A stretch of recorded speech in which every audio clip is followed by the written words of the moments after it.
Nell, je kunt warten. Kom!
Out falls.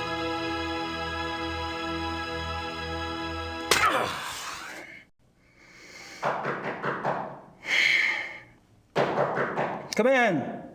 Herr Knight, there are some people here to see you. Me? Yeah, if you please come. What's going on? You've been acting strange all day. Please, just come. And don't forget your talisman. You must wear it always.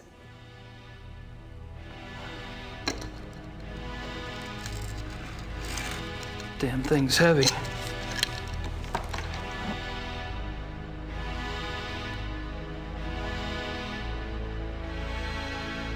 Well, hello there. Shouldn't those be torches? Guten Abend, Herr Knight. I am Werner Huber. Forgive our coming here so late, but we must speak with you. What can I do for you? Oh, this is my cousin, Sir Huber Sepp. He has a farm just outside of Munich. I will tell you the truth, Herr Knight. We have come for the Schattenjäger. I see. What makes you think you need a Schattenjäger? It is because of Sepp here. 2 nights ago, his wife goes to the window of the house to call in their daughter, Tony. It is getting dark. The light outside is not so good, yeah? She sees Tony some meters away, playing in the grass. And she sees a wolf. It is huge. And it is moving towards the child. Mutter screams to the child, warning.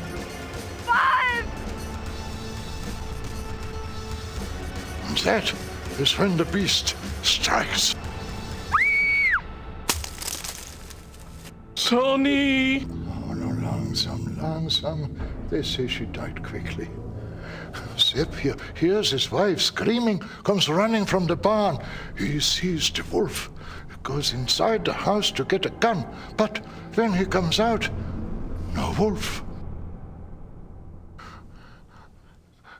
And it has taken part of the child with it. That's horrible. Yeah, it is very bad, Herr Knight. That is why we come to you. Haven't the police been notified? Oh, ja, natürlich. The police, they think it is wolves escaped from a zoo. They search and search, but they find nothing. This is not the first such killing. And if it is not stopped, it will not be the last. I'm not really sure what you want me to do. The killer is not wolf. It is werewolf. You must hunt it down and kill it. Werewolf? What makes you think it's a werewolf? The wolf looked at me. Its eyes were human. It knew what it was doing.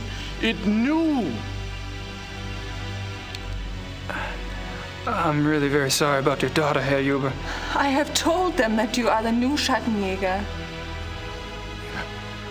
You wear the talisman. Are you the Schattenjäger now? Or are you not?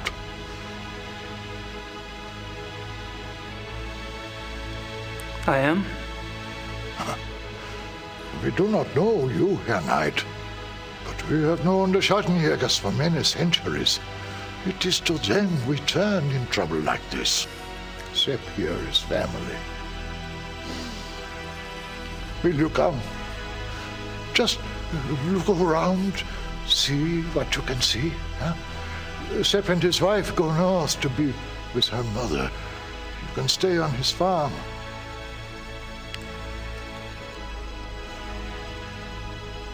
All right. I'll look into it for you. See what I can see. I'll pack your things. Great. Thanks. I'll meet you in the village in an hour. Oh, thank you, Herr Knight. Thank you.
Gabriel, I've just notified the Catholic Church about a miracle.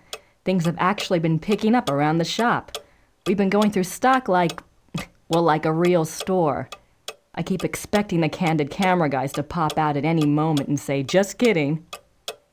In other acts of universal randomness, the Voodoo Murders is up to number 20 on the New York Times bestseller list. Yes, the tastes of the American public can be a terrifying thing.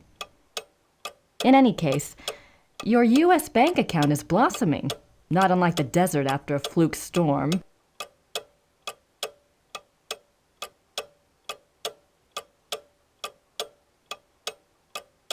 If you don't mind, I'd like to use a little of the money to fix up the shop. Your Gran is fine, but misses you. Mosley has been hanging around, making himself a real pain in the butt. Fortunately, I need only bring up the bald detective Mostly in your book, all 240 pounds of him, and your pal turns red and is out the door in about 5 seconds. Things are organized here, just waiting for your decision. I think you can find a buyer if you want to go that route. I know you hate to write, but I need to get a feeling for what your plans are so I can make some of my own. I haven't seen or heard of anything here that seems relevant to this Schottenjäger business. Take care. Grace.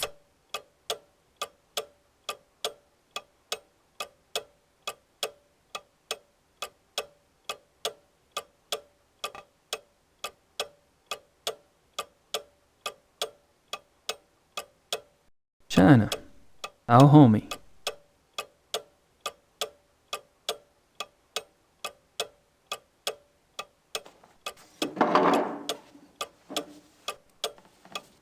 Better let Gracie know I'm on a new case.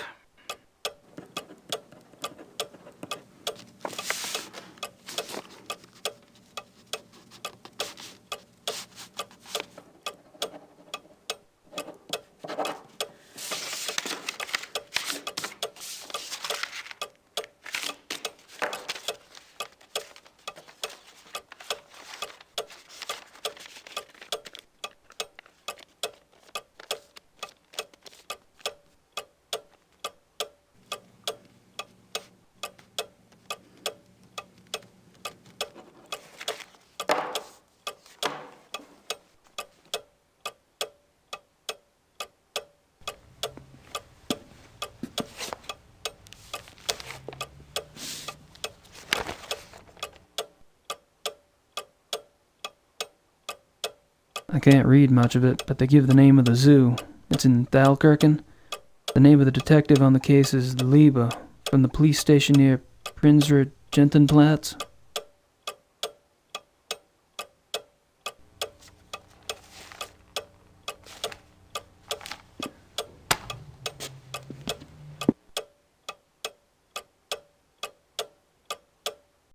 Herr Knight, the keys for the car are by the door.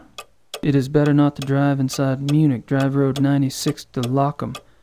Park the car and take the U-Bahn from there. Thank you for helping us. Frau Jube.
Jesus, it's as big as my hand.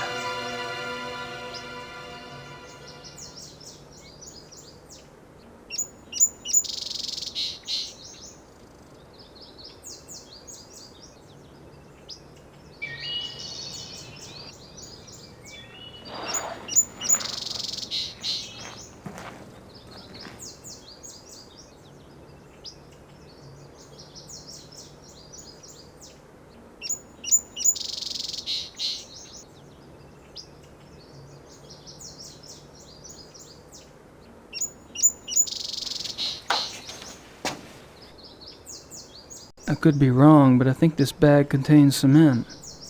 Schnell. Quick. Quick drive.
It'll take a minute to set.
I was hoping for a Mercedes, but this'll have to do.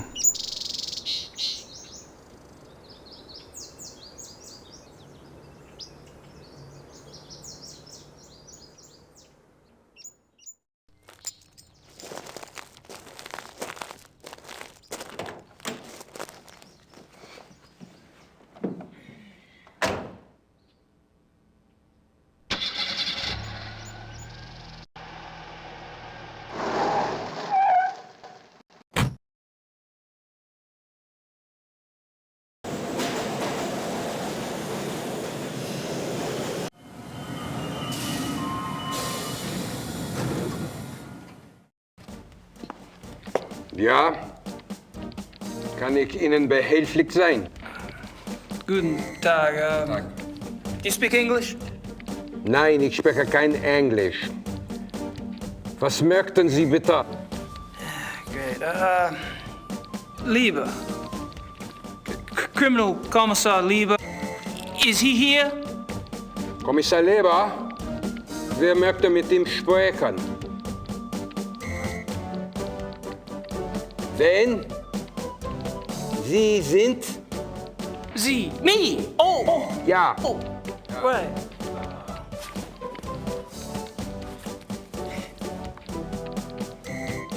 writer. You know, books. That's me. You know, books. Ja. Me. Kommissar Leber, bitte. Kann hier kommen? Tut mir leid. Kommissar Leber ist zu beschäftigt. Hat absolut keine Zeit. Nein, kann Sie leider nicht sehen. Ist zu beschäftigt. Auf Wiedersehen. Auf Wiedersehen, mein Herr. Die Tür. Right, thanks. Bitte. Amerikaner.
Canis lupus lupus, European wolf.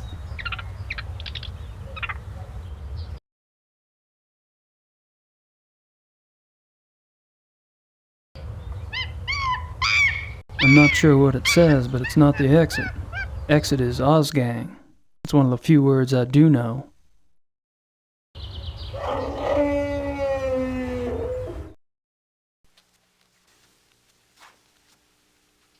Here, Wolf. Come on, boy. Here, Wolfie. Come on. Come on, Wolfie, Wolfie. Come on. Come on. Get the heck over here, will ya?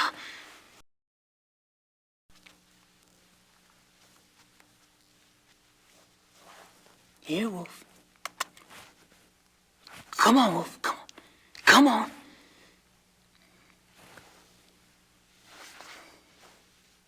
It's like that, is it?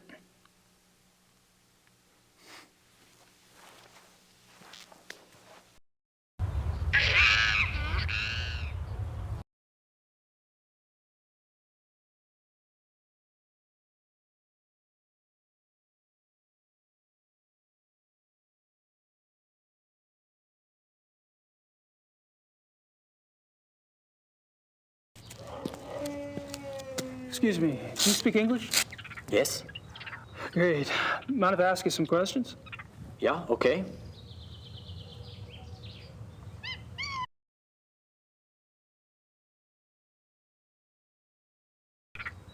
Have you worked here long? Thomas. Almost 1 whole year. A year? Wow. I noticed you were pretty calm walking in that kennel. Guess wild animals don't bother you, huh? The wolves, they're lazy during the day. Oh.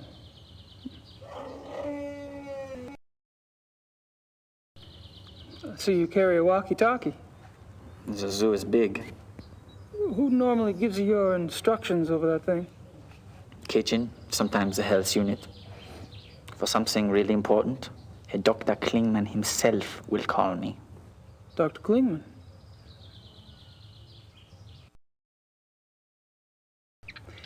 Who's this Dr. Klingman you mentioned? Dr. Klingman is in charge of the mammal division. So I should speak to him about seeing the wolves up close. You can try, but he won't let you. Perhaps. Where could I find him? In the administration area. Thanks.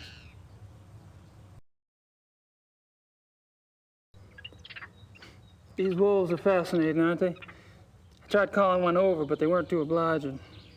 Yeah, some people try that all day. Is there any chance you could take me inside the kennel? I'd really like to see one of the wolves up close, kind of a research thing. No way. No one will enter the kennel without authorization.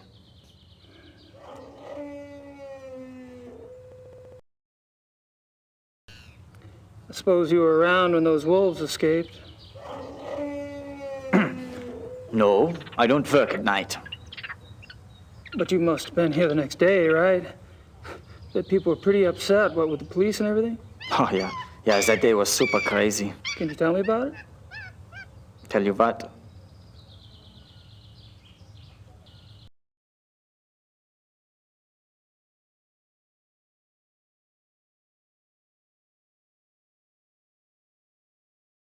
So, how'd the wolves escape, anyway? Well, Dr. Klingman says the gate was left open after the night feeding. What do you think? The gate is heavy, it shuts itself. Maybe something was in the way, maybe a rock, I don't know.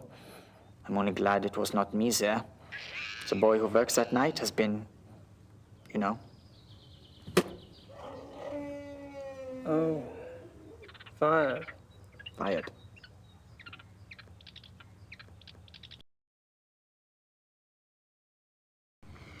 So, what do you think about these killings?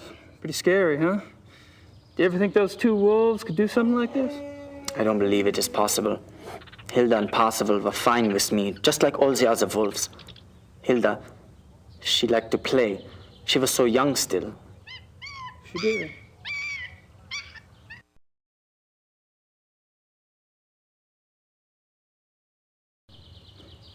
What did the two missing wolves look like, anyway? Hilda was pretty. She had much white on her chest. And Parzival, he was bigger, thicker, more in the chest. He was 5 or 6 years old, maybe. Much darker than Hilda. Dark. Dark what? Dark gray. Both were gray. And most of the wolves here are. Hilda was light, but they get darker when they get older. Is that right? Hey, thank you for your time. Whatever.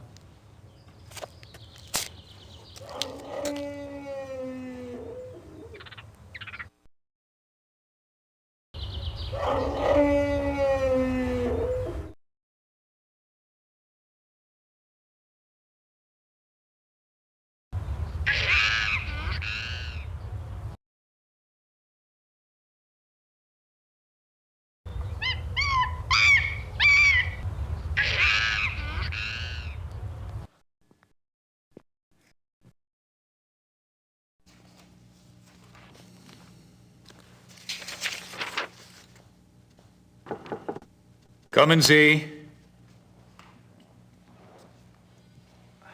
Kann ich Ihnen helfen? I'm afraid my German isn't very good. My name's Gabriel Knight. I'm an American novelist. What can I do for you, Mr. Knight? I'm researching a new book, and I hear you're the expert in these parts. Could you spare a moment? Please, sit down. Thank you.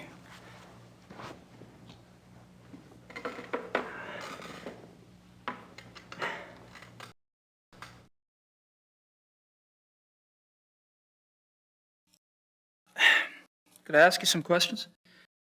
Yes. Thanks. You don't mind if I record this, do you? That's fine.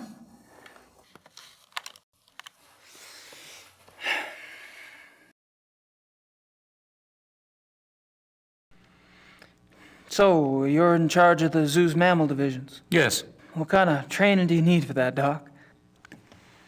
I realize you Americans hate titles, but people refer to me as Herr Dr. Klingman here. Herr Doctor will also do. Sorry. I have a doctorate from Heidelberg University. My field is animal behaviorist. Fascinating.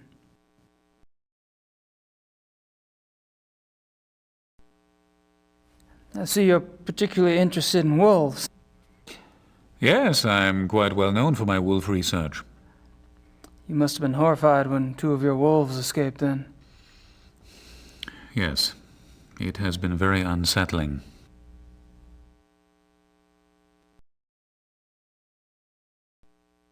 What kind of wolf research do you do, Herr Doctor?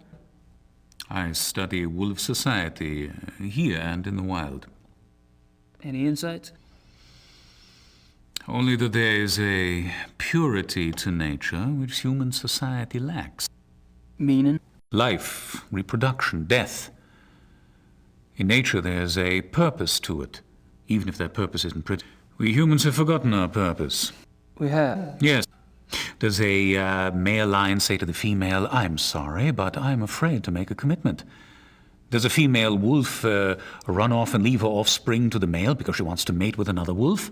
Do hyenas need psychotherapy because they are guilty about their thieving nature? You have a point. Which I'm afraid I have overstated. Not at all. Do your fellow scientists share your views? Not often, no. Fortunately, I have found others who do.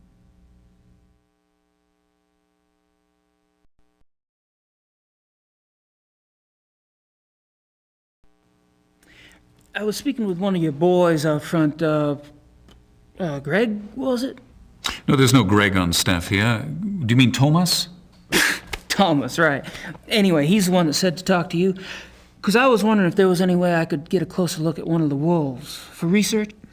I'm afraid this is not possible. We don't show our wolves to anyone. We must protect what privacy the creatures have. Really? Well, gosh. Guess that's that.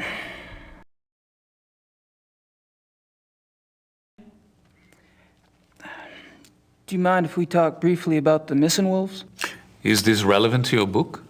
Oh, yeah. You see, wolves are major characters in my new novel, and this case is quite unusual, isn't it? I suppose it is. Very well. Actually, I know very little about the case, but I will tell you what I can. Appreciate it. How long have the wolves been missing? It's been about 2 months. Jeez. Whew, that's a while, isn't it? Strange the police haven't seen hide nor hair of them, so to speak. Believe me, your sentiment is shared by the German public.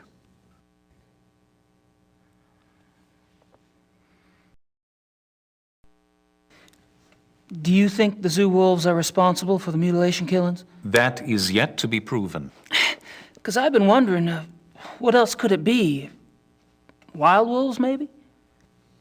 Unfortunately, there are very few wild wolves left in Germany. Most were killed off by hunters decades ago. Most. A few remain in the Alps. But so close to a city like Munich, it's highly unlikely. Any other suggestions? I'm afraid I'm as confused as anyone, Mr. Knight.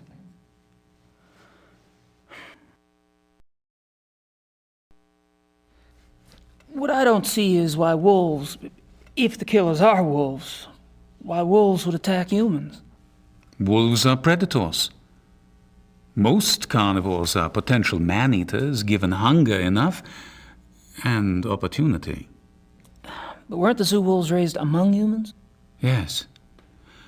And therefore, they are not afraid of us. I suppose. How does a wolf choose its victims?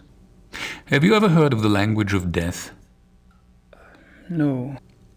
You may have heard that wolves often choose the young, the old, or the sick as prey. Until recently, many thought this was some sort of natural selection going on, survival of the fittest. But now some of us are finding it is much more complicated than that. We have observed, for example, wolves surround a sick moose cow. The creature was helpless, yet she stood up and glared back at her would-be killers. The wolves dispersed. Or a healthy bull who ran off alone when he sensed wolves, making himself an easy target for no apparent reason. Researchers now believe that there's a kind of primal language going on. "I am death," the wolf says. "Are you ready to go?"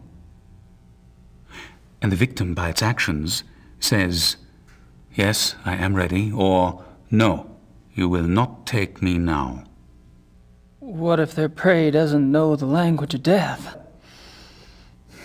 This is a big problem, particularly for the wolves. When wolves come across domesticated animals who do not know how to play the game, they're confused. They start slaughtering, and they have no sense for when to stop. That is why farmers have hunted wolves to extinction in most parts of the world. Well, that certainly gives me something to think about.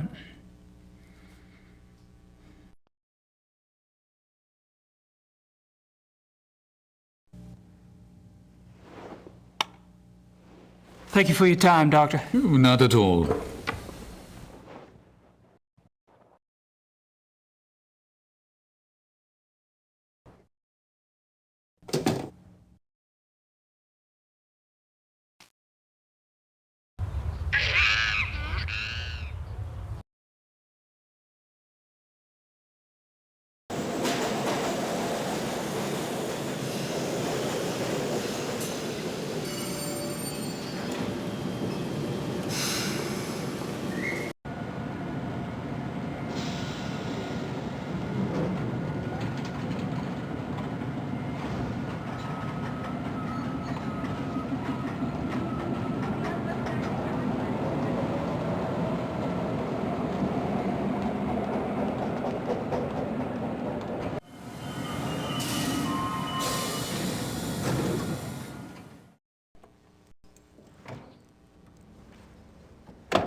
I need to pick a tape first.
Thomas, Herr Dr. Klingmann here.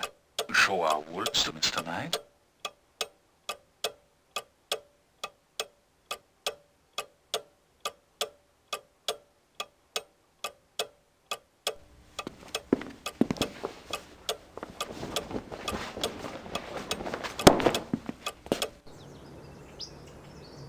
I was hoping for a Mercedes.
A walkie-talkie.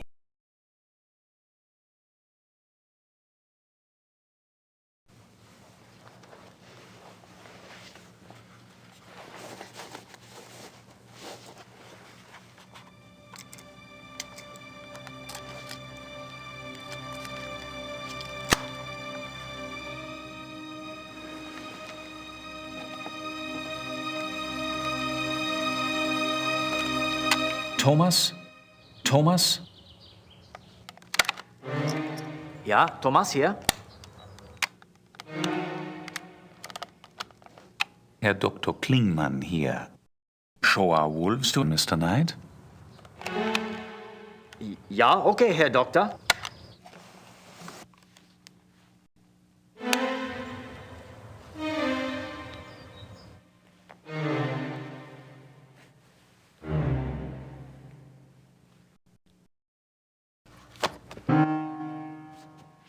Mr. Knight?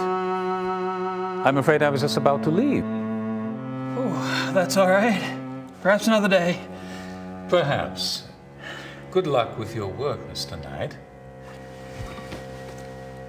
After you?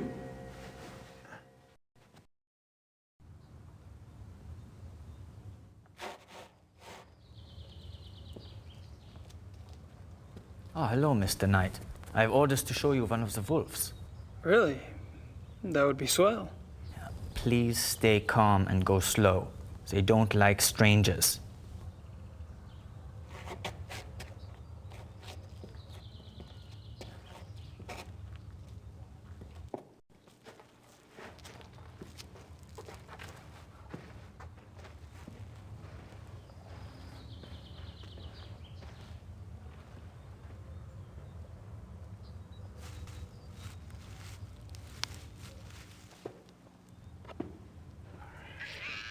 This is a special treat I use to make them come to me. They love it. Marguerite, komm her! Komm mal hier, Mädchen!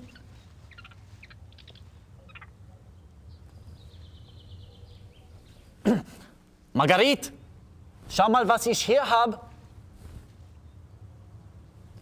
Komm mal her.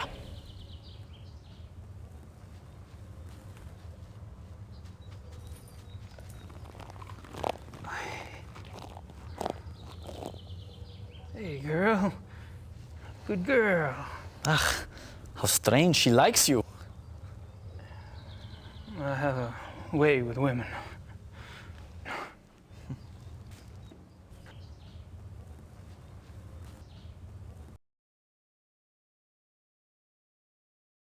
She's wearing a tag. All the wolves here wear them.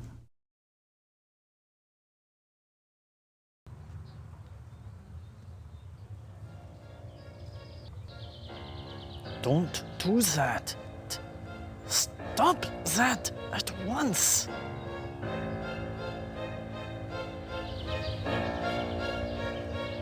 Sorry.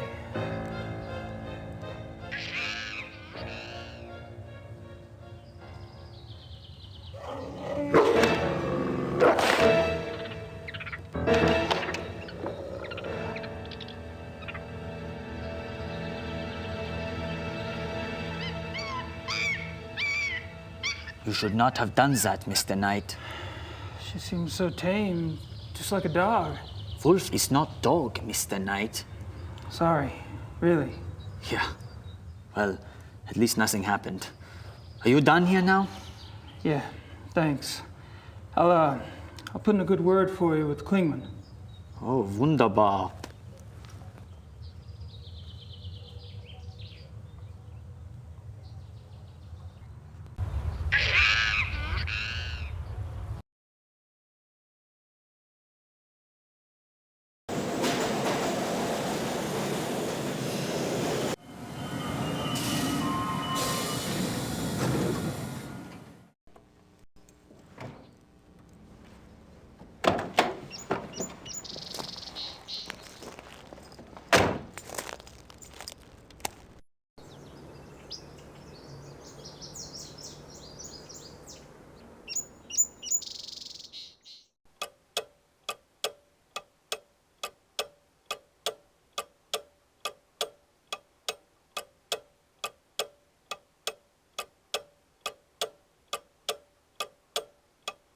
It looks like a receipt.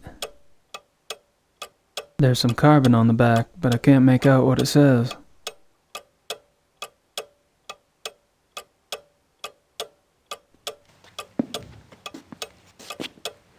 Die Königlich Erich Hafjadlausch, 54 Dienerstrasse.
Ja?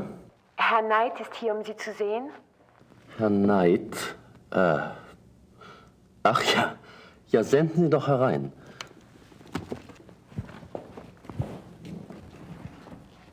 Mr. Knight, so good to finally meet you. Oh, well, it's good to meet you. Please, come in. Seat. Hey, Ubergrau.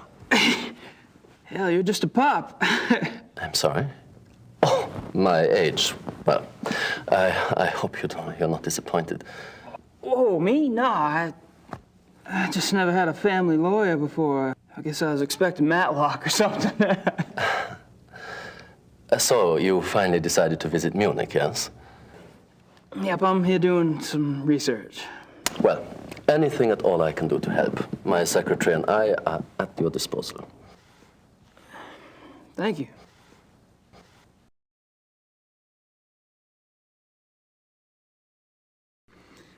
I suppose that's your name on the marquee? I'm sorry? Ubergrau, Hoffen and Schnell. Actually, no. This is my grandfather's firm. I'm just a junior partner. Herr Knight, my assignment to your family was no insult. I was chosen because of my English. I took my law training at Harvard, you see. Hell, son. I don't care if you're a junior partner or a mail clerk. I'm just glad somebody's taking care of the paperwork. You know, the firm has the utmost respect for the Ritters. I will do everything possible in your behalf. Appreciate it.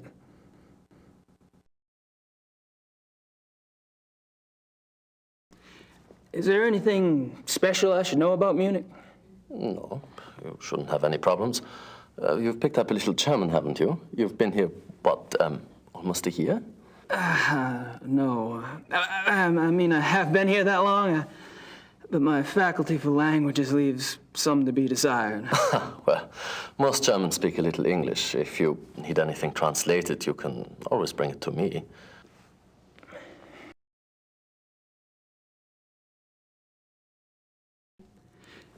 Your letter mentioned that the title transfer for the Ritter estate went through? Yes, we had a bit of a task proving that you were a legitimate blood heir, but well, that's all settled now. I must tell you, we were beginning to get quite worried about the Ritter holdings. Well, we've had a policy, my grandfather really, of waiving our fees for important old accounts, but unfortunately the government is not so generous. It was quite a miracle when you appeared, Mr. Knight. Prodigal son makes good.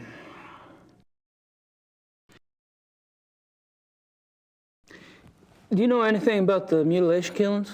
The mutilation killings? Well, no, Oh my God, Herr Knight, is that what you're researching here in Munich? I read your last book, you know. Really? Well, that's above and beyond the call of duty. Not at all. I love detective fiction. Philip Marlowe, all that. The Voodoo murders, that was based on a real case, was it not? Loosely. So you know nothing about the mutilation killings? Well, only that those missing zoo wolves have attacked and partially eaten people out in the country. If you are researching this case, Herr Knight, I would be happy to assist. It's rather exciting, isn't it? I mean, you don't plan on getting too close to the actual wolves, I hope. I'd rather not. Well, thanks for your offer. I may take you up on that. Do you know anyone with a background in animal biology? Animal biology for your research? Right. Let me think. I have one client who's a professor at the university. Maybe he knows someone there. Let me check.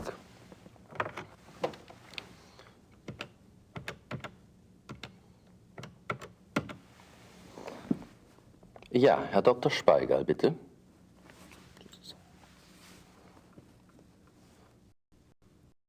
Herr Dr. Speigal? Ja, wie geht's Ihnen? Ich bin's, Übergrau. Ich bräuchte den Namen eines Experten in Tierbiologie. Oh, das könnte funktionieren. Ja? Ja, sehr gut. Recht herzlichen Dank. Ihnen auch. Auf Wiederhören. So. Good. There is a lab at the University Biology Department. They may be able to help you there. Just tell them Herr Dr. Speigal sent you. Sounds great. Thanks.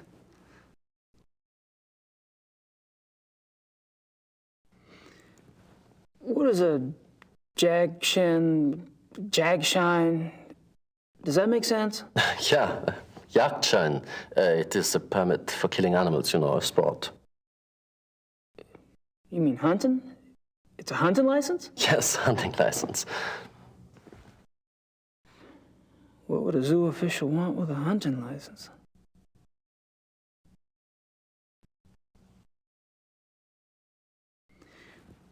Have you ever heard of the Königlich Bayerische Hofjagdloge?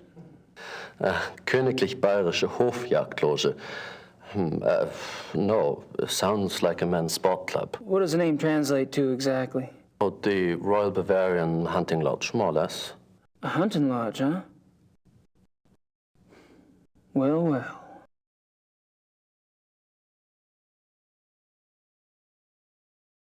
Well, I guess I'd better get going. Well, enjoy your stay.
What should I mail?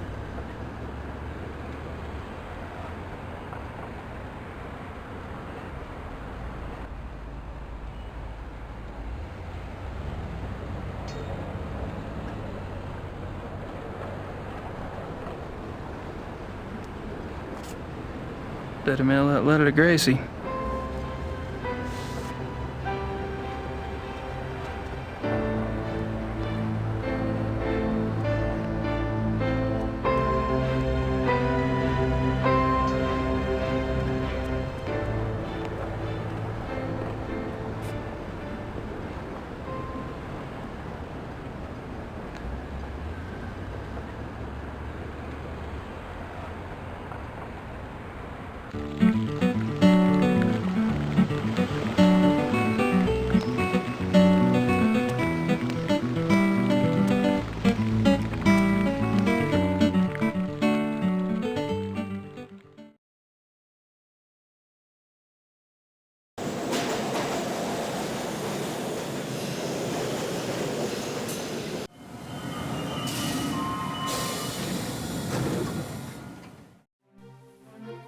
Kann ich Ihnen helfen? Hi, is there someone here that speaks English? I speak English. Were you looking for the biology lab? Yes, my name's Gabriel Knight. I was recommended to you by Herr Dr. Spiegel. Ah, yes. My name is Michael. I'll do the work for you whenever you're ready.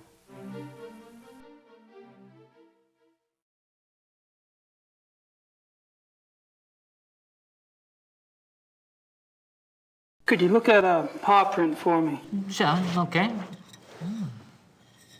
God, this is heavy. What is this, cement? It's all out of plaster Paris. Well.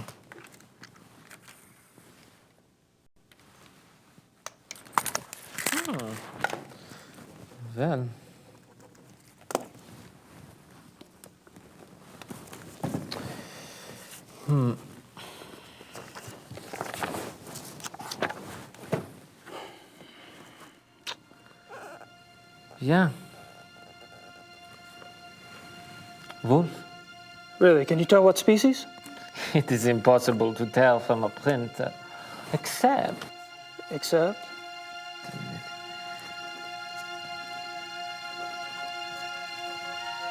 Yeah, I thought so. It is very big for a wolf. Very big. Looks like maybe 68, 70 kilograms. And that's big for a wolf. This is huge.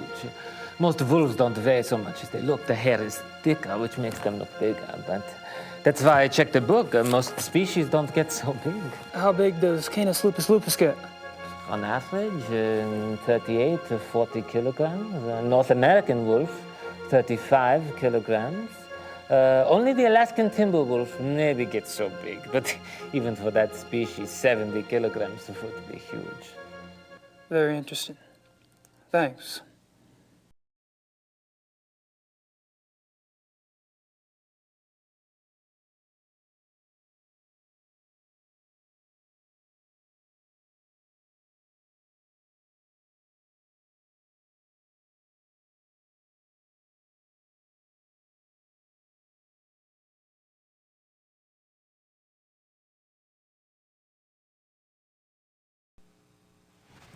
Could you analyze this hair? Let's see.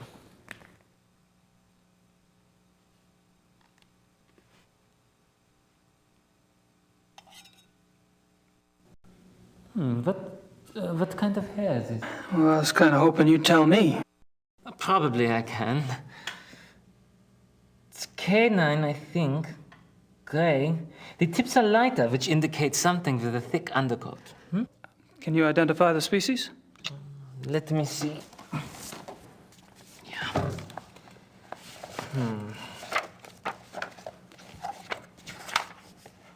Okay. It's not dog hair. It looks more like wolf. Uh-huh. Aha! Here it is. Canis lupus lupus, European wolf. Terrific. Thank you. No problem.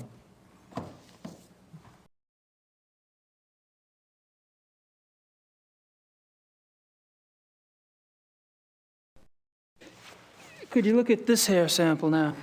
Yeah.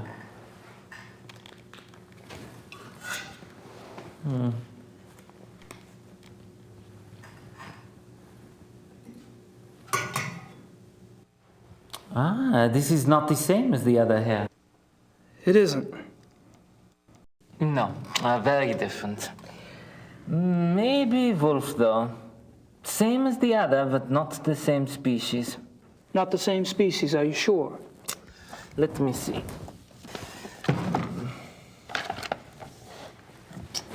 Yeah. It's definitely not Canis lupus lupus. It doesn't match any of the other wolf species in the book either. It's not dog hair. So? What is it? It could be, how do you say, mix-up? A mix-up? You mean a hybrid? Hybrid. Oh, is that when the wolf and the dog, yeah? Right. Yeah, could be a hybrid, maybe. Wolf, dog, two wolf species, a wolf and something else. Otherwise, I'm not sure. It's more wolf than dog, but it doesn't match any species in the book, you see? I see. Thanks. Could a hybrid get as big as whatever made that paw print? Sure. The hybrid might be bigger than the wolf. If the other species were big, a very big dog, perhaps. You see, the paw print looks like a wolf, but that doesn't mean that the whole animal looks like a wolf.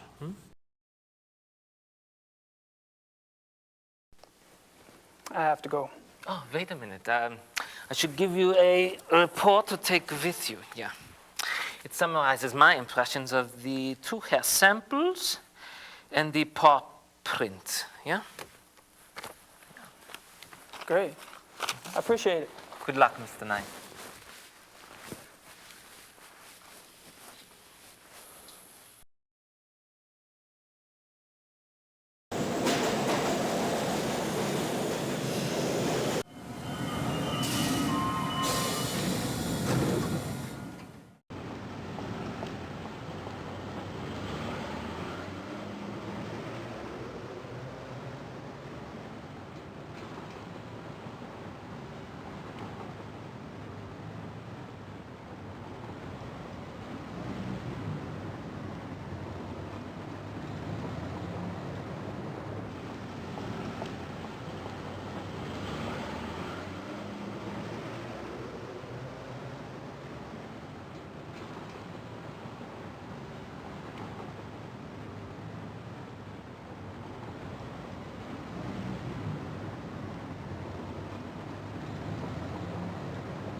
'54 Dienerstrasse.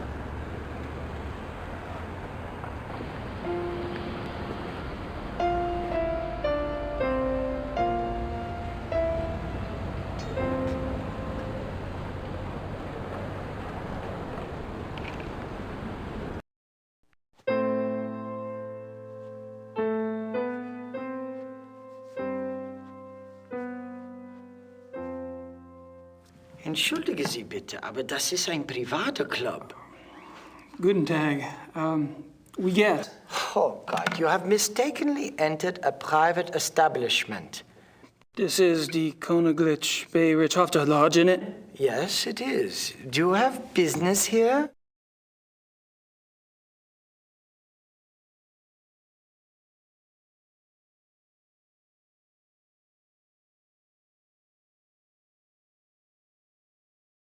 My name's Gabriel Knight. I'm an avid hunter.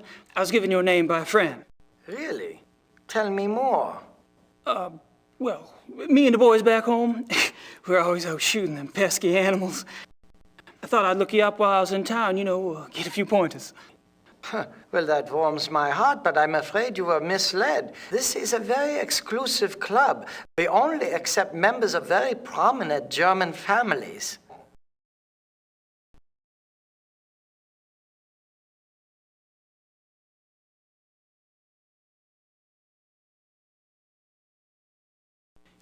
You mentioned the terms of your membership. I am a member of a prominent German family. Oh, and what family might that be? My grandfather was one of the Ritters of Rittersberg. Ritter, I've heard of the name. Can you prove you're a direct descendant? You're not going to just take my word for it? No. Do you have proof?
Ubergrau, Hoffman, and Schnell, my family lawyers.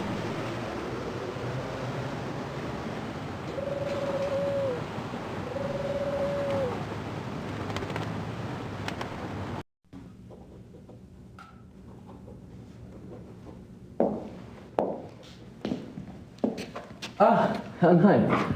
Have a seat, please. How are you?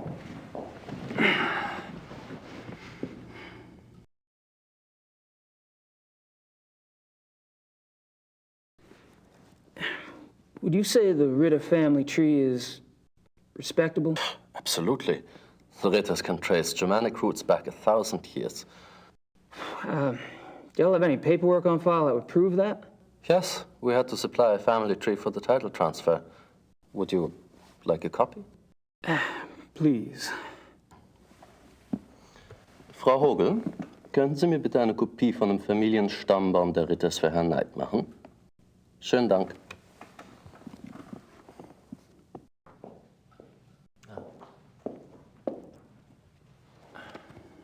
Thanks. Bitte schön, Herr Knight.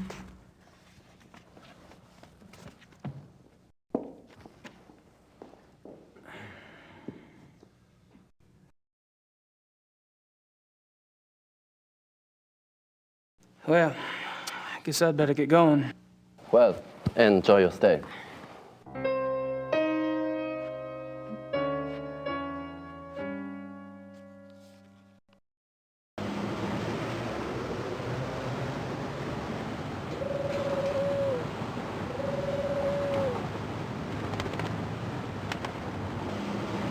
So much for the old zoo wolves theory.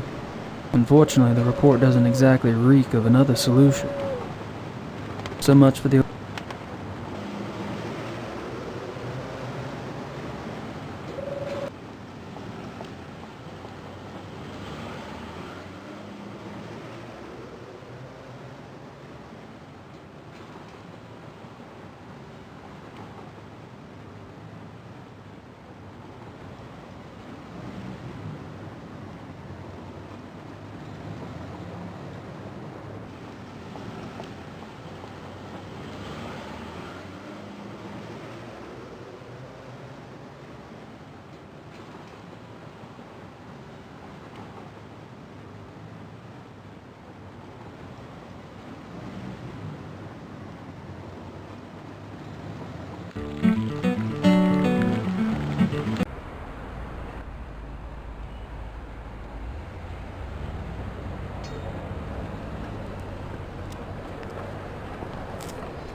Hi. You again? What is it now?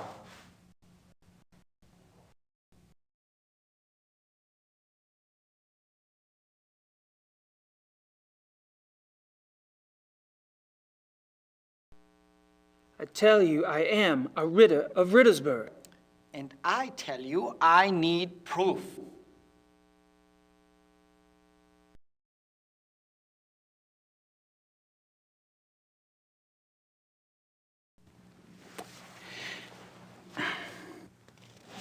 Here you go. I see. Well, I must congratulate you. I had no idea. Your family owns Schloss Ritte in Rittersburg? Why, yes. Yes, we do. Well, I'm sorry if I have been rude. For an American of your type, well, I bow to your lineage, Herr Knight. Think nothing of it, old man. When do we get started? It's Xavier, sir, and I'm afraid we don't. Having the proper papers is only the beginning. You must still be invited to join by a current member. Wait a minute. You told me you wanted a family tree, and I got you one. I don't appreciate being strung along like some poor relation. Might I interrupt? I couldn't help but overhear. Xavier, are you bullying our guest? Entschuldige Sie bitte die Unterbrechung, aber er besteht darauf, mit Ihnen zu sprechen. Er gehört zur Ritters Family von Rittersburg. You are a member of the Ritter family? Of Rittersburg, Bavaria? Yes. What used to be Bavaria, anyway? Well, it will always be Bavaria to us. Might I see those papers?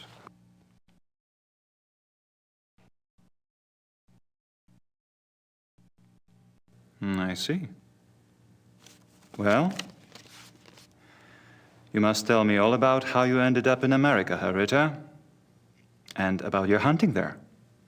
You are a hunter, are you not? It's Knight now. Gabriel Knight. And yeah, I hunt. Absolutely. Very good. Gabriel Knight. Gabriel, like the angel. Join us. My name is von Glover. Baron Friedrich von Glover. But Baron... Herr Knight is right. We mustn't be so stuffy. I'm formally inviting him. Come. Meet my friends. Chin up, Xavier. That's a good man.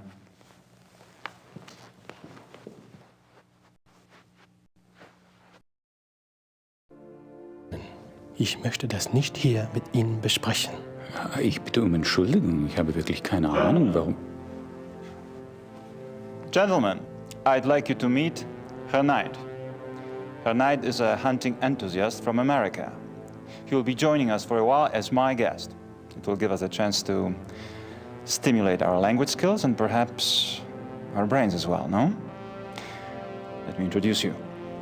Herr Knight, this is Baron von Zell. Herr Dr. Klingman. We've met. I'll be darned. Small world, hey, Doc? The distinguished gentleman at the bar is Herr von Eigner. A pleasure, Herr Knight. Next to him, Herr Hannemann. Guten Abend. English Herr Hannemann. We want to be hospitable. Herr Hannemann is a politician, and they always try to get away with things. You must be firm. Don't forget about me. And this is our Herr Price. I'm by far the best of the group.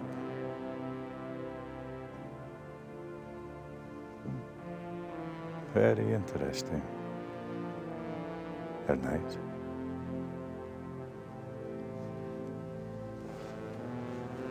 Well, it's nice to meet all of you. Hopefully we'll be hunting together soon. That sounds so physical. Right now, there are more relaxing activities, like drinking beer, right, Herman? Good idea. Shall we? Pour Herr Knight some beer, Hannemann.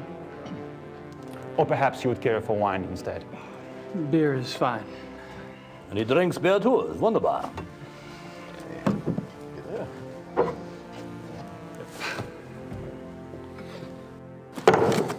Tut mir leid, Sie zu unterbrechen, Herr Baron.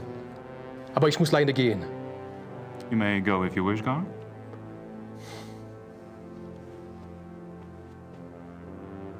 I should leave too, Baron. I have work. Good night to you all.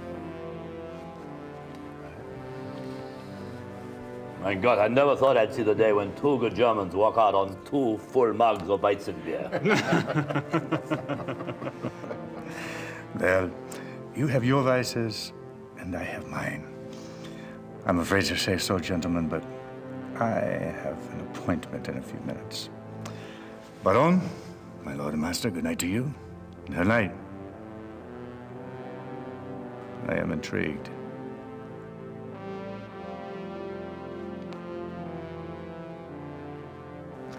I must apologize, Her Knight. Apparently, this is not the best evening for a new arrival. You've been very kind. I'm kind of tuckered out myself, actually. Perhaps I could come by tomorrow. Oh, please do. We normally meet here in the evening, but you may come here anytime you wish. I'll inform Xaver. Take my card. It has my home address. If you care to chat, come by. Thank you. Good night. Gentlemen? Gute Nacht, Herr Knight. Schlaf gut.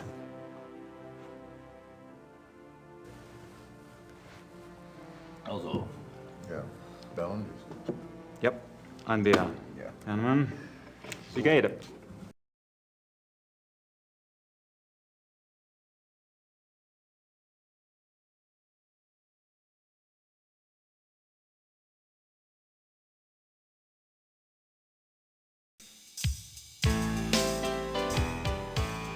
I told you I will if this doesn't work out. There's still a couple of months before they close applications. No, I don't know that yet. Mom, will you please speak English? I'm not a sales clerk. I don't know what you should tell him. Just tell him that I'm gonna be here a while longer. I'm not ready for that yet. I have to go, Mom. I have to go. I'll call you later. Love you. Bye.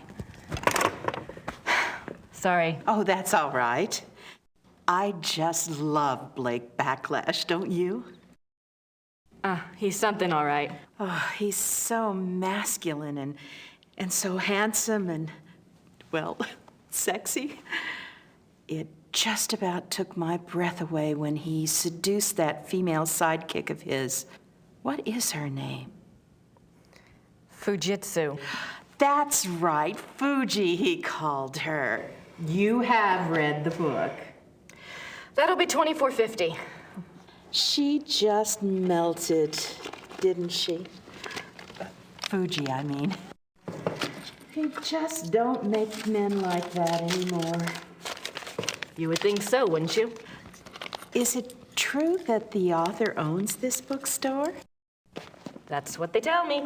Of course, he must be awfully busy. Say, is there a good time when I might stop by? You know, if I wanted to get a look at him? I wouldn't if I were you. He's awfully shy. It's his face. There was an accident. Oh. A terrible accident. Oh. Thank you.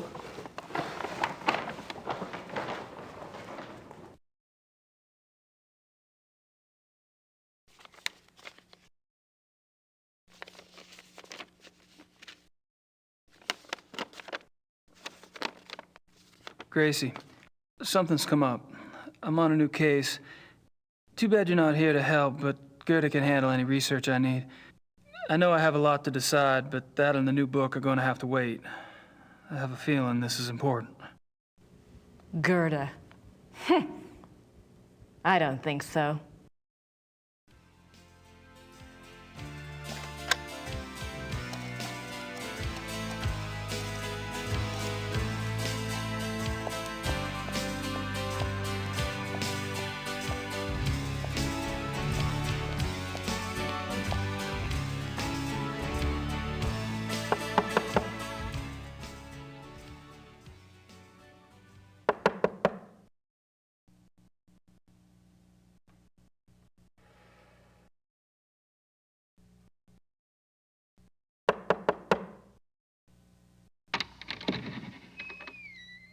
I need to see Gabriel, please. I'm sorry, Herr Knight's not here. He's Great. You must be Grace. I think we spoke on the phone. Uh-huh. When is Gabriel due back? I don't know. He's gone for some time. Maybe you would like to stay at the castle and wait for him? I don't have much choice, do I?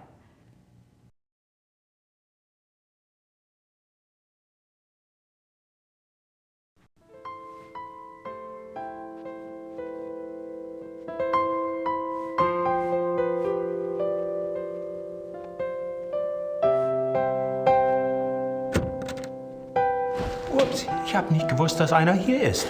Ich bin hier für die Kamina fertig machen. Yeah, it's okay. Fangen Sie ruhig an.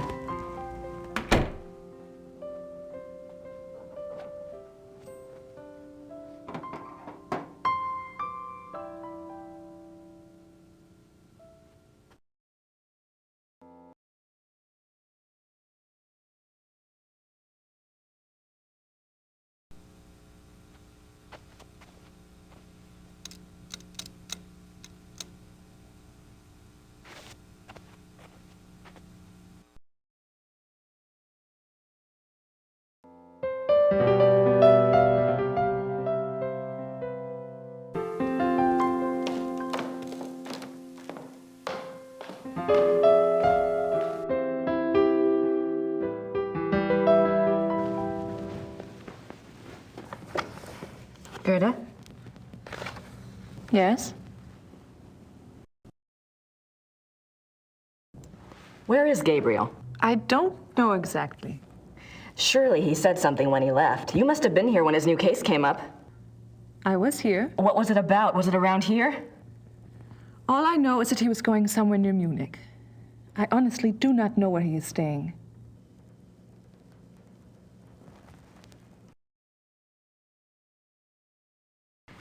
You must know something about Gabriel's new case.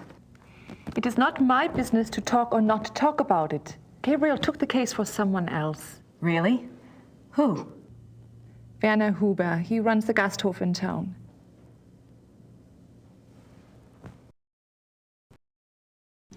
So, how do you like working with Gabriel? It is fine. Uh-huh. Do you get along with him okay? He is the Ritter heir.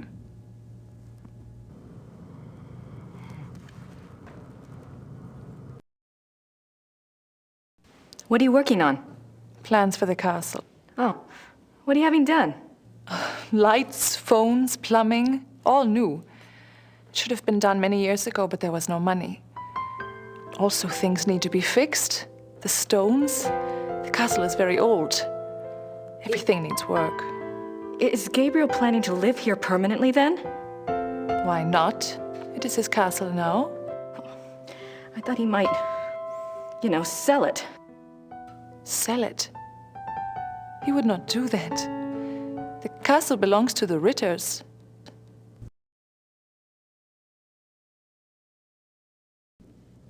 Gabriel mentioned in his letter that, well, normally I do research for him. It's more or less my field, and if there's anything he needs to get done, I'd be happy to take care of it.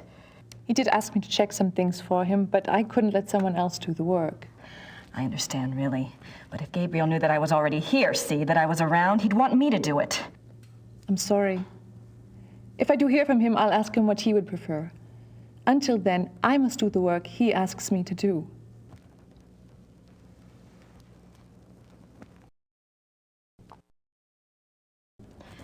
I'm curious. I was just wondering, what was it Gabriel asked you to research? Just some things. Some things about? He asked me to check the Schattenjäger library for any record of other cases about, any other cases like this one.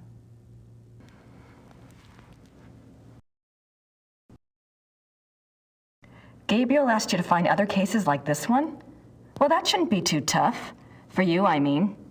So, what was this new case about again? I cannot discuss the case with you. I'm sorry, but that's just the way it is.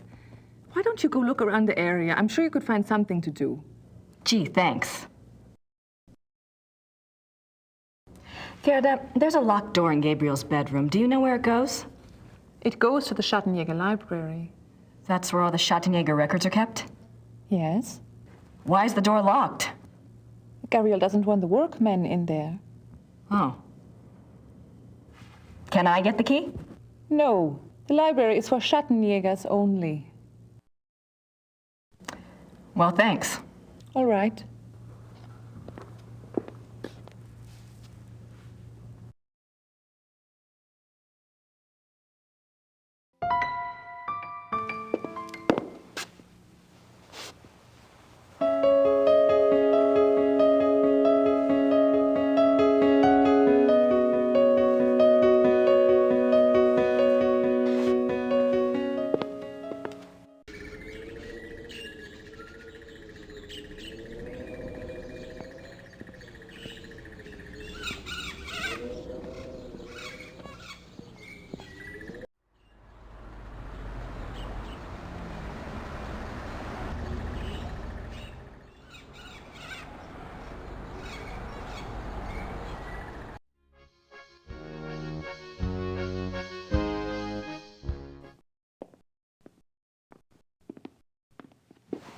Guten Tag. Sind Sie Werner Huber? Yes. Oh, you are an American, eh? Guess I haven't quite got the accent down, huh? I'm a friend of Gabriel Knight. I'm staying at the castle. Good.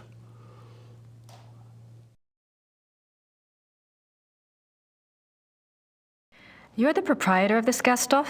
Yes. It's very nice. Do you mainly serve food and drinks here? Oh, we have guest rooms upstairs, too. Yeah. Oh? Does Rittersberg get a lot of tourists? Some, not so many know about this place. It is perhaps better that way. Germans on holiday come here. Foreigners find their way here one way or another.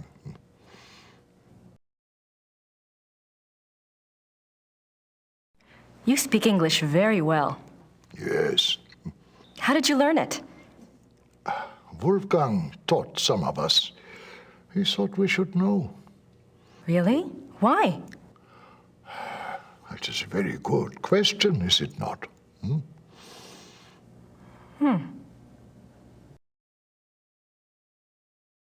I never got to meet Gabriel's great uncle. What was he like? Oh, he was a true Schattenjäger, like in the old days. He knew things. What kinds of things? Things. He had, how do you say it, the sight. He was a very good man to go to when you needed advice.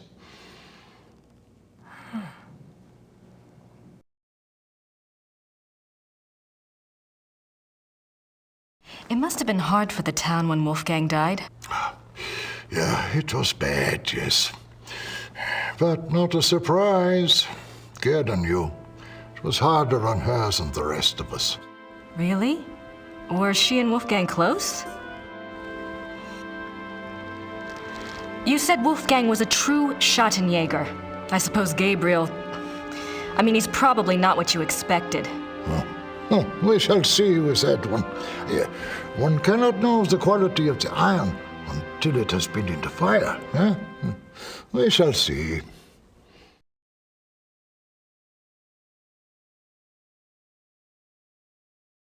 Tell me about Rittersberg.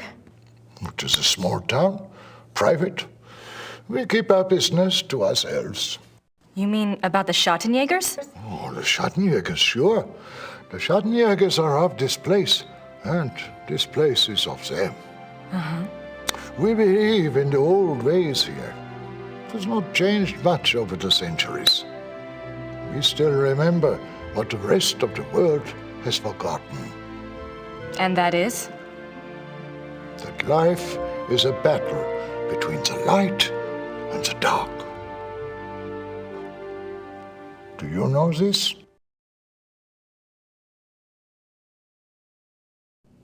I think I mentioned that I was a friend of Gabriel Knight. Yes. Well, I came to help him on a case. A Schattenjäger case. That is good. Well, we got our wires crossed and he'd already left by the time I got here. But Gerda mentioned that he was on a case for you.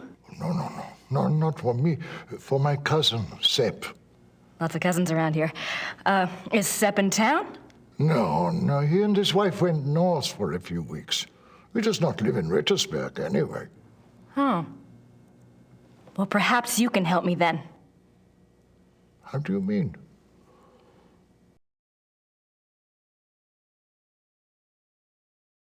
Gerda's not sure where Gabriel is exactly, but you know where I can find him, don't you? It is not my business to tell people where to find the Schettenjäger. It is maybe not so safe, you see. Yes, I do see, and I appreciate your caution, really.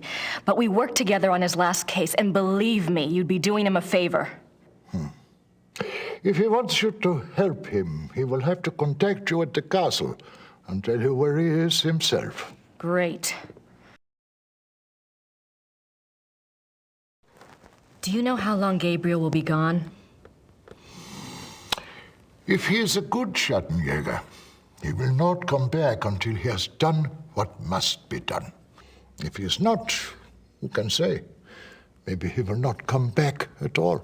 What must be done?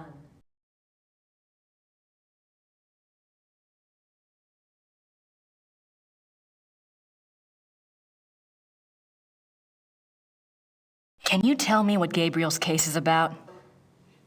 What? Not specifically, of course, but in general. On our last case, we had to deal with a voodoo cult. I was just thinking if I just knew what he was up against, maybe I could do some research. Well... He left so quickly, I guess. He didn't have time to investigate here at all. And the Schattenjäger archives might have something pertinent in them, if I knew what to look for, that is. Yes, that is true. There is much to be learned from the Schattenjäger past. Exactly. Gabriel is new at this, you know? And Wolfgang's not around to give him advice. All right, young lady. I will tell you what it is you need to look for. Yes? Werewolf.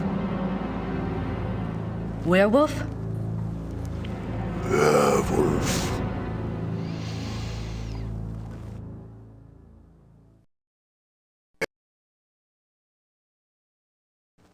Gabriel's new case involves werewolves? You don't believe in such things. I don't know. It's a little outside. If you truly want to be an aid to a Schattenjäger, you will have to believe in such things. Things that are outside. If you cannot...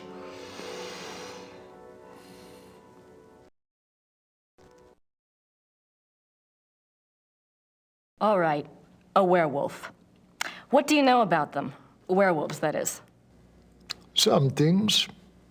This is not the first time that Rittersberg has seen the work of a werewolf, or even a werewolf itself. Really? Oh, no, not in my lifetime, you understand. But I was told of it when I was a boy.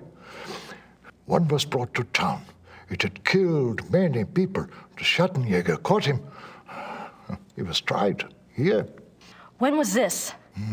1700s, I think, somewhere around in there.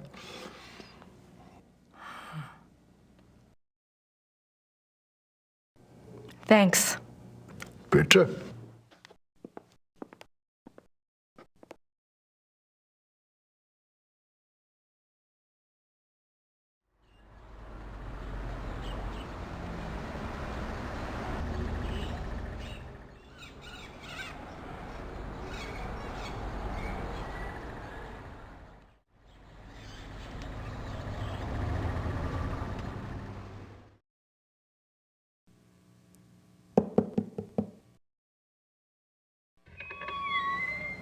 Hallo, meine Dame. Kann ich Ihnen behilflich sein? Hallo, wie geht es Ihnen? Gut, danke. Und Ihnen? Gut. Ich bin hier auf Urlaub und... Let's try English, shall we? Yes. I've been studying German at home and I thought I knew a lot, but it's so different now that I'm actually here. Books alone are poor language teachers. You'll pick it up. Is there something I can help you with?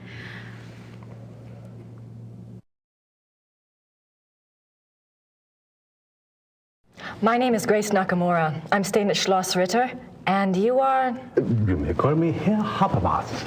Welcome to Rittersberg, Miss Nakamura. It's nice to meet you, Herr Habermas. What can you tell me about Rittersburg? It is a very old town. The walls around it were built in 1438, but the city is a few centuries older than that. Have there always been Ritters in Rittersburg? Yes, Martin Ritter built the castle in 1223, and the town grew up around it. I'm proud to say we still have Ritter blood here to this day.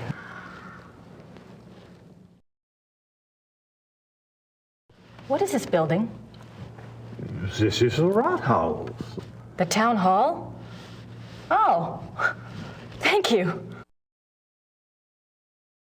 Do you keep old town records here? Criminal trial records? Yes, we have files going back to the 12th century. Great. Werner Huber told me about a local trial that supposedly involved a werewolf. I'd like to learn more about it. What was the date? Sometime in the 1700s? I'm afraid I would need a more specific time frame. We have many, many files. Yes, of course. Thanks for your time. Certainly. Good day.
Someone's been using this passageway.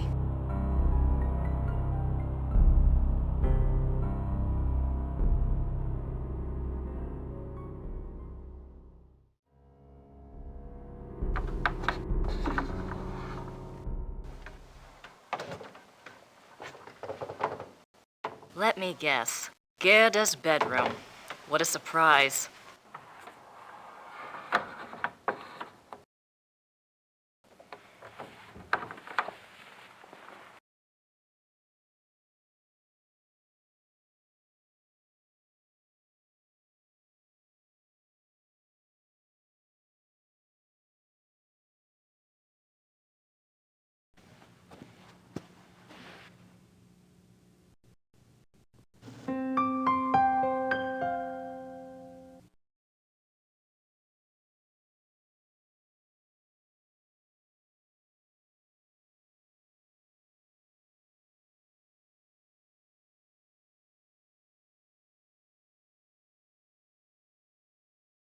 That must be Wolfgang.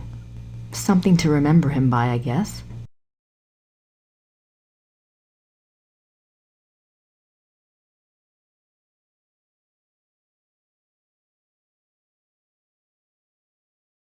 That must be Wolf.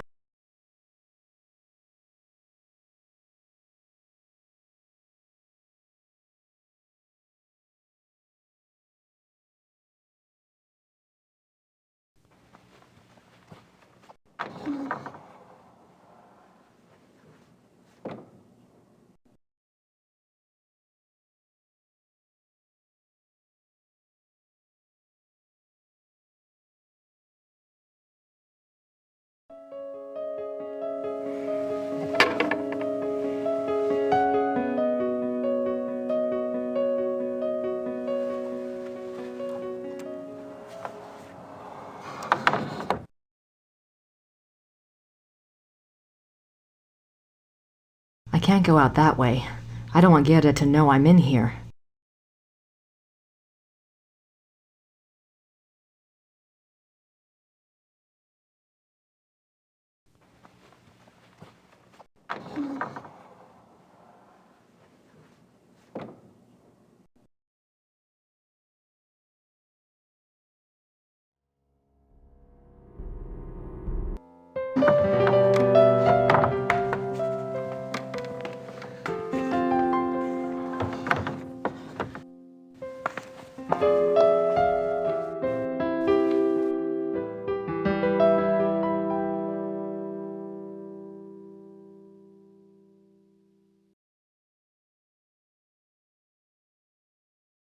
It's locked.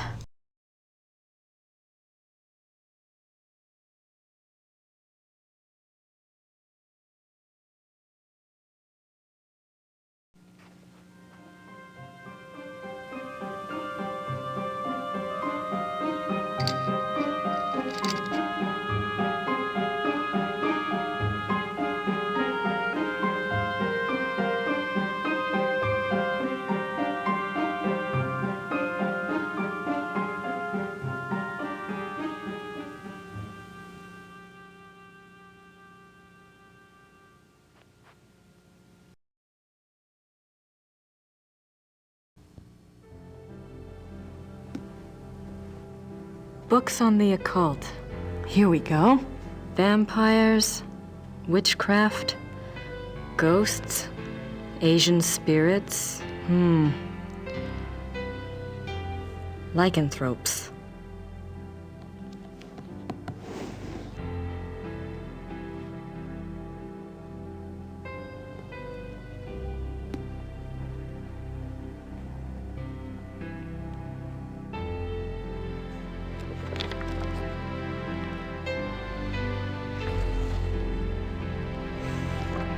How did you get in here?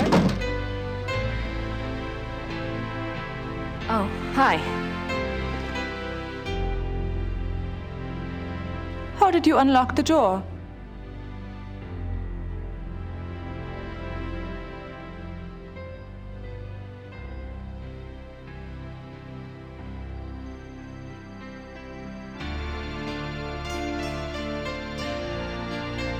Oh, I see. All right. Look, let's just drop all the pretense, okay? Obviously, I found the passageway. I know what's been going on in this little Alpinian love nest, and really, I couldn't care less. If you want to screw around with your employer, that's none of my business. But what I won't put up with is assisting the Schottenjäger crap. I gave up school to work on this stuff because I thought it was important. I'm doing the research that Gabriel wanted, and so help me, I'm gonna be doing more than just research this time around. And I'm not gonna sit around and wait for him to call and give me permission. And if you don't like it, it's just too damn bad! Okay, fine. You do the damn research.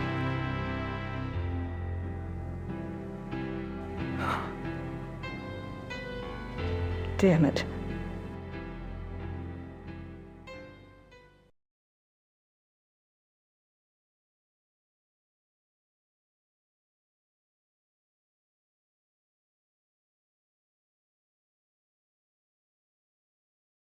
Chapter 3.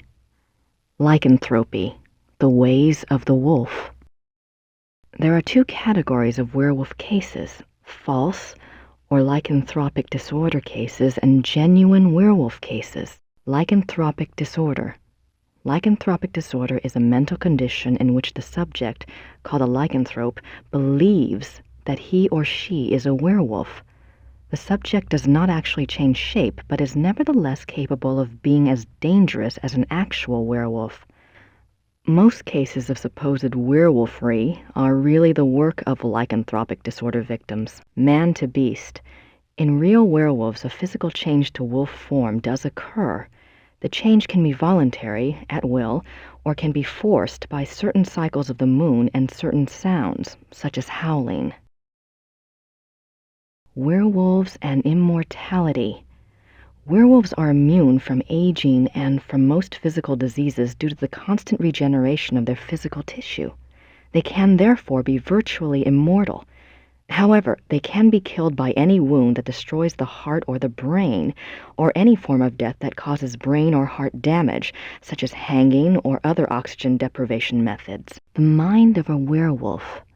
Though primarily a true wolf while in wolf form, there is some proof that the werewolf retains enough knowledge to assist his killing. Recognition of victims, evasion of traps, and human cunning have all been seen on werewolf cases. Becoming a werewolf. There are several ways to become a werewolf. They include being given the power of shape-shifting through sorcery, being cursed by someone whom you have wronged in some way, called the Lyconia curse, being bitten by a werewolf, and being born to a werewolf. In each case, the blood of the subject becomes tainted or cursed. Damnation. A person who becomes a werewolf against his will, birth, curse, or bite, is not completely damned until he tastes of human blood. Once he does, his soul is eternally damned and nothing may redeem him. Even without tasting of human blood, however, as long as the taint lays upon the immortal soul, it cannot enter into heaven and will remain chained to the mortal plane upon death.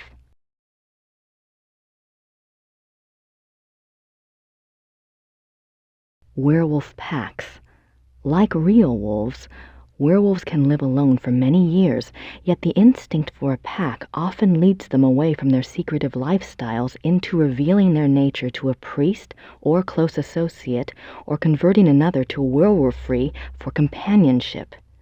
This is when the otherwise cagey werewolf opens himself to detection.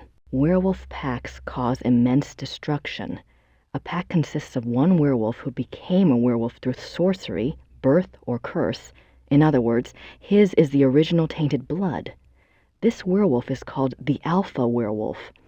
The remaining werewolves in the pack are called beta werewolves because they became werewolves through the bite of the alpha and carry the alpha's tainted blood. Alpha and beta werewolves. The relationship between alpha and beta werewolves is a complex one. Once a subject is bitten by a werewolf, his or her life and death are doomed to the werewolf curse. The victim does, however, have some hope. As long as they themselves do not taste of human blood, the curse is reversible. If the alpha werewolf is killed through some action of the beta's curse is broken. It is important to note that whether the beta werewolf was bitten by the alpha werewolf himself or by another beta, it is the alpha who must be destroyed, the source of the original tainted blood. It is also an interesting note that since betas and alphas share the same common blood, an alpha cannot physically harm a beta of his own bloodline by his own hand without inflicting the same injury upon himself. However, if a beta is harmed or killed by another, it does not affect the alpha. Symptoms of werewolfery. When hunting for a werewolf, it is important to remember that your biggest clues will come through your suspects' personalities. Becoming a werewolf is not transparent, no matter how the victim tries to hide it. The tainted subhuman blood greatly alters the subject's own mind and personality, even physical appearance. Therefore, look for symptoms in your human suspects that include increasing violence, increasing aggression, unprovoked rages, insomnia, restlessness, and other bizarre behavior. Unfortunately, over time, these symptoms can be brought under control, so do not rely upon them exclusively. A good example of this comes from a case reported by the Ancient Priesthood Society, Manos del Sol of Brazil. A rash of werewolf killings there was tracked to a high-ranking officer in the army. The society became aware of the man mainly through rumors of his violent behavior and changed personality. The case was successfully resolved with the man's capture. Manos del Sol, men of the sun? I wonder if they're like Schottenjägers, only Brazilian.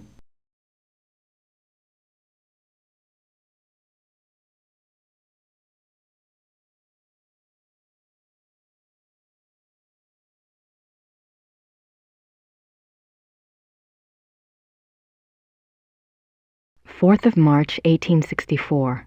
To King Ludwig II, most gracious ruler of all Bavaria. I beg your forgiveness for my forthrightness in this letter, but I fear terribly for your Majesty's safety, and thus have no time for subtlety. I have heard that the one they call the Black Wolf is close to your Highness. I have been investigating this man for reasons I cannot name at present, and I have learned that he is extremely dangerous and can only have the most dire of motives at heart in anything he pursues.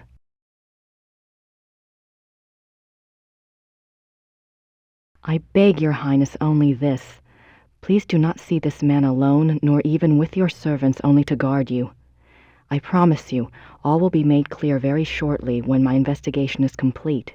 For now, only keep yourself safe. Your most grateful servant, Christian von Ritter, Schloss Ritter, Rittersburg, Bavaria.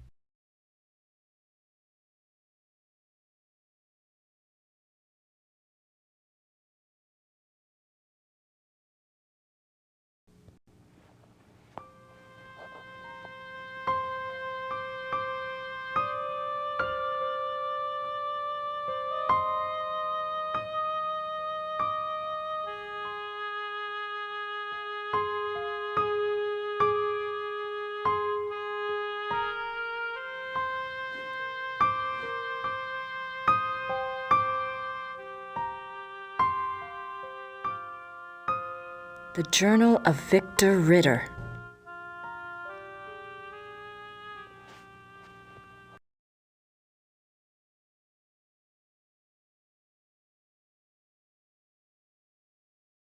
Numerous deaths at the hands of a marauding wolf being recorded in a neighboring county, I set out to see if I could determine the cause. There had been rumors of a werewolf, and the dark signs did indeed seem to be present. The deaths had all occurred within a 40-kilometer range of woods, and at the heart was the village of Alfing. My assistant and I set a trap a short distance from the village. Though the beast had shown a propensity for human flesh, livestock had also been taken. It was a newling lamb we loosed in the thicket as a lure. We awaited downwind. For 2 nights the lamb bleated to no purpose, and once we had to fend off a hungry fox. But at last the beast himself took the bait. I might have missed him. The night was so dark, and the wolf himself was black. But my assistant saw the light of his eyes, and I heard the lamb's cries turn fearful. He had the poor dumb lamb by the throat when we sprang. He was swift, and might have escaped, but his fatal mistake was to attack rather than run. My dagger struck through his chest and into his right lung. As I had agreed, we bound the wolf and tied shut its jaws. We brought it home to Rittersburg, still breathing, and turned it over to the magistrate. I pray for the man's unfortunate soul. May the law be swift and merciful. God be praised for aiding his servant. From his hand came the strength and wisdom to end the killing. Victor Ritter, Schottenjäger, 20 April 1750.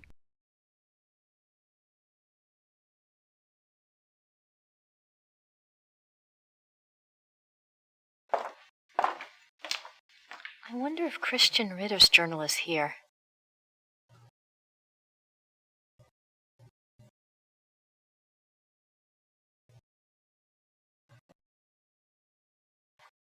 Christian Ritter, born 10 January 1820, ordained a Schottenjäger, died 4 March 1864. The 4th of March. That's the date on the letter.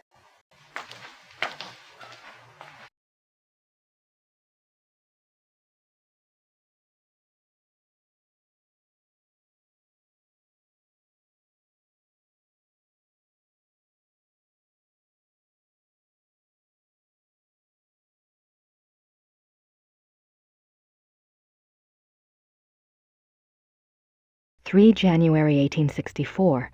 I am now in Prussia. The beast that brought me here has so far bested me. He is secretive and skillful. He has much self-control, unlike what I'd been led to expect. He seems to know almost before I do where and when I will be stalking him. He turns up his nose at my lures. 3 more disappearances have occurred, and I'm no closer to learning his identity nor finding his lair. I can't even prove he took them. Not a single corpse has been found.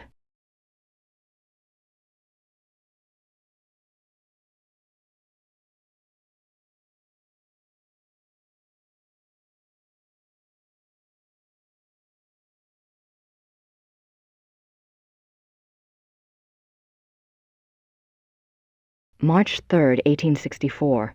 I have had a break at last. The key was in front of me all the time. The Black Wolf, he so daringly calls himself, for all to hear and none to truly see. It is worse than I could ever have suspected.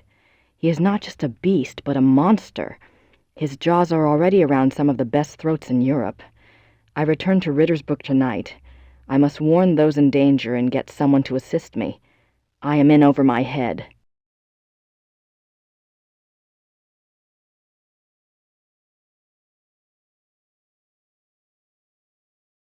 I'm not sure what other case books would be relevant.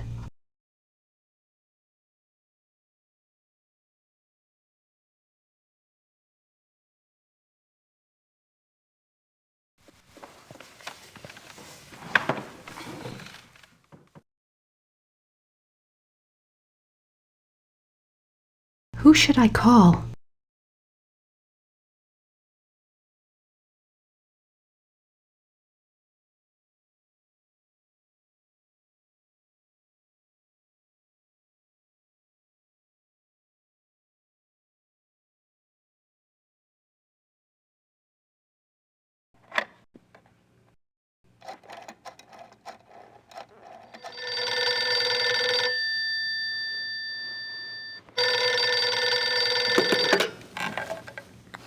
Hello? Professor Barkley, this is Grace Nakamura. I'm calling from Germany. Germany? I thought you were in New Orleans. I was, but anyway, it's rather important or I wouldn't have bothered you. Do you know anything about King Ludwig II of Bavaria? Well, that's a hell of a thing to ask a man in the middle of the night. Late 1800s, right? Yes. This isn't really my field, but I think he was crazy or something. I wish I knew. Do you know anyone who specializes in German history? Yeah, I have a friend at the University of Berlin. I'll ring him. What's your number there? It's 4989-555-7878. Okay, I'll call you back if I remember this conversation in the morning anyway. Great. Sorry again. Thanks. Bye. Bye.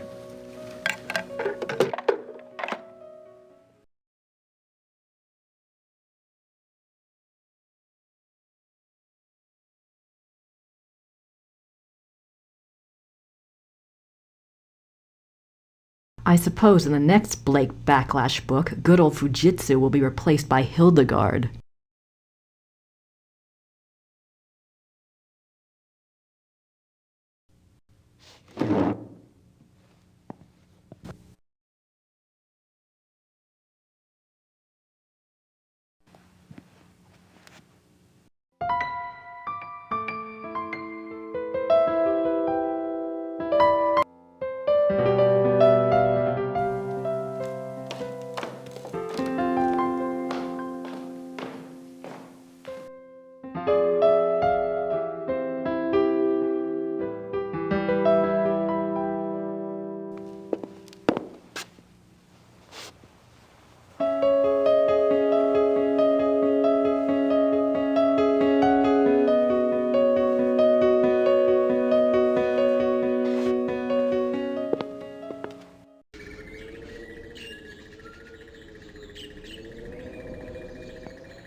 hello again. Did you need something else?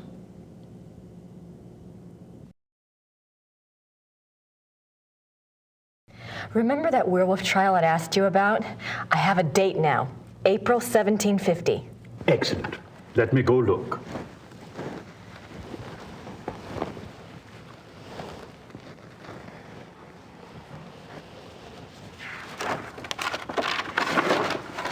I heard of this case when I was a boy, but I always thought it was just a scary tale. I never thought to look in the archives. It was there, all right. What did you want to know? Why did they bring the wolf to Rittersburg? I know the Schottenjäger lived here, but why didn't he just... Kill it where he found it? I don't know. Let's see. Ah, yes. They wanted to know what man it was, who it was. They brought it here so it would change back? Yes, exactly.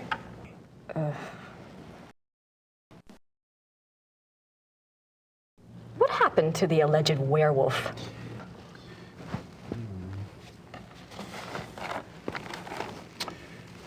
He was interrogated for 2 days. He confessed his guilt. The trial took place on the 3rd day, and he was sentenced to death by quartering and the stake. He was given a final meal. He asked to see a confessor, and this was granted. He died at dawn the following day. They pulled off his limbs and burned him? Don't think harshly of us, miss. That was a long time ago.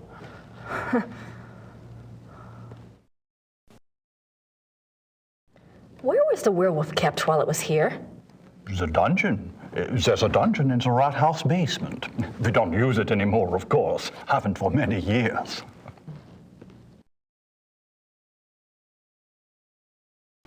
Did it change back? That's what it says. They put the wolf in a cell, and the next morning they found a man in there. A laborer from out of town identified him as Baron von Raleigh from Alfing.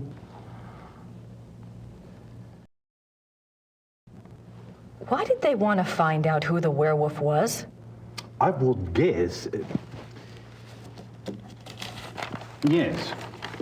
It says here that a group of villagers were sent to the werewolf's hometown once they learned its human identity. Why? They thought there were more of them there? In those days, the family of the identified werewolf would be in great danger. Many believed such curses were handed down through the bloodline. Was there anything else? I suppose not.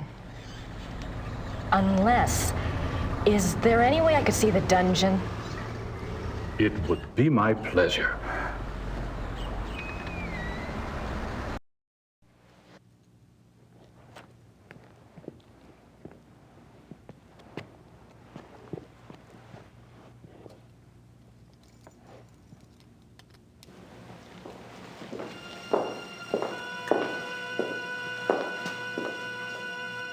Everything's been kept the way it was when the dungeon was in use. We show it off to tourists sometimes.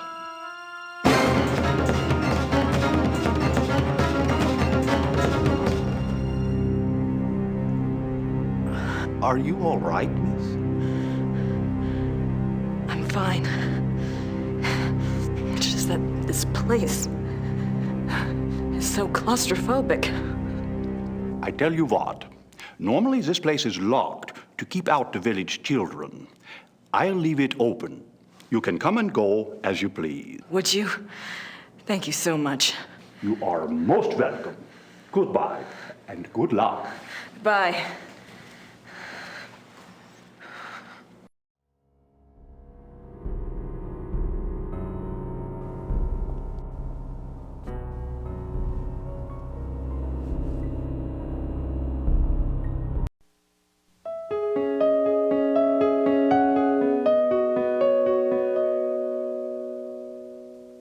asked to see a confessor.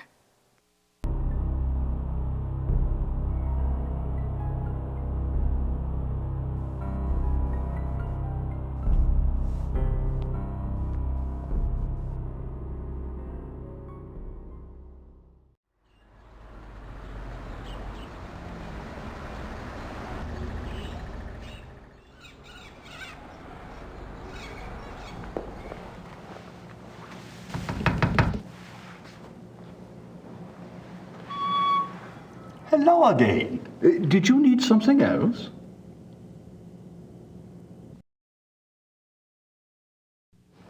I had a thought while I was in the dungeon. Yes? You mentioned that Baron von Rawlik was allowed to give a last confession. I suppose the priest was from St. George's? I suppose it was. Would there be a record of the last confession? It might tell us more about the Baron's life. Good idea, young lady. Those records are in German, though, and Father Getz doesn't speak English. Do you think this would really help your Schattenjäger? I'm not sure. It couldn't hurt. All right. I'll write you a note. You give it to Father Getz, and he'll see if they have a record of the confession. If they do, you bring it back here to me, and I'll help you translate it, okay? That would be wonderful. Thank you so much. Certainly. You got my curiosity up too, you know.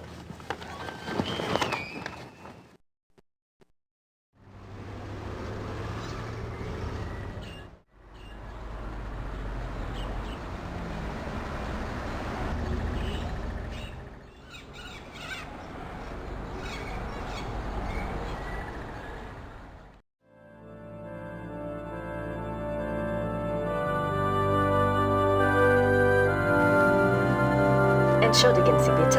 Ja. Das hier ist von Herrn Habermas.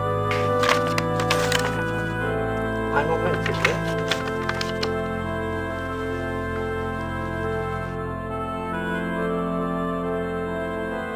Das ist für Sie. Dankeschön.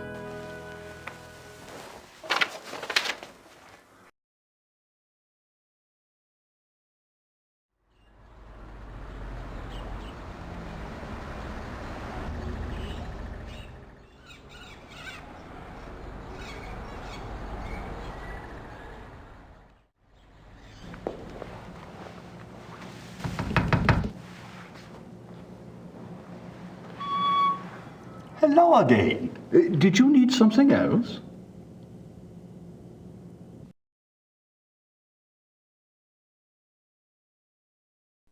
I have the church file. Excellent. Let me see it. What's this? This is in English. It's from a lawyer in Buenos Aires. It's addressed to St. Georg's Church. The date is 1764. What's it say? It's a request for information about the death of Baron Klaus von Rawlik. It says it's for the family. I assume someone answered it.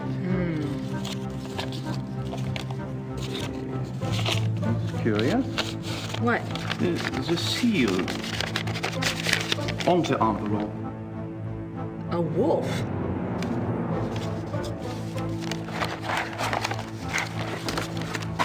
Okay. The last confession. The Rawlik family took the symbol of a black wolf to represent their great skill at the hunt. Let me see. Klaus von Rawlik says that he lived up to the family symbol too well. His friends nicknamed him the Black Wolf, but he confessed it was more because he was prideful and treated his villagers and women very badly. He was much feared. The Baron confesses that a life of sin brought the werewolf curse upon him. Listen to this. A gypsy camp, Hungarians, came to Alfing one day. He wanted one of their young women. He had her brought to his castle by force, and there he... Raped her? Raped her, yes.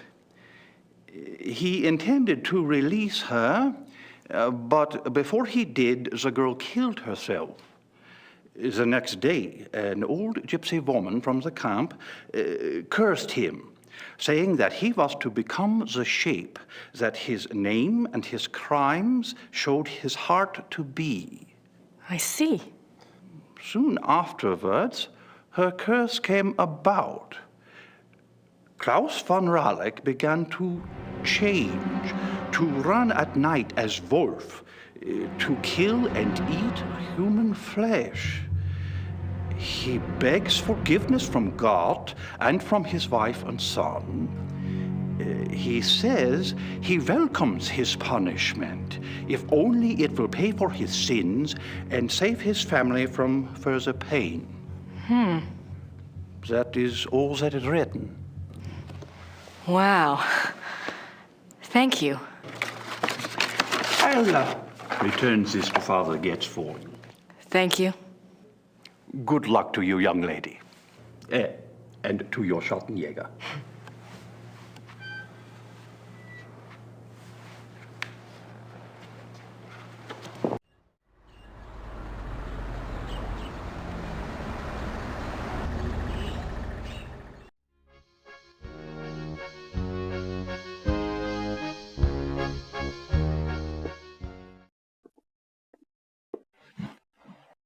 Herr Huber? Yes?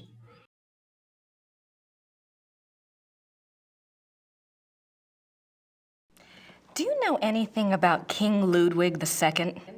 Of course. Everybody knows about Ludwig. He was the last true king Bavaria had. Why do you think I hang his portrait? Eh? Or that article on the wall? Eh? Do you know what that is? That is from the Munich newspaper the day after the king died. My great-grandfather saved it. It has been handed down to every first son. That is what Bavarians think of Ludwig.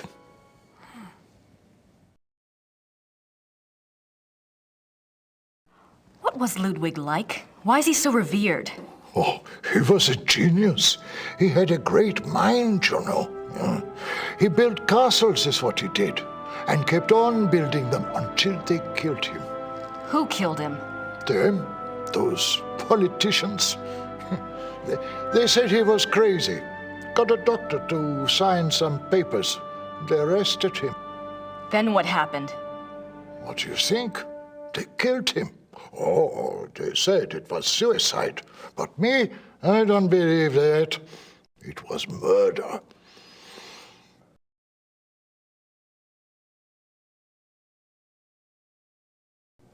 Thanks. Bitte.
All right, Knight, I've got your research.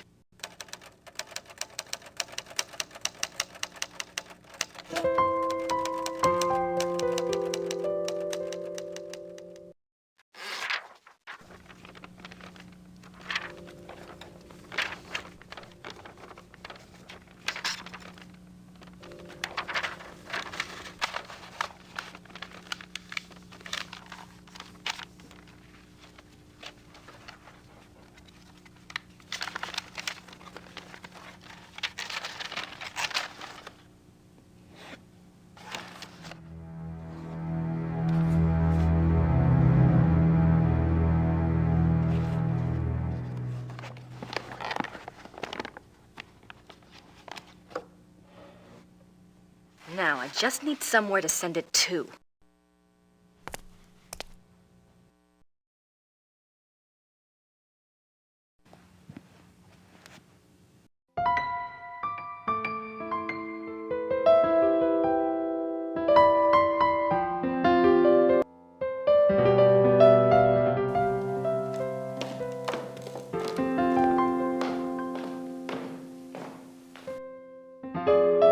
I don't have anything to say to her right now.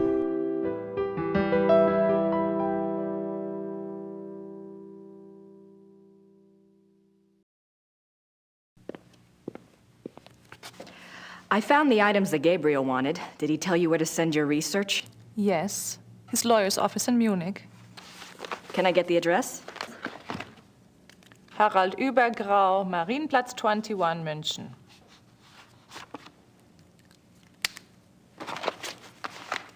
Thanks.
Grüß Gott. Grüß Gott. Womit kann ich Ihnen dienen?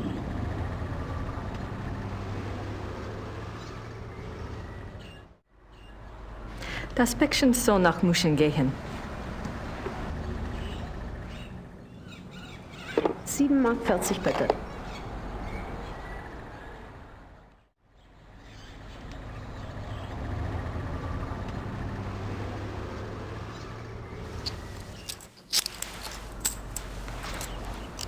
Dankeschön.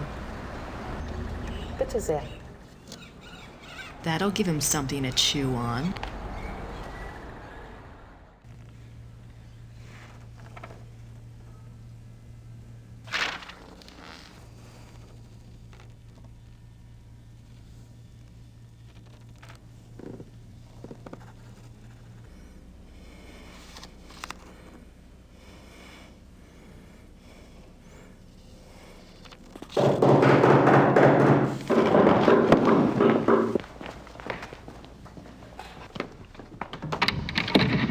Guten Abend. How are you? Is this the castle of the shot and joggers here? Yes, but I'm... How exciting! Come along, Emma. We are so thrilled to be here. Emma said it's the 1990s, for heaven's sake. The shot and joggers are probably long gone. Well, of course they aren't, I said. A family like that doesn't just dry up and blow away. The good Lord's put his mark on them. Who are you? I was just wondering the same thing, dear. Neither of you girls look like the heroic type, but who am I to judge? God chooses his soldiers, and who am I to put in my 2 cents? No, we're the Smiths from Merrimack, Pennsylvania. This is my wife, Merle. You can call me Emil. My husband. If I don't get right to the point, he'll get there for me. It's nice to meet you both. Uh-huh. Well, how did you hear about the Schottenjägers? Oh, we're demonologists. My wife makes it her business to know a lot about a lot of different things.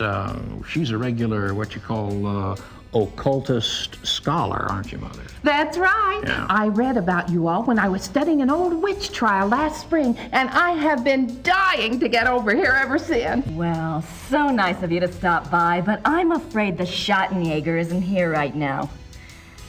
I'll let him know you called, though. Oh, no. And I was so hoping to talk shop.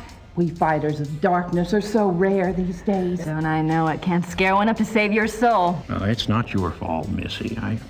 I told Merle to call before he came. People just don't take you seriously unless you're standing right there. You know that, Em. Well, it's rather late, and if you're driving, you might as well, go out right now. Don't worry about that. We're going to spend the night at the guest house in town. That's right. Stop by tomorrow, won't you, dear? You and I can exchange stories at least. We'll see.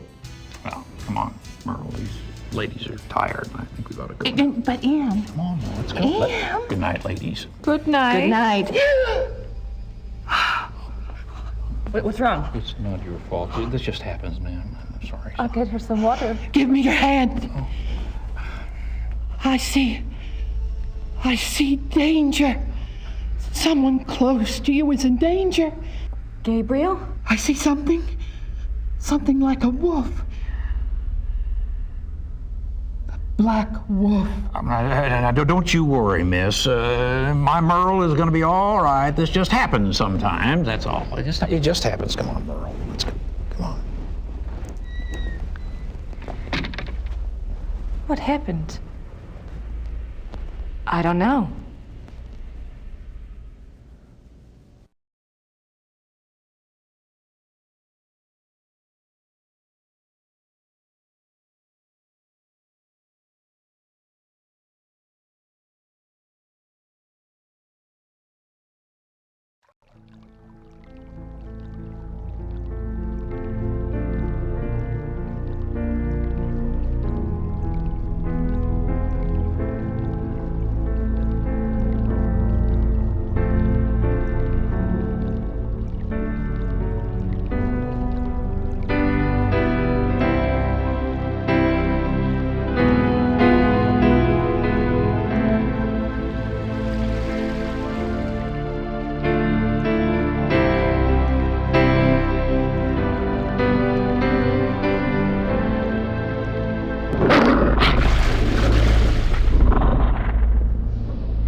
China, our homie.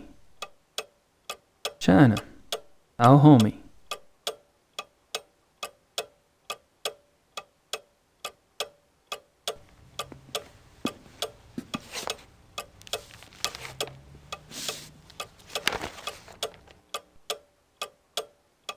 It looks like there's been another wolf killing, and this one occurred last night in downtown Munich.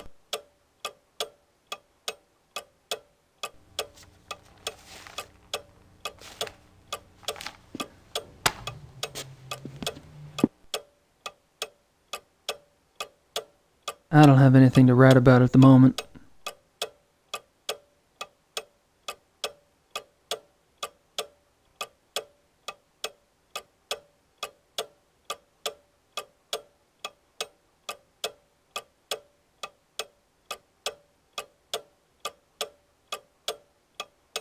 I don't think the Ubers want me in their private bedrooms.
Das vereinbaren Sie am besten mit meiner Sekretärin. Gut, ja, danke. Ah, I was hoping you'd stop by. I have a package for you. Really? Yeah, this is one. Must be from Gertie. I trust this morning finds you well, Mr. Knight. Hell, I'm lucky it's found me at all. You can call me Gabriel, by the way. Oh, of course. Call me Harald. Harry's okay, too. Thanks, Harry.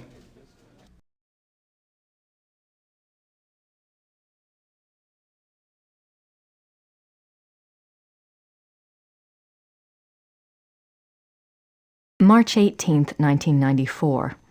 Gabriel, you might as well know, I'm in Rittersburg. I wasn't about to sit in New Orleans and let you have all the fun. Besides, if it goes anything like last time, you're going to need my help. I've been doing the research Gerda said you wanted.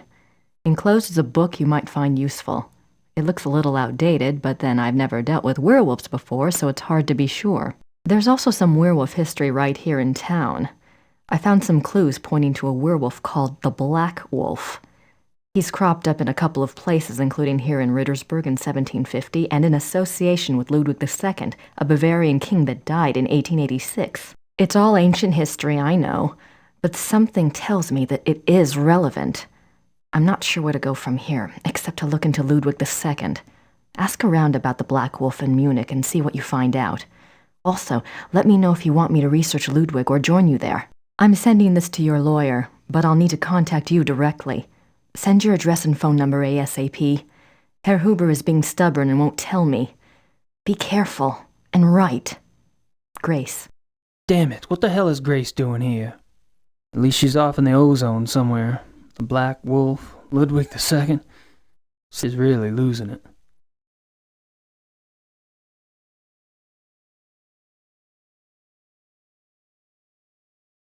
Do you know anything about King Ludwig II? But naturally. Have you been running into him much on your tour of Munich? Running into him? Isn't he dead? Yes, long dead. But he is still everywhere, like your Marilyn Monroe or Elvis. He is the Bavarian enigma.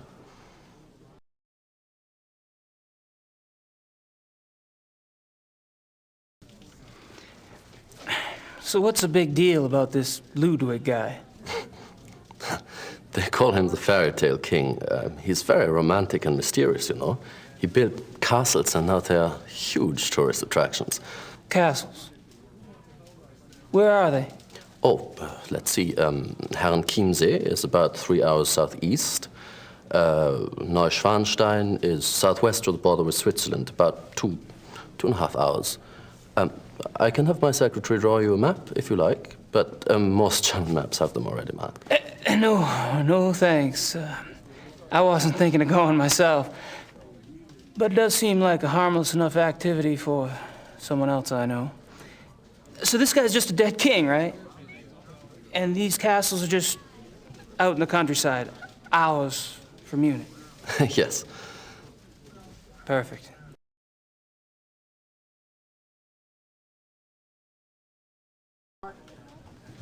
Have you ever heard of anyone or anything called the Black Wolf? No. Sorry. That's all right. I'm sure it's nothing. That's me, Gabe. Well, I'm off. See you, Harry. Goodbye.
Guess I figured out where last night's killing took place. I don't think they'd know much about it. Isn't that the detective from the paper? Commissar Lieber, my name is Gabriel Knight. I've been trying to get in touch with you at the station.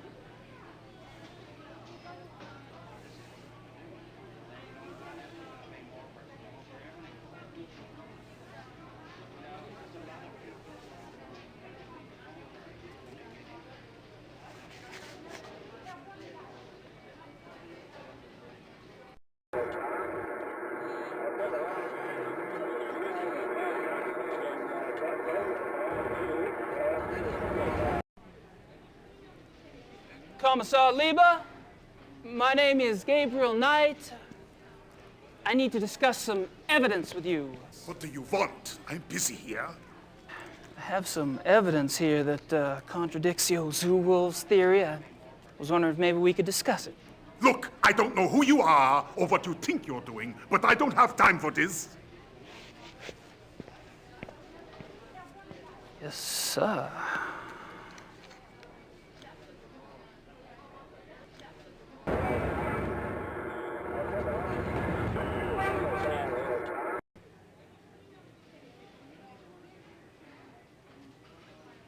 Are y'all with the news? I have some information you might find of interest. You're an American. That's right. And you believe you have information about the mutilation killings? I do have some information, yes, ma'am. I was about to discuss it with the commissar over there, but he seems kind of busy. I thought I'd speak with y'all instead. Nun gut, was soll's. Dreh schön, Dieter.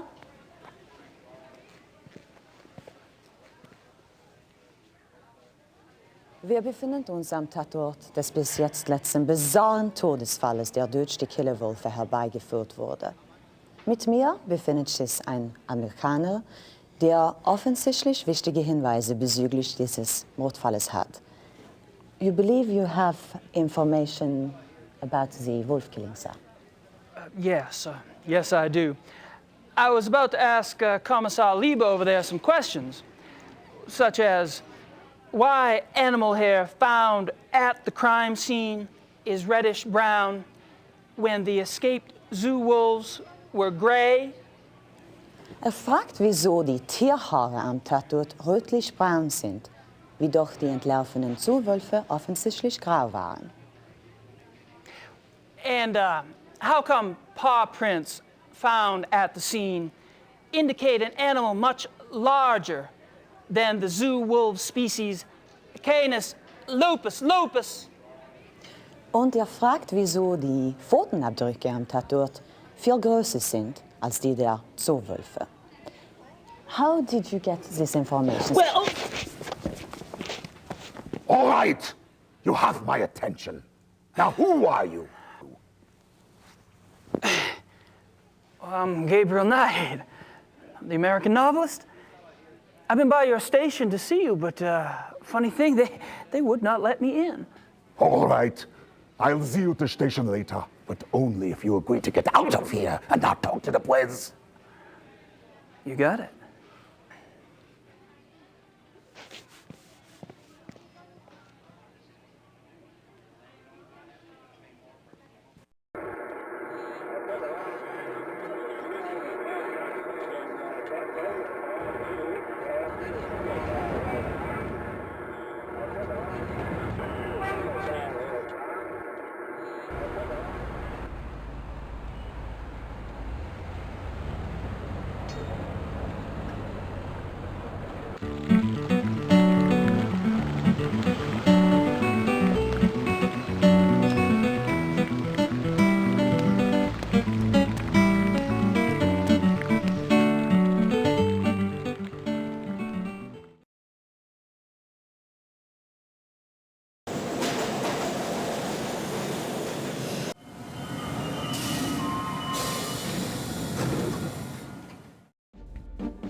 Kommen Sie herein.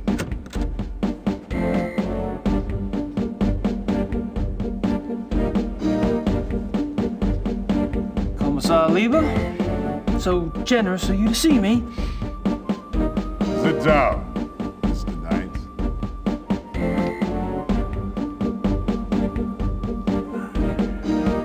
Now, you will tell me what you think you know about this case, yes?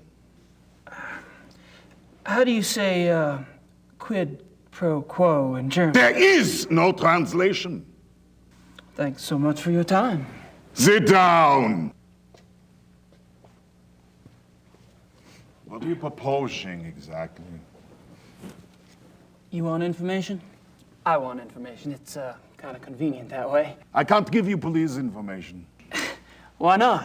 I'm not asking for anything confidential. Hell, I can't even read the damn newspapers around here. Press release stuff, that's all I want. All right. But then it's your turn. Agreed? I hear you.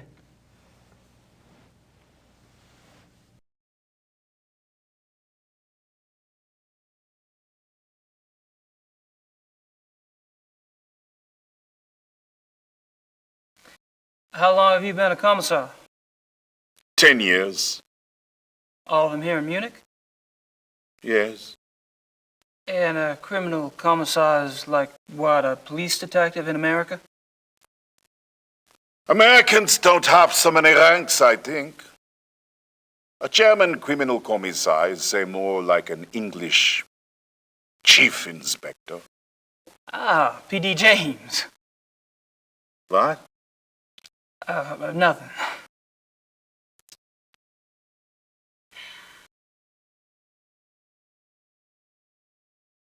Tell me about the other victims. What do you want to know?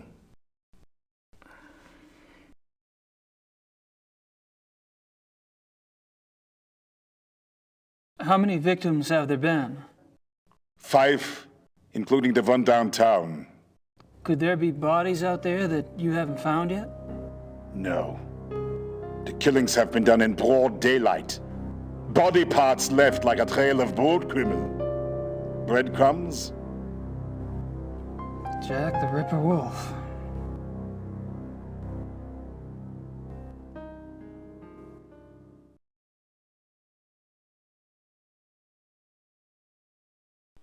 When were the other victims killed?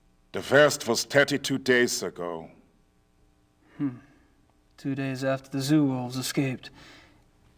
And the others? The 2 teenage boys were killed 20 days ago. The Huber girl 6 days ago. They're speeding up. Maybe.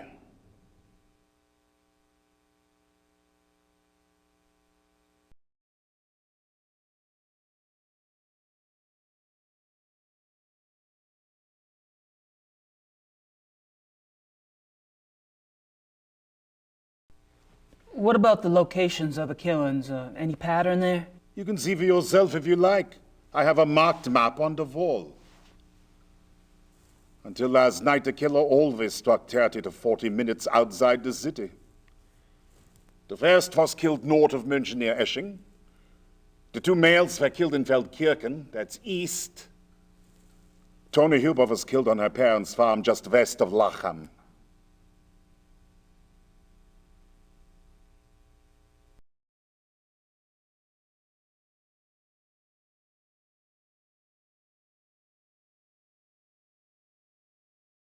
What does forensics say about the killer? That information is not for the press. But the bite marks, saliva, you've seen the bodies, I haven't. All I can say is, it is an animal. Mind if I take a guess? Your boys in the lab say the bite marks are canine and are closer to wolf than to dog. But beyond that, they can't pin it down. Nothing like it on the records. Probably a weird hybrid. Yeah. That's what I thought.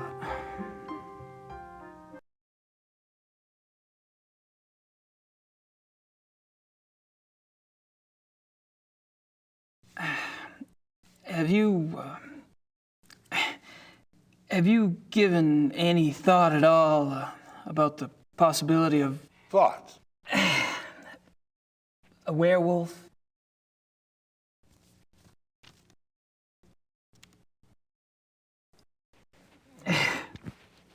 Never mind.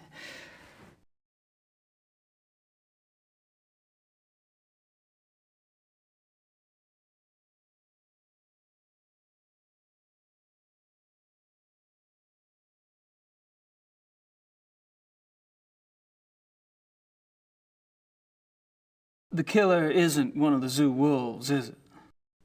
That is information the press does not have, Mr. Knight. I expect it to stay that way. I understand.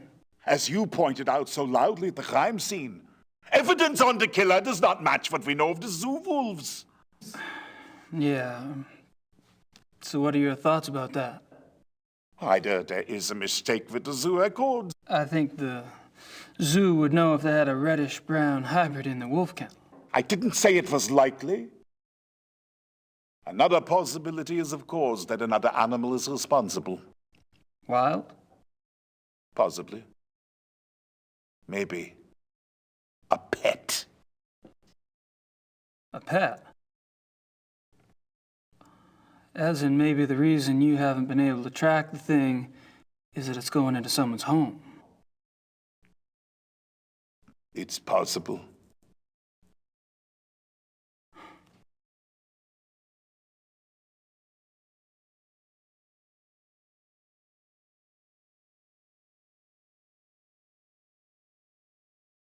You keep saying an animal. You found evidence of only one animal? One bite pattern, one saliva type? Yes. Yet 2 wolves escaped from the zoo. As you say, the zoo wolves do not figure into this at all. Oh, I wouldn't say that. No, I definitely would not say that.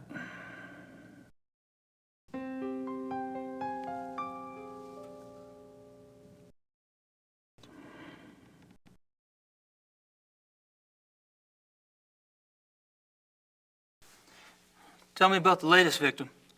Male, 52, Grossberg was the name. He was a furrier. Ironic, isn't it? A furrier. What an amazing coincidence.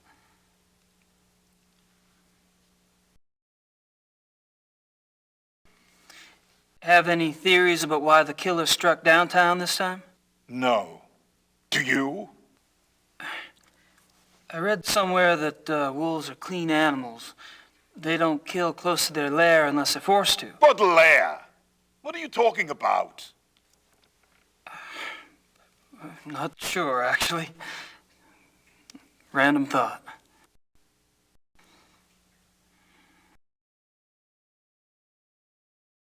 Have you ever heard of anyone or anything called the black wolf? The hair samples we have are all reddish-brown. Yeah, I know. I was just wondering if you'd heard of a black wolf in general.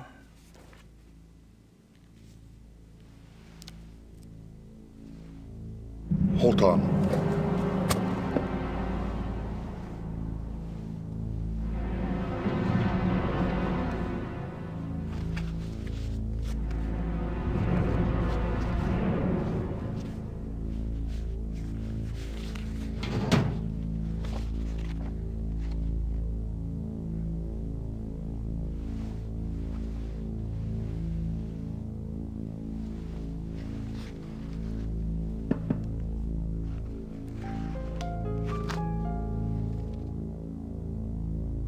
Here is this. What? Missing persons case. A runaway teenaged girl. It happened in 1989 in a town called Kirschel, in the Nationalpark Bayerischer Wald, Bavarian National Forest. Uh-huh. Oh, I just thought I remembered something. It was a sad case, you know. She was very pretty. Ah, yes. Here it is. What? There was a supposed witness. An old lady who lived on the edge of town near the woods. She says she saw the girl go into the woods the night she disappeared. Says the wolf got her. The wolf? The old lady had been complaining for some time about a huge black wolf in the woods. But no one believed her. She was verrückt, crazy. No one else ever saw the thing? Hadn't been any wolves in those woods for 50 years. So there was probably nothing to it. That's what I thought at the time. Of course, that was years before this case. Never heard of wolf attacks back then.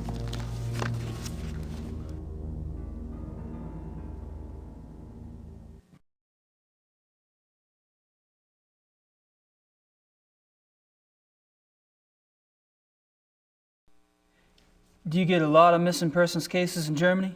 Oh, sure. Mostly teenagers, runaways. It gets worse all the time. Families are not like they used to be, yes? Suppose not. That's all I wanted to know. Good. We discuss you now, yes? I guess. You want to tell me, or do I have to ask? I'm investigating the murder of Tony Yuba for her parents. Why? I'm an investigator. That's what I do. You're an American PI? You could say that. And how did the Hubers end up hiring you? Mutual friends? I see. And this evidence you have? A paw print and some hair samples from the Yuba farm. I spoke with some folks at the zoo as well. All right, Mr. Knight. I don't know how the police deal with you in America, but in this country, we don't like civilian interference.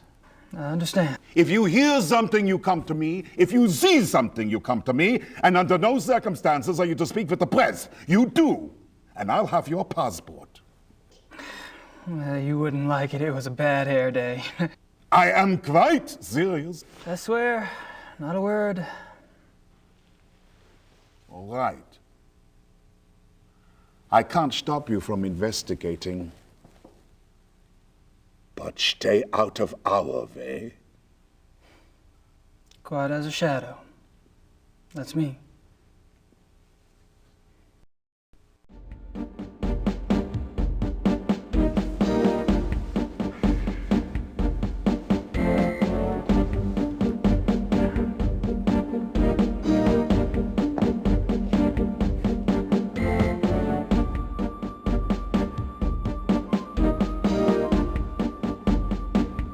This map, it marks the locations of all the wolf killings, right?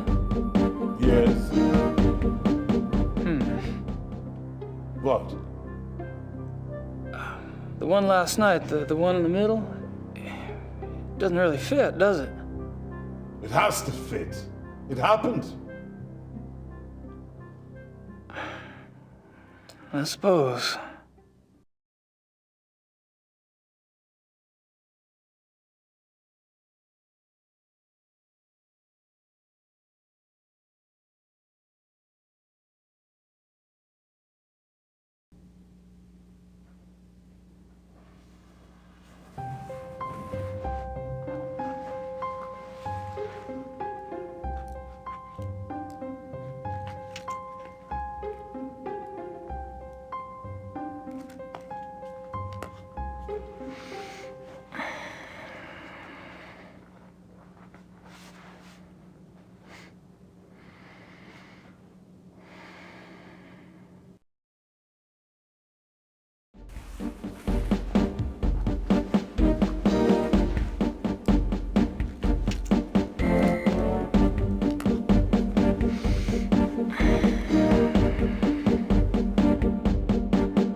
Off. Stay out of trouble. Of course.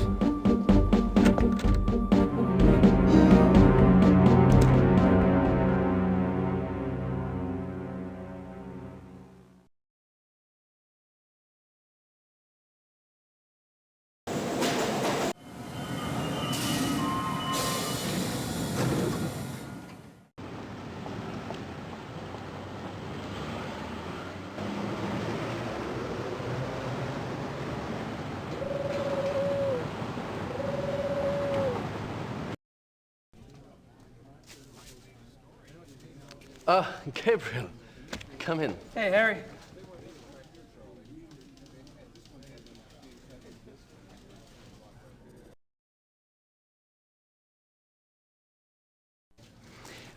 You mentioned the possibility of my using your secretary for research? Anytime. Great. I wouldn't ask, but I need a newspaper search done, and my German sucks. No problem. What exactly are you looking for? Missing persons. Actually, missing persons cases that occurred in or near forested areas. How far back do you want to go? 10 years? Okay, I can spare her later in the day. We should have it ready for you by tomorrow. Great. Thanks. Well, I'm off. See you, Harry. Goodbye.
Guten Morgen, Herr Knight. I'm afraid there's no one here at the moment. They're all busy with their daily tasks. You are, however, welcome to use the club, so I've been informed. Thank you, Xavier. You're so kind.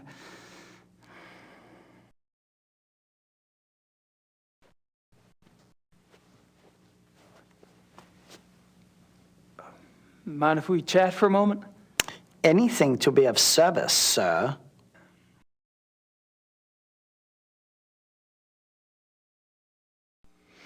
So, tell me about the club. What about it? How long has the club been around? Since 1970. No way. The old Royal Bavarian Hunting Lodge? It's older than that, isn't it? Die Königliche Bayerische Hofjagdloge is ancient. This particular form of it is new.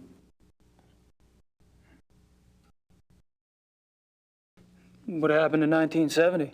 Baron von Glauer came. He brought a new vision. The lodge had nearly died out. Hunting is not so popular as it used to be. Were you here when von Glauer joined? Baron von Glauer. He hired me later, in 72.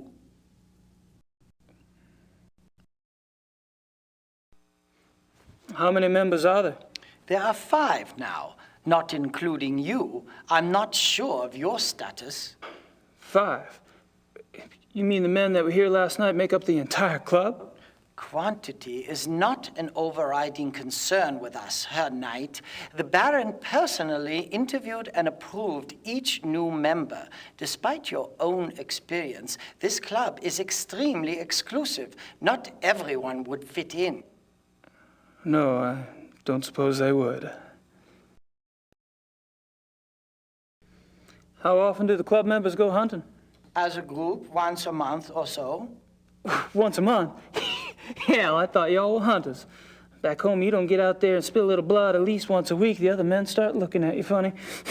Organized club hunts are once a month. Members can use the club's lodges anytime on a more casual basis, and they frequently do.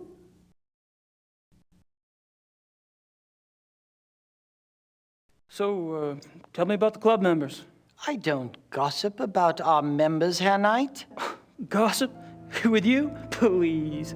I've never met anyone as obviously discreet as you. Thank you. Bet you could drop a load if you wanted to, though. You probably know more about what goes on around here than anyone. True. At least I used to. But with all these new people coming in, I'm not sure I know anything anymore. All these new people? You mean I'm not the only fresh blood? No, Herr Dr. Klingman was only accepted a few weeks ago. Really? Who brought him in? I was not in on the discussion, so I really couldn't say. But I'm sure there was more thought behind his acceptance than yours.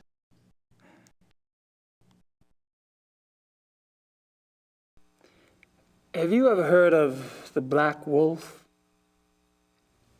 No. Alrighty. All right, Xavier. Thanks.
Hello. Grüß Gott.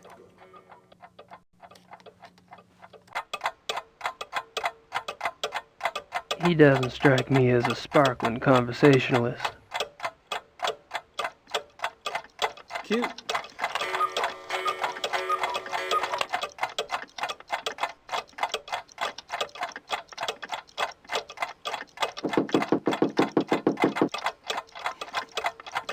Yeah, well, there is in there this sound thing, you know, to wake up. You know, in the morning.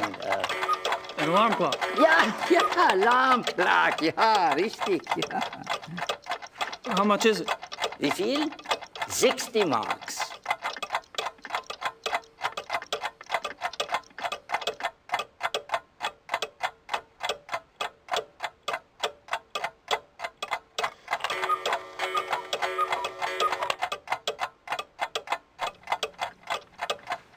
I'll take that woodpecker clock. 60 marks, bitte.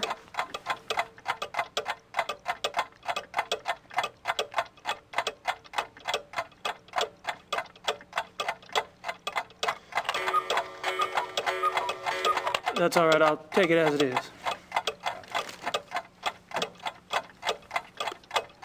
Dankeschön.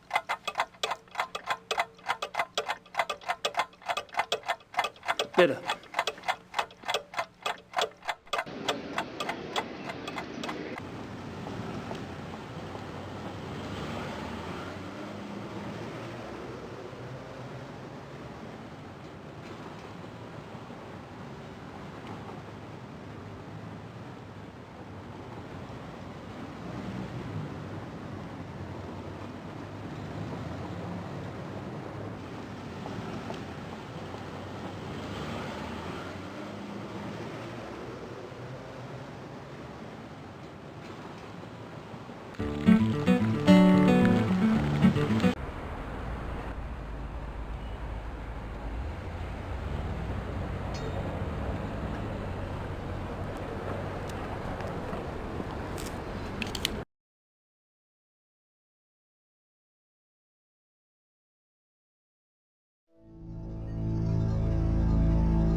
Somebody's at the door. I can hear.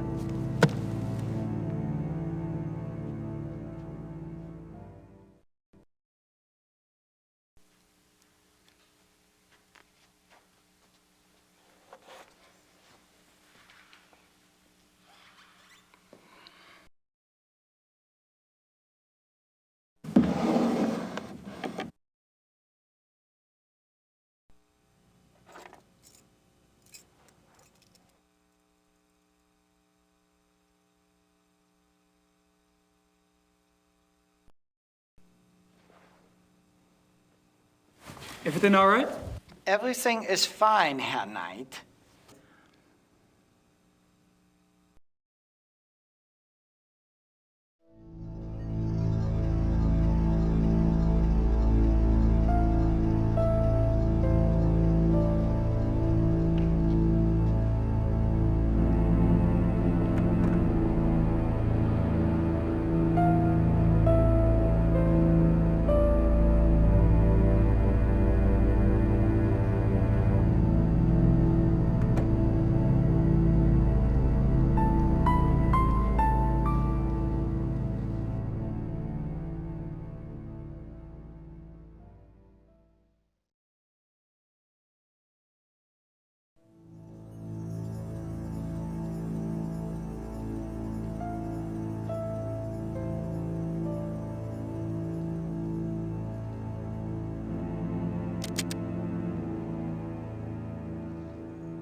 Möchte wissen, wer das ist.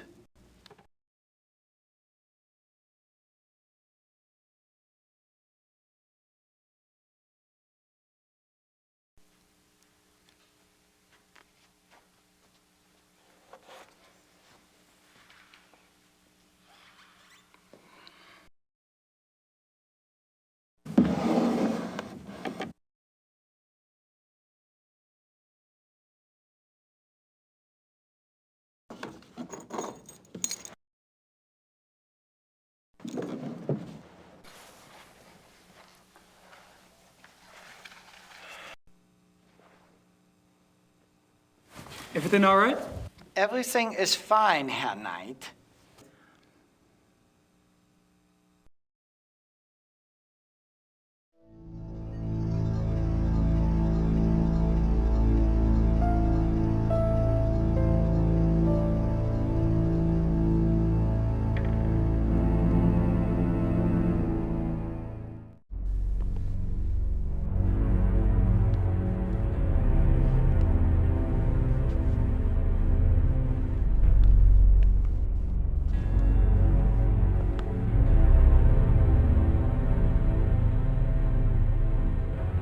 Aren't some of these endangered species?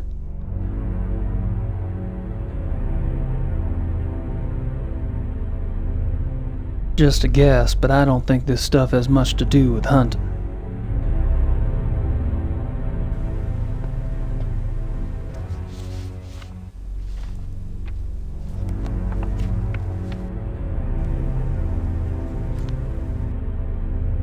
Rice, Von Agner, Henneman.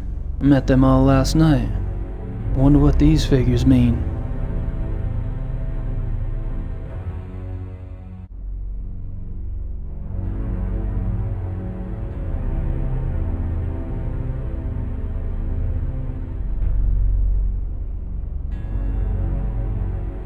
Aren't some of these endangered species?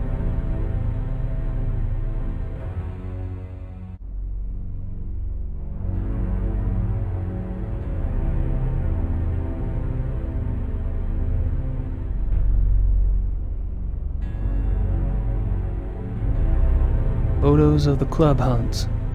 Looks like von Glauer and von Zell monopolized the camera. Or the hunts.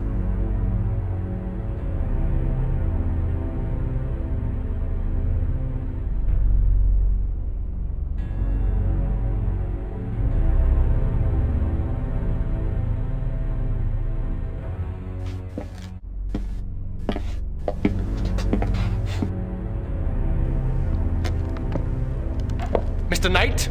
Hey. This room is for members. Only. Oh, sorry. The door was open. I'll go up. Wait! I'd better make sure you do not take another unexpected detour.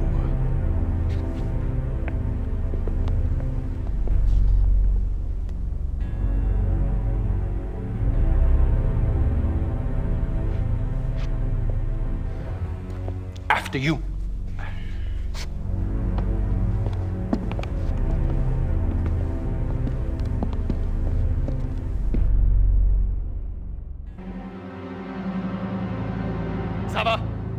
Sava, kommen Sie! Ja, Baron von Zell? I found the basement door unlocked and Herr Knight below. Perhaps you could keep a better eye on the keys in the future. I will, Baron von Zell.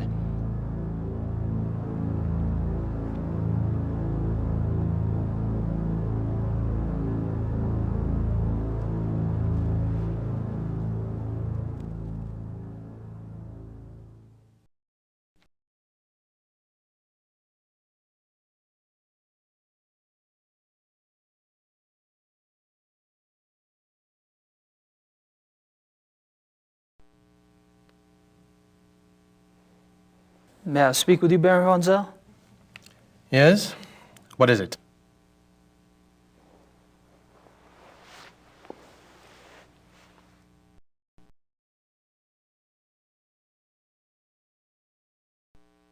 So, what do you do for a living, Baron von Zell? For a living? My family is in banking, Herr Knight. What do you do for a living? Me? I'm a writer. A writer? How aggressive of you.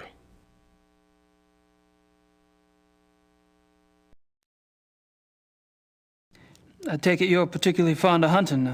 I noticed the photographs downstairs. You and the Baron sure do get around. We are the best? You may find that out for yourself someday. Oh, I'm anxious for us to hit the field. I have a feeling there's a lot I could learn from you. You may find yourself more challenged than you can imagine. True. I don't get in as much practice as I'd like, and hunting's like any other sport. The more you do it, the better you get. Bullshit! Hunting is a matter of the spirit, of will. So it is.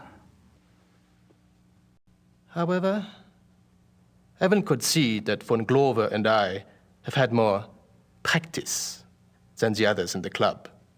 We used to hunt together quite a bit. Used to? You don't hunt together anymore? No, not often.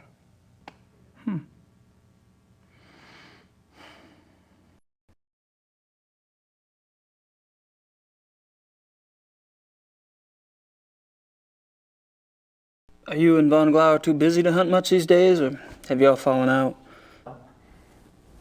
I suppose I've simply outgrown him. Really? In what way? You wouldn't understand.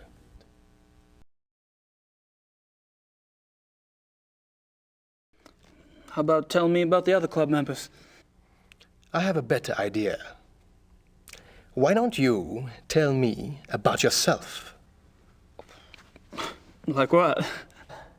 For example, why are you in Munich? Oh, I'm just vacationing and thought I'd stop by on my way through. Really? And where are you staying in Munich? Outside of town a ways. Which suburb? I'm on a farm, actually. And you know, I don't remember the name of the area. Probably couldn't pronounce it anyway. Yes.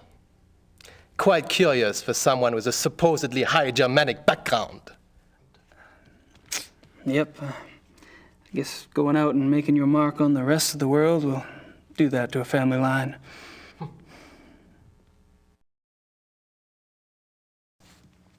The club seems to be an exciting place. Do y'all travel much as a group? No. Really? You don't hunt abroad? We are all very busy men. No, isn't that odd?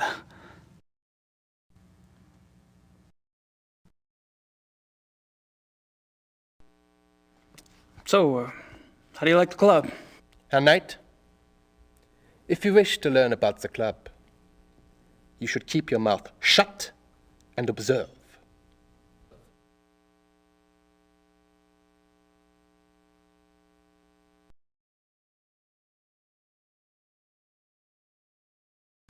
Have you ever heard of the Black Wolf? No.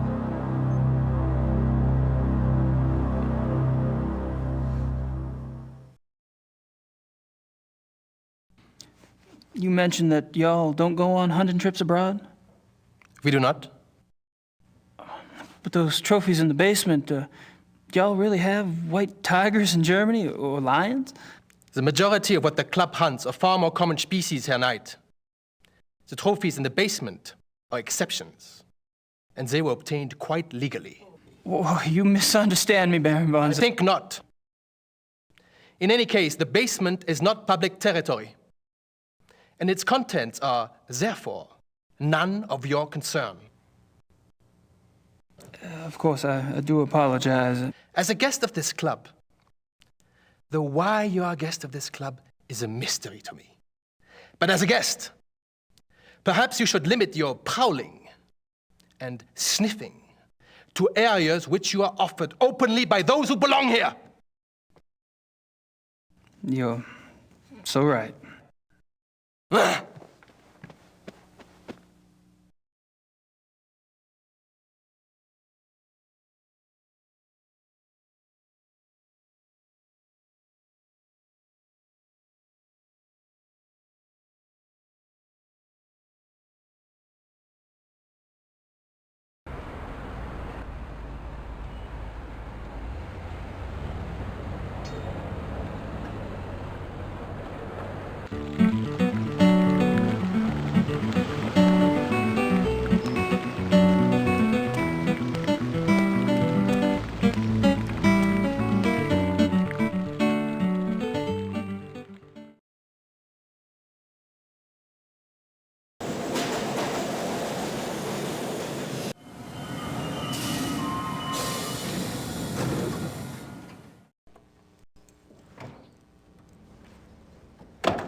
Who should I call?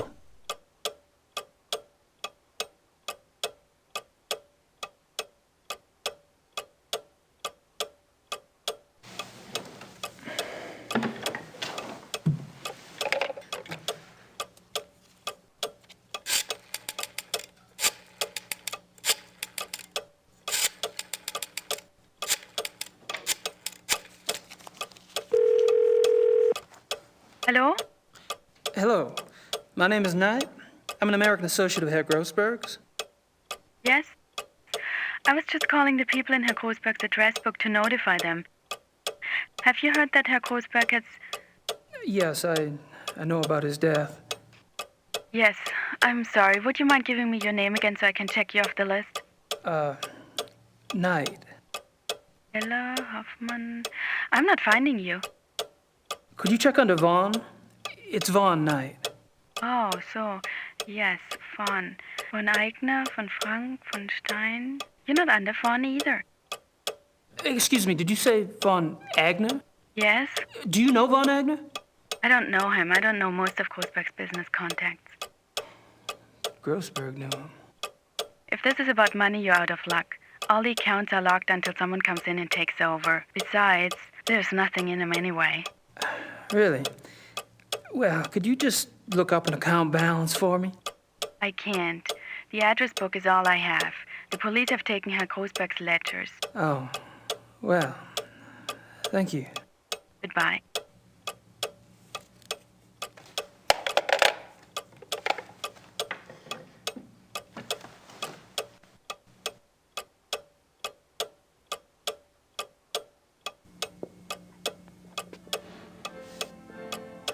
I'd better make sure Gracie keeps busy. Elsewhere.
Baron Friedrich von Glauer.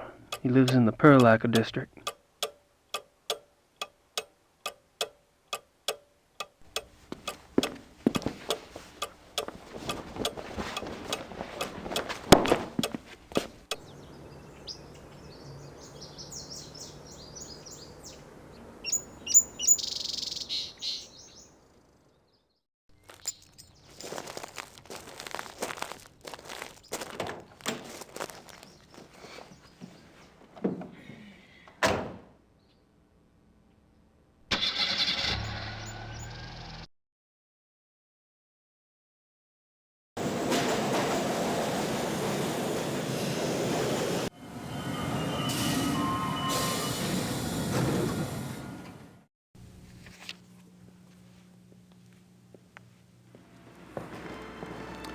Entschuldigung, Baron.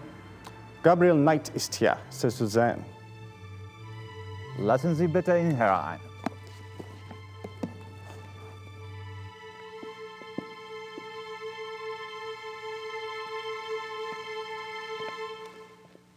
Gabriel, what a pleasure to see you so soon. Bringen Sie uns bitte ein zweites Glas Wein.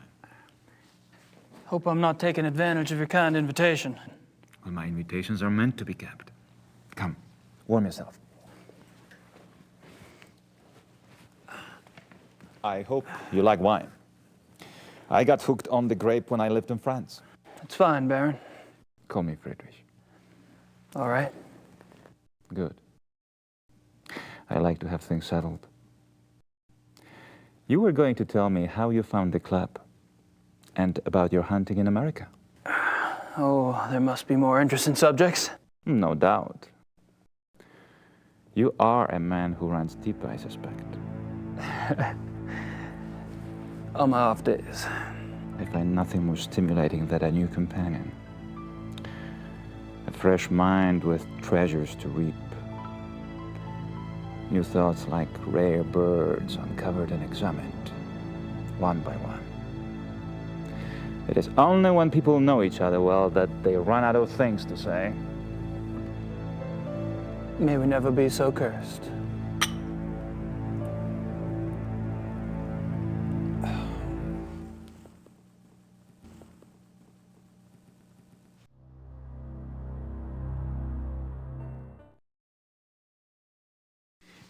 Are you from Munich originally? No, I was raised abroad. But both of my parents had deep Bavarian roots. Really? Where abroad? All over. France, England, South America, North America. I love to travel.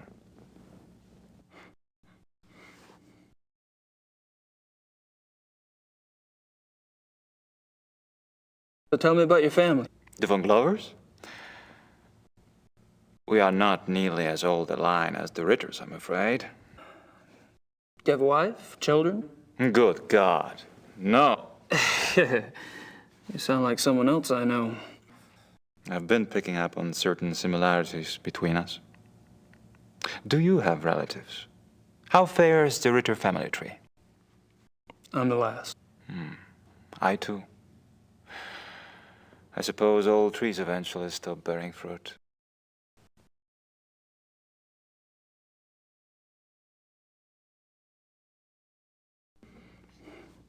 How'd you end up here? My circumstances were probably not much different than your own. I wanted to return to the land of my ancestors, and so I did. Which reminds me, you were going to tell me how the Ritter family ended up in America. My grandfather. He left the family and went to New Orleans. But you chose to return to the family. Why? If you want to know the truth, I didn't have a hell of a lot of choice. Yes. I understand.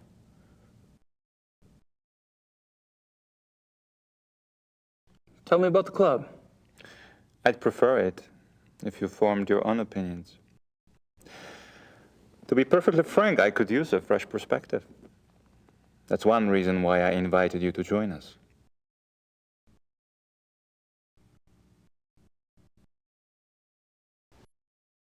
How about telling me about the other club members? Ah, my select few. You find them valuable friends once you get to know them. Did most of them come to the club through you? For the most part. Though occasionally, fate throws one into my lap.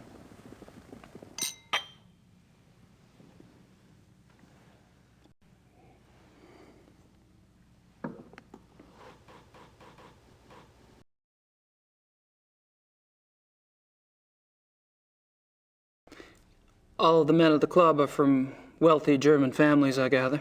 Yes, but it's not quite that simple. I am a believer in self-determination. Each man at the club must also be personally accomplished and gifted. Really? Absolutely. For example, von Eigner owns one of Germany's biggest meat butchering plants, and he runs an elite private brewery. It's true he inherited the business, but he's expanded it a great deal. A butchery? Huh. And the others? Price is recognized as one of the best trial lawyers in Germany. He seems pleasant enough in person, but you would be surprised how vicious he can be in the courtroom. And Henneman? Is with the government. He has a prominent position and is an acknowledged contender for higher office. Really? How high? There have been newspaper reports that predicted the highest. That would be convenient for his friends, wouldn't it? Such men are an asset to everyone who knows them. And Baron von Zell? Von Zell's family owned the majority of stock of one of Munich's oldest banks. In his own personal accomplishments?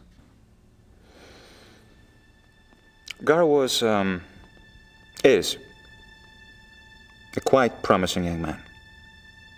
He was always top of his class, the best at anything he did. I keep picking up a past tense here. You haven't seen him at his best. He's going through a rough spot lately, I'm afraid.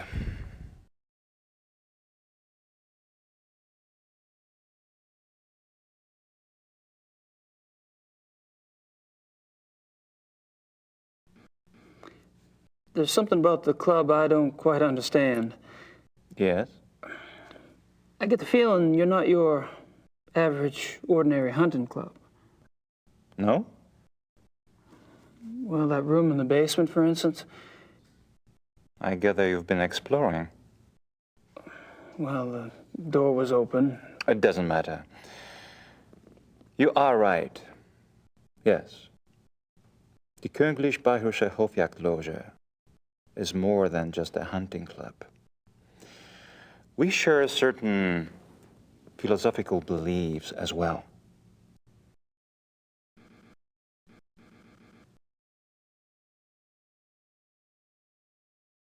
I'm curious about these philosophical beliefs of yours. Can I talk you into enlighten me? Are you really interested? Yes. I'm glad. You seem to be the sort of man who would appreciate our way of thinking. The men at the club and I, it is our desire to reconnect with our true physical nature. Go on. Think of it this way. What makes men different from any other species on this planet? Civilization, of course. Oh, it's not a bad thing, human society. But it has come at a terrible price. Through civilization, man has lost his physical self, his sensory power, his instinct, if you will. He became fat and lazy, a dulled, rusted blade. And those are my good days. Picture a beast in the woods. It is alert. It smells. It sees. It feels everything around it. It can tell where some other animal has passed days before, where food is to be found. It can sense danger. You put civilized man in the woods, and he's comparably deaf, dumb, and blind. I hear you, but isn't some of that related to physical makeup? Our senses of smell and hearing aren't as sharp as those of wolves, for example. That's just it. Surely man once had those abilities. As generations of city dwellers failed to use their most acute senses, genetically they started to fall away, the way limbs wither when not exercised. I believe we can hold this degeneration. And not only hold it, but recover that which was lost. It's an interesting concept. Do you have any proof that such powers are recoverable? Proof? I felt things myself. Keener hearing, sharper smells, but documentable proof? That is harder. To what extent we can recover these primal abilities, and what some of those abilities might prove to be, that is what we still struggle to find out. You're very convincing, Friedrich. There's no doubt that the potential is fascinating.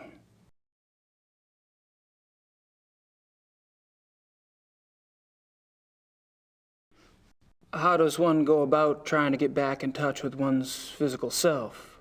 Does it have something to do with hunting? You are right. That's part of it, yes. Man is, or was, a predator. But unfortunately, he was too smart for his own good. He figured out how to raise his prey in pens. Hunting helps us get back in touch with our predator soul. Do you? Get back in touch with your predator soul? Some of us have been more successful at tapping into that than others.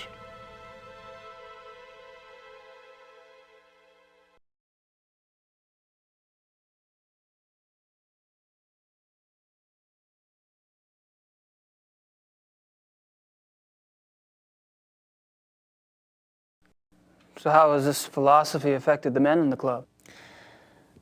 The men at the club are all excellent specimens who have used the philosophy to increase their success and power. So your woods becomes corporate headquarters, your prey the competition. Some of the technique can be applied, yes. When the senses are primed, one can pick up all sort of feedback that is normally lost in the haze. Speaking hypothetically, do you think it would be possible to take this philosophy too far? Funny that should occur to you so quickly. It hadn't occurred to me for the longest time. I hope not.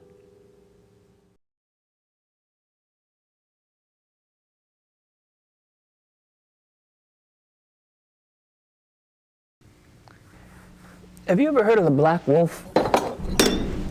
I'm so sorry. It's all right. Gunther! Würden Sie das bitte reinigen? You barely got me. Are you all right? Yeah. Danke.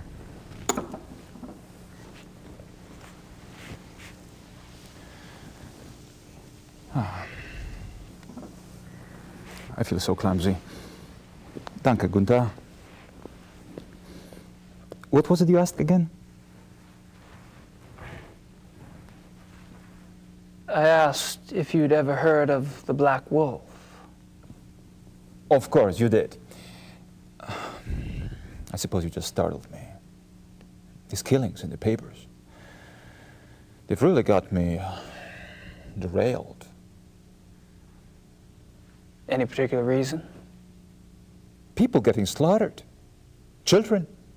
In broad daylight. Nature can seem cruel, but it is orderly. It does not waste or torture. Not like this. And with the club espousing what we do, our philosophy does not support this kind of thing. I'm sure that's true. I apologize. It just... I am concerned that we are not put in the best of light under these circumstances. To promote hunting when these atrocities in the papers. You must understand. The nature I promote is not a murderer. When a healthy beast kills, it takes only what it needs to survive, and it does so respectfully. It is only the man who is capable of such a pointless slaughter.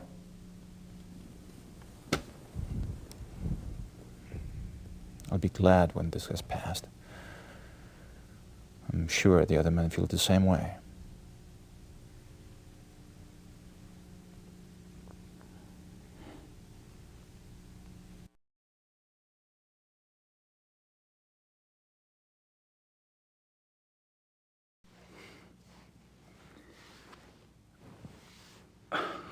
That's a great mask. Mind if I take a look? Be my guest.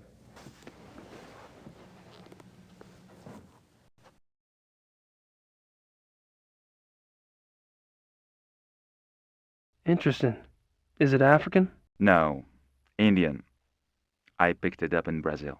Huh.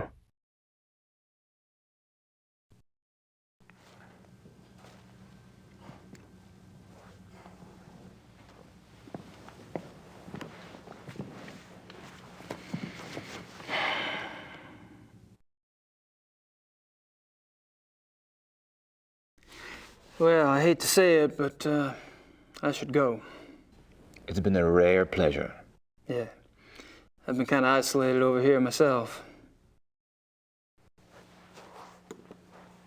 I'll see you at the club tonight, won't I? Oh, right. And perhaps you'd like to come over for a drink after that? It'll give us a chance to talk some more about the others. I'd like that. Thanks.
That's taken care of.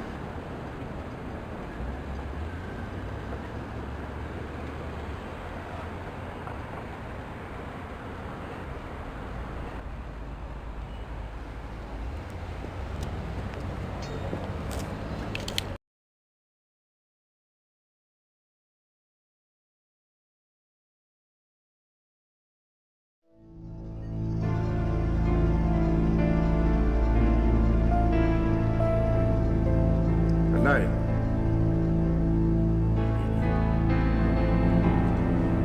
And you, Herr Price? You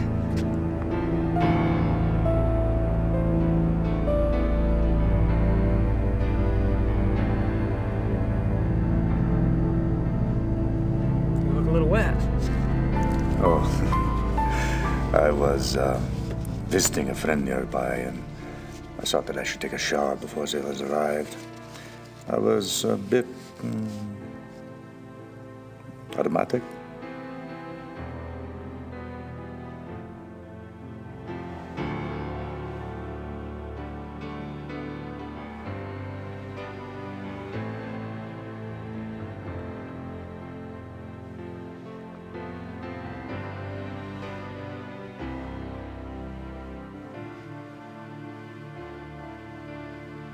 Well,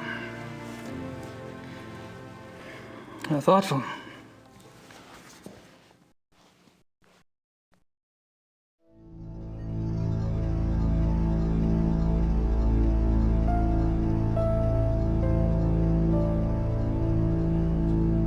Herr Price?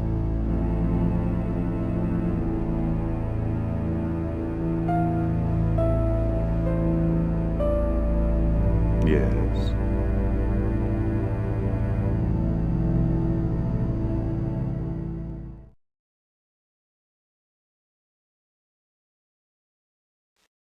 Baron von Glau mentioned that you're a lawyer. Yes. And fortunately for me these days, I have enough money to where I only have to take those cases which interest me. I enjoy my leisure time. And what do you do with your leisure time? I entertain.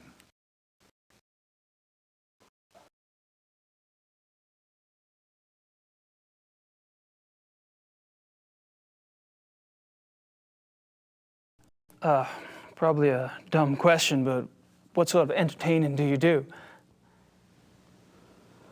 Do you like women, Herr Knight? I've been known to. I adore them. You might call it an obsession. The stalk, the dance, the bait, the hook. And what do you do once you've hooked them? Oh, you know. You're quite the pleasurist yourself. Or have I misled you? You're probably just getting a whiff of the past, Herr Price.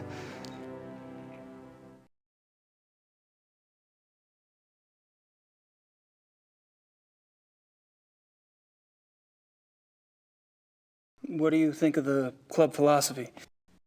It works, doesn't it? Does it? We're all animals, but I deny it.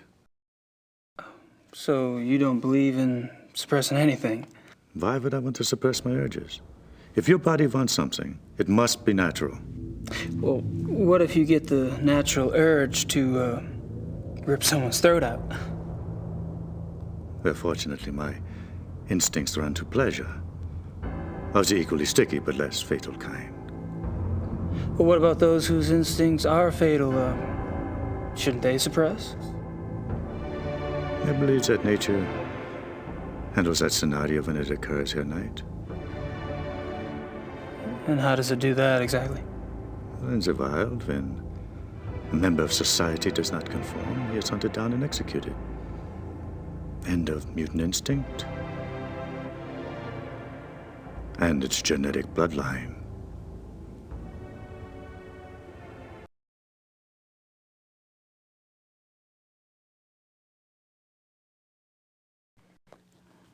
Tell me about the other club members. Oh, they're all right. Don't worry about Von Zell. He's a bastard to everyone these days. PMS? I don't know what his problem is. Oh, he's always been an arrogant bastard, competitive on the hunts, ambitious. But still, aren't we all? He was decent enough at one time. In fact, he was Von Gloria's favorite. And he was an asset as a friend. But things change.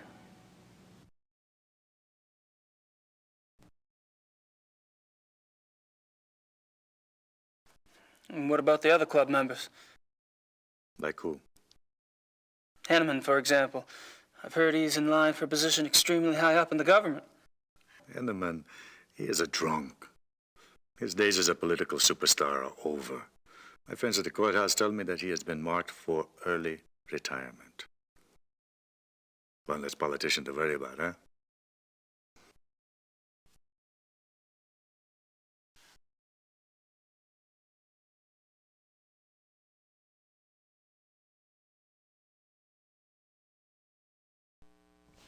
When did Von Zell begin to change?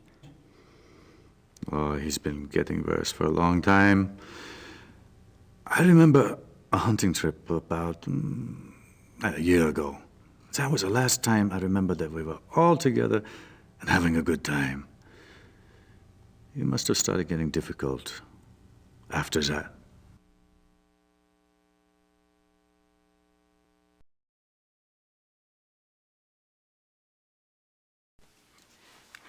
Seems like you've pretty much written Von Zell off yourself. Any particular reason?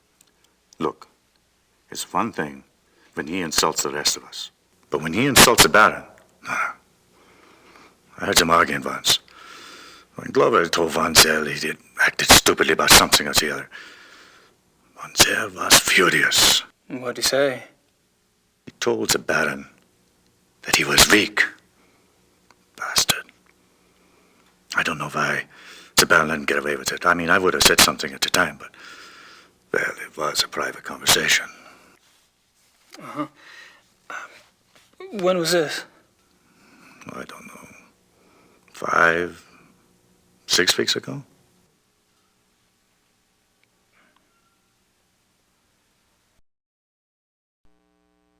How was Von Zell an asset as a friend?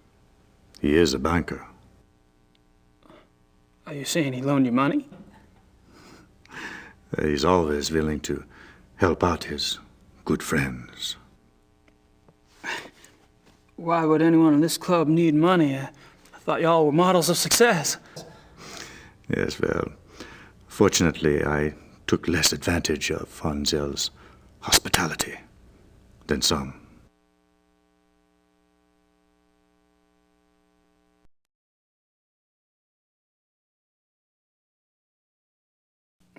Have you ever heard of the Black Wolf? Yes. Really, where? Oh, I don't know. Just sounds familiar. Will you tell me if you remember? Of course.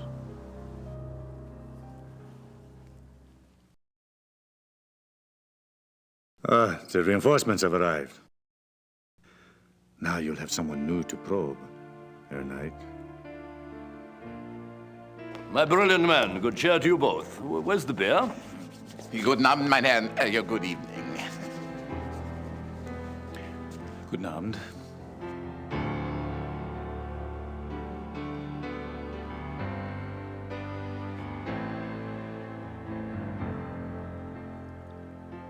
Wieder eine Steine Ja, Bier, ja, ja. Abend. Abend. Baron von Zell.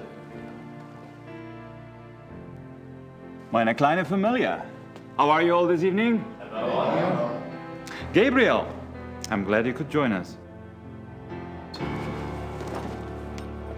I need to speak with the Baron. Enjoy your evening, Herr Knight. Thanks. I will.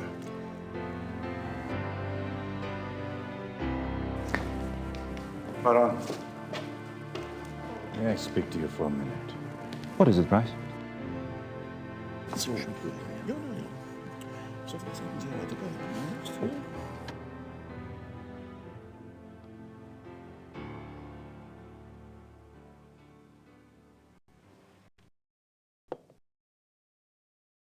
I don't think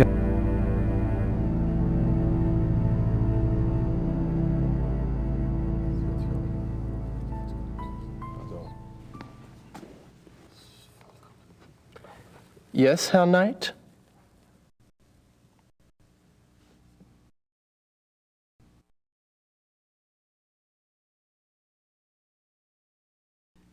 Just wanted to grab a magazine. Then grab one.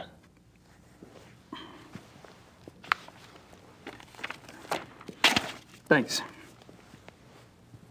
Ich bin sicher, es ist kein Reiter.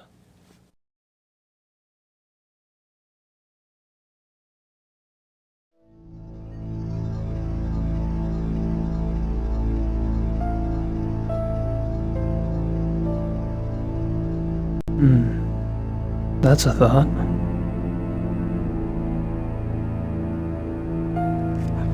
Just wanted to put this magazine back.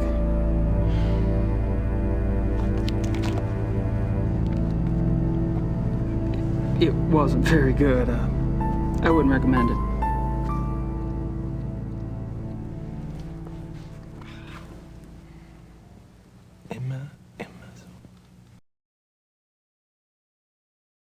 Seine Frau gesehen? Das ist sehr, sehr sympathisch. Nee. Hey, guys. Ah, Herr Knight.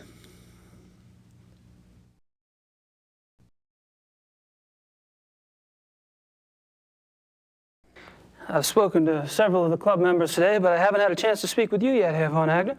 How tragic. No one in this club talks better than I do. Oh, true, very true. Perhaps tomorrow? I'd be delighted.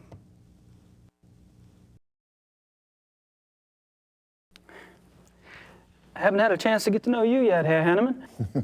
Well, I'm already beyond serious conversation tonight, I'm afraid. Tomorrow's fine.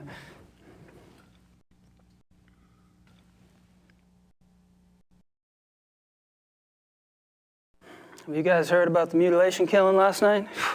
Happened right around the corner. Awful, simply awful. I had meant to get a newspaper, but the time got away from me. Do you have any details? A few. The victim was a man named Grossberg. He ran a furrier business in town. Horrible. You know, this zoo wolf business is inexcusable. The mayor has been spoken to, and quite seriously. Even the prime minister is concerned. Did you know Grossberg, Herr von Agner? Me? Grossberg? Why, no. Why do you ask? I just thought you're both in the animal processing business. Munich is a big city, Herr Knight. So it is. Well, I was just curious. So, what were y'all talking about when I came up?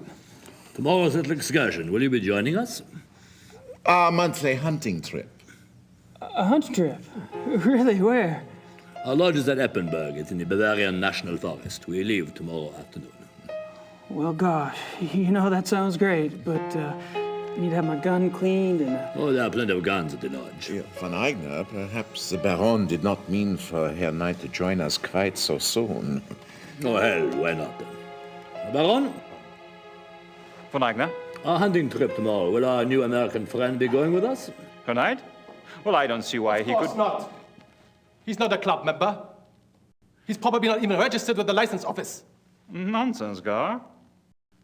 The sooner we get to see his technique, the better.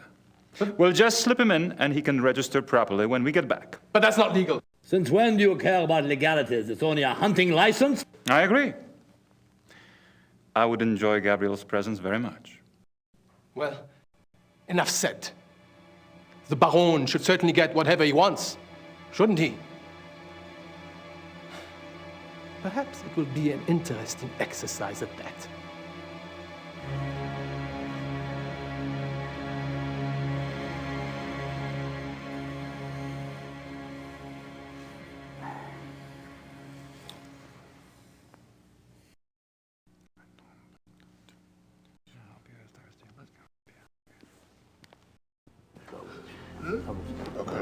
I have the home. Gentlemen, excuse me, please.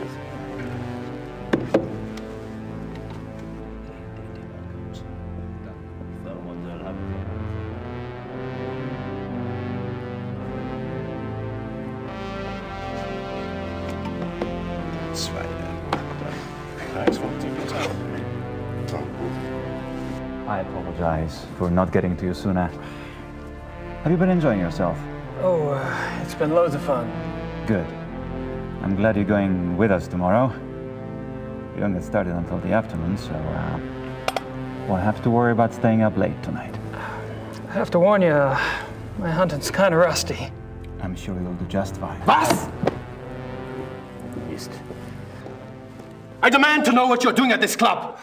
Me? Pardon, Monsieur. Really? Are you aware that this guest of yours has been asking intimate questions? Poking around in our personal affairs? He must be a reporter. Or the police. What do we have to fear from a reporter or the police? Although I can promise you, her Knight is neither. You don't care that he's prying into our private business? What possible motive could he have? Gar! Please. He's my guest. You're the one who's turning that into an inquisition. Then it is on your head.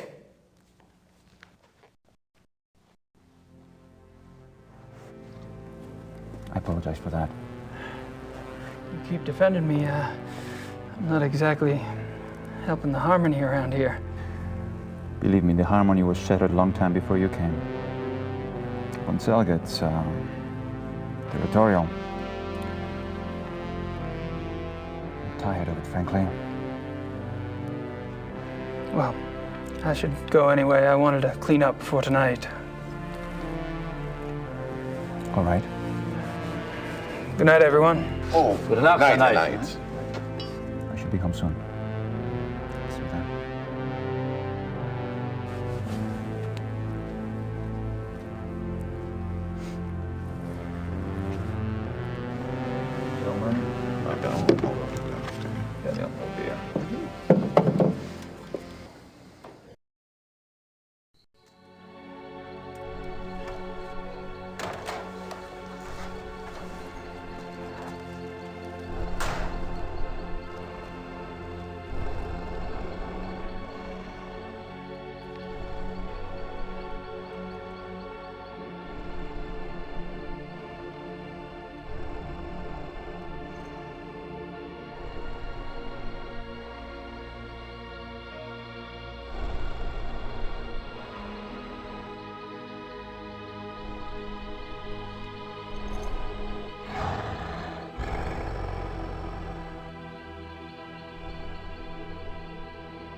wish I could read these biographies of Ludwig.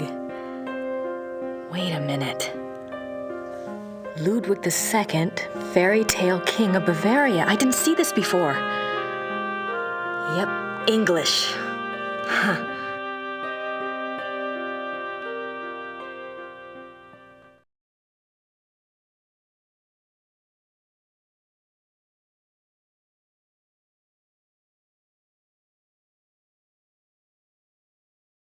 Ludwig remained throughout his life both very bright and very naive. He was an introvert who seemed to be constantly out of sync with traditional views of rulership, money, and human relationships. The world ever failed to match his ideals. Perhaps this was a fault of his sheltered upbringing as future king. He never was introduced to the real world, and the real world failed to interest him as an adult. In his youth, Ludwig was in fine physical condition and loved to hike alone in the Alps and ride horses. He had a hunting lodge, Schahen, specifically for this purpose. Unfortunately, in 1872, a rather traumatic hunting accident befell the king at Schahen, and his leg was cruelly damaged. He never fully recovered from this incident, and his hiking and riding ceased. His physical health deteriorated from that time on, and explains why he looked so unhealthy in later years. A hunting accident?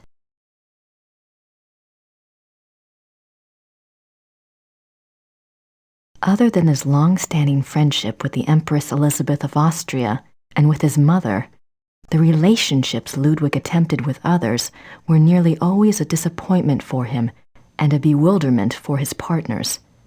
He would become obsessed with someone, a singer, an artist, a nobleman or a peasant, and would bombard them with gifts, praise, and favors. When they would fail to return the depths of rapturous passion he required, the singular adoration and humble obedience he expected, he would grow disappointed and cut himself off from them.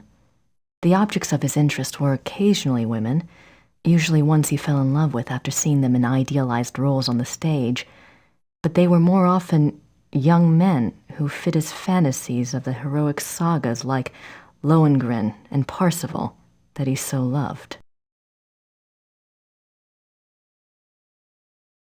A good example of the king's obsessive behavior in relationships is the following letter from the Königlich Bayerische archives, which this author was privileged to access. It is dated 1864, and it was written by Ludwig's manservant, Paul, to a friend. The king has been in high mood these days. The reason, of course, is a new interest. Thursday last, the king attended a performance of Lohengrin in the Wittelsbacher Theater. He came back in a fever, demanding that a man be found. The man, it was gathered, had been sitting in a box across from Ludwig and had drawn the king's attention by his beauty and his deep emotional response to the performance. The king declared that here at last is a sensitive soul. The man was tracked down and brought in for an audience. Upon my word, never have I seen any mind so in line with His Majesty's own. They discussed Wagner and France and Byron and all manner of things until long past dawn. The young man, beautiful indeed to look upon, met the king's enthusiasm and knowledge bit for bit. His Majesty has been in the thick of it ever since, and while I welcome his good temper, I grow tired of fetching letters back and forth to Louis, so called by His Majesty, that should tell you who the young man looks like, at all hours of the night. This author has not been able to learn much about Louis, but he was known to have been a seemingly high-bred foreigner, and he was involved with Ludwig as late as 1880 when he fell into disfavor. The king, especially later in life, felt a great deal of guilt about his sensual nature. His diaries are full of repentant entries begging God for forgiveness and swearing to remain pure. In many of the diary entries, he swears to abstain from sexual relations. The number of these oath entries indicate that Ludwig was not very successful in resisting temptation, yet it is also clear that Ludwig was a God-fearing man and that, though his flesh might occasionally fall, he never surrendered his heart and his conscience to sin.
Guten Tag. Grüß Gott, Frau Nakamura. Ich habe etwas für Sie.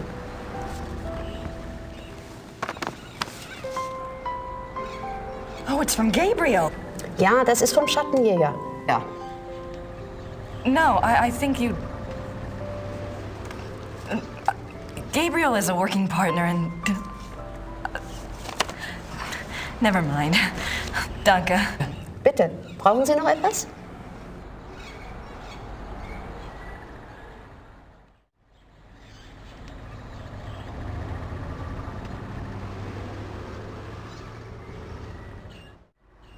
Gracie, you decided to come over. That's great. Guten Tag and all that. I'm sure you and Gertie are hitting it off. Thanks for finding the werewolf book. I'm not sure what it all means, but it might be useful. About Ludwig II, you know, I think you might have something there. Ubergrau says there are 2 places you should check out. Ludwig had a castle called New Swan something, and there's a museum about him here in chemistry. Something like that. I really think you should spend some time looking into it. Don't worry.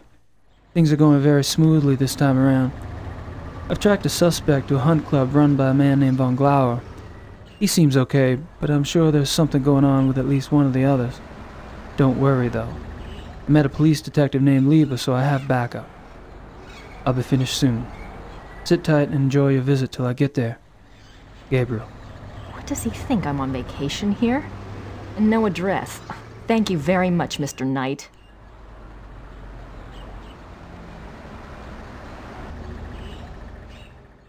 Danke. Bitte.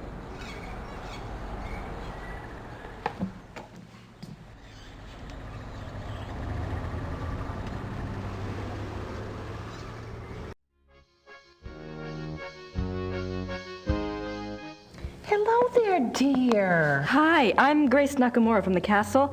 Am I interrupting? Heavens, no. Have a seat, Miss Nakamura. Well, I might. For a moment. Isn't this nice? We just finished our breakfast. Do you want something? No, thanks. Good for you. I can never turn down food myself. Now you just tell us all about it, Sugar Pie.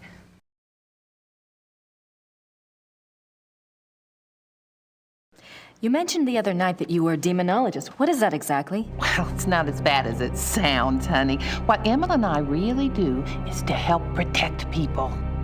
Protect them from what? Well, do you believe in the devil, Miss Nakamura? I believe in good and evil, if that helps. Oh, but Satan and his demons are real, and they will attack the living. And most folks don't know what to do once they've been attacked. We try to help protect people.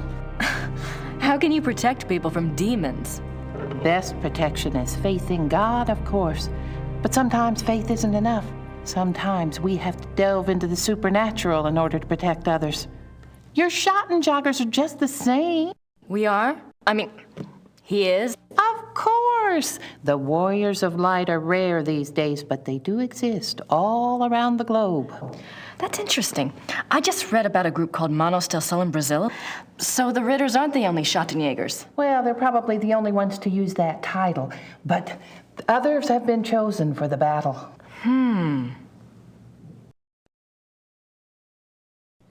Do you know anything about King Ludwig II?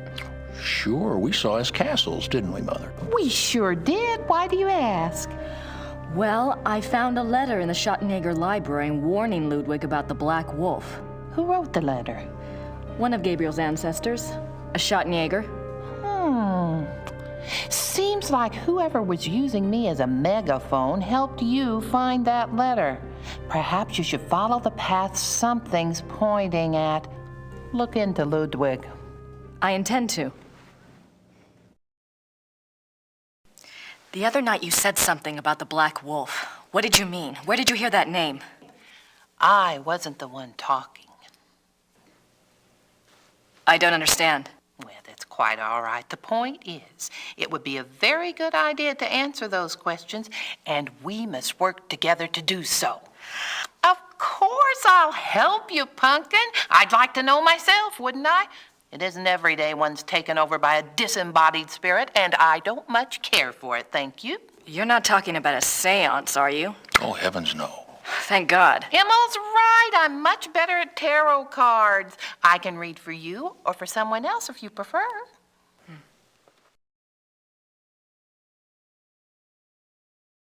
Are you sure you don't know anything about the Black Wolf? I never did, dear. I told you. Really, you mustn't confuse the vessel with the voice. All I remember was seeing a very bright flash like lightning. Next thing I knew, Em'll have me outside. Whatever it was very powerful. Very powerful. Well, I guess it wouldn't hurt to do my tarot reading. Don't you worry now. I know what I'm doing.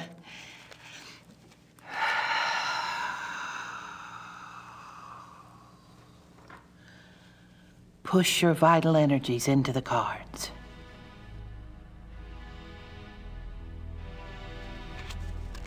This is your soul card, that which applies to all of your lifetimes. It's the Empress. Oh, that's a good one. What's it mean? It means that your soul's journey is one of leadership. There's great strength here and intelligence. This card represents what you're like in this lifetime. It's the Chariot. Self-discipline, control. You need to feel you have a plan, that you're testing your abilities. The Chariot's very masculine.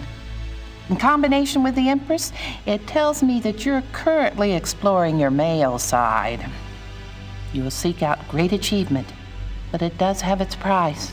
Doesn't sound anything like me. Yes, dear. The third card represents the other. You've pulled the Magician.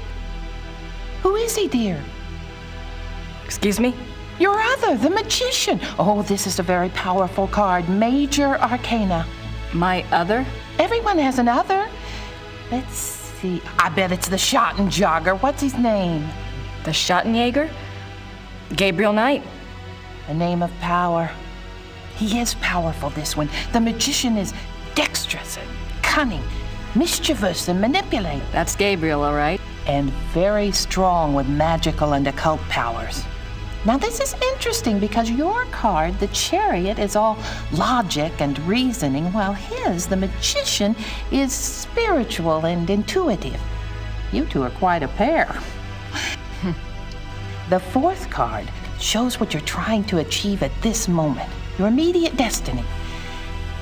It's the Strength or Lust card. Lust? Not that kind of lust, dear. It's a trial card, finding the strength to continue some difficult journey. It also represents the integration of conflicting energies. That must be your Chariot and his Magician energies. Strength also means bonding those energies, loving without judgment, learning to love the beast. Uh-huh. What is this trial, dear? Do you know? Well, Gabriel and I are involved with the case right now. It will be a hard time. You must let your love give you power. Use the positive energy of your union or you may not succeed. I think you have the wrong idea. Gabriel and I just work together. Yes, dear. But if I might just suggest, when you're facing negative forces, the positive energy of love is a very vital weapon.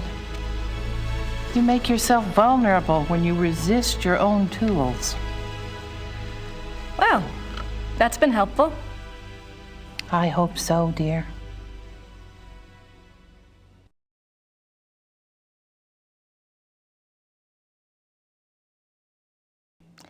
Maybe we should do a reading for Gabriel. Oh, let's! It's a little like spying on someone unawares, but what the heck?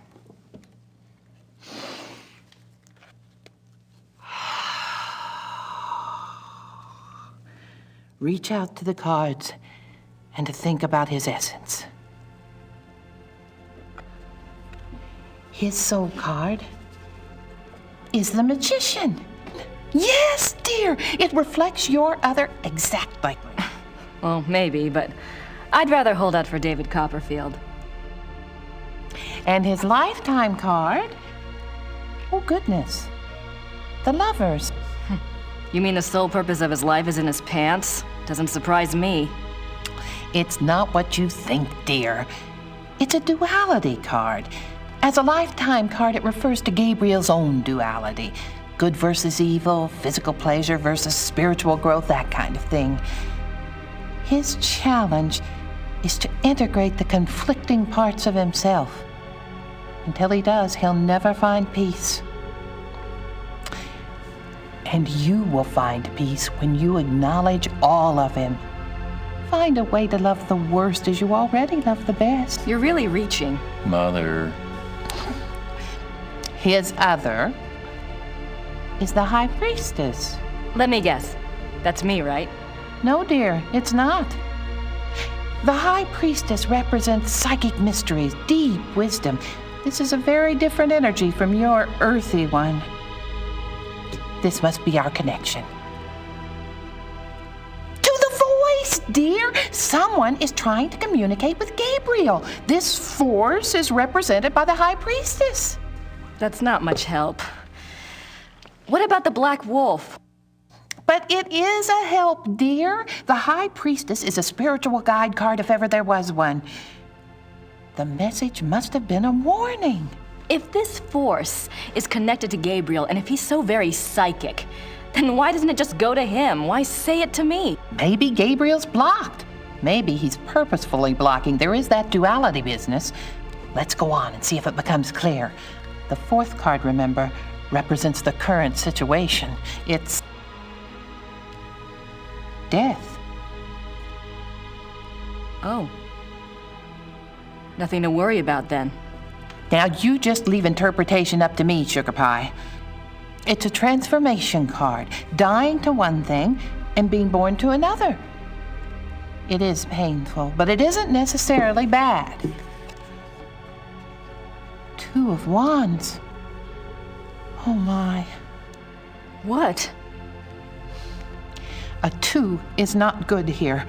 Wands is Mars in Aries. That's a war card. In conjunction with the death card, there are 2 possible transformations. 2 transformations? Yes, dear. Gabriel is waging a spiritual battle. The transformation might be good or evil. That must be the purpose of the High Priestess. She's trying to guide him. So you think he really might be in danger? Oh, yes, dear. Gabriel's very essence is at stake. If he takes the wrong path with his powers, Imola and I will stay in town. You must let me know if anything else happens that we can read for clues. Let the Force use you.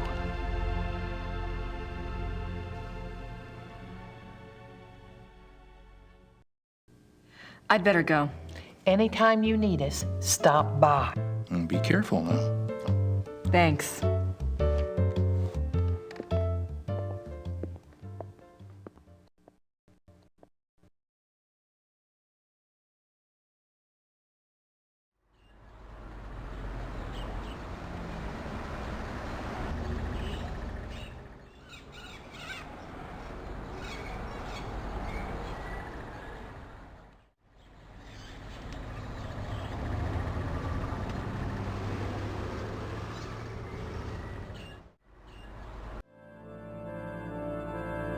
I don't want to disturb her.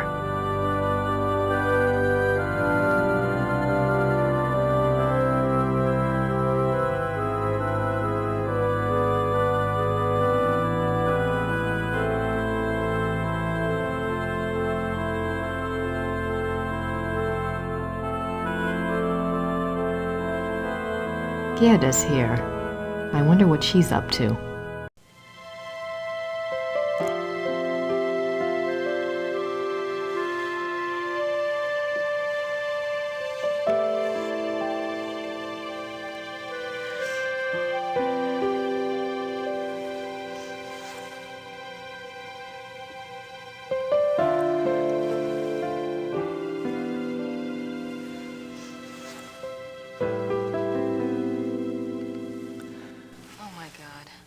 Gerda was in love with Wolfgang.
better, don't you think?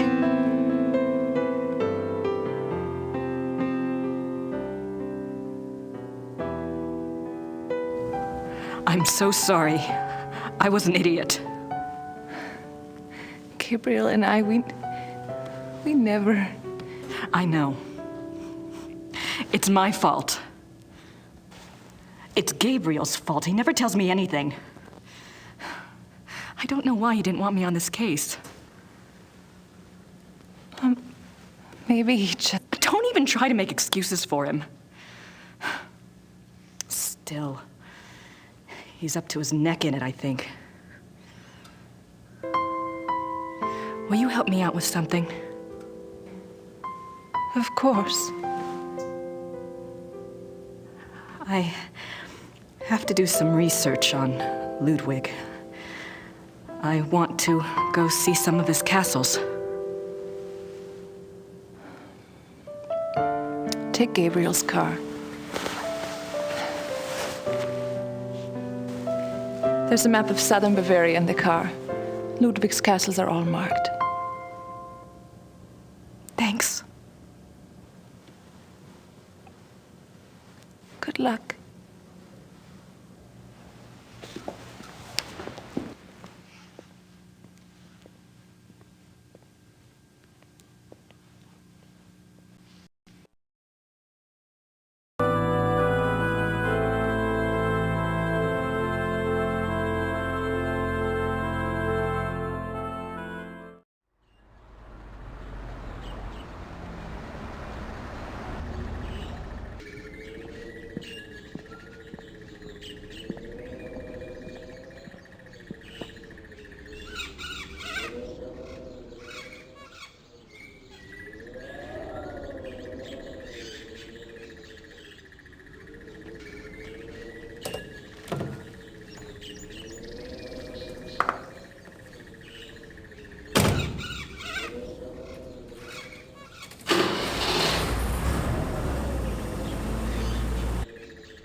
Our tour begins in the entry hall.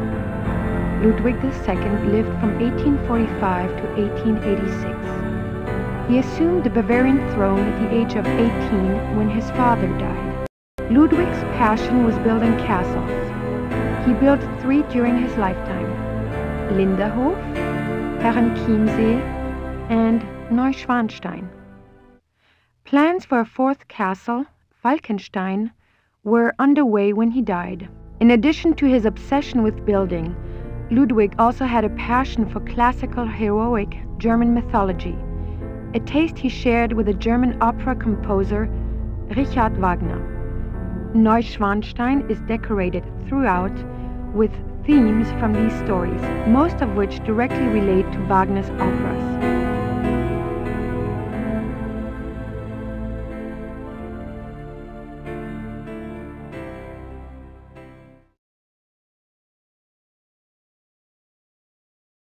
These scenes seem to tell a story, but I have no idea what story. These scenes... The paintings in this room are from the Siegfried saga.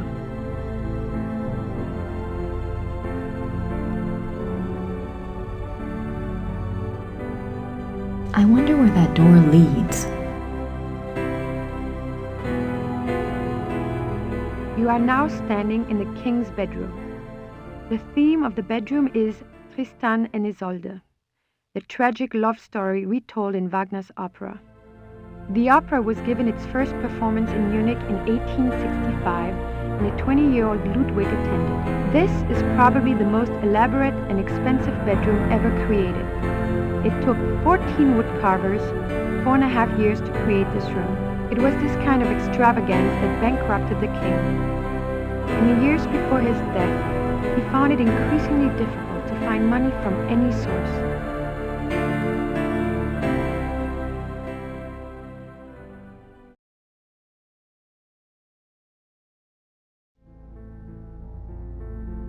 Scenes from the opera Tristan and Isolde.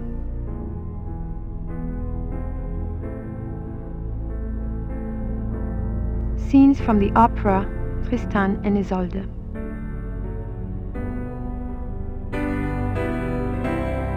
Did they have running water in 1886? Maybe Ludwig thought all this luxury would help him sleep.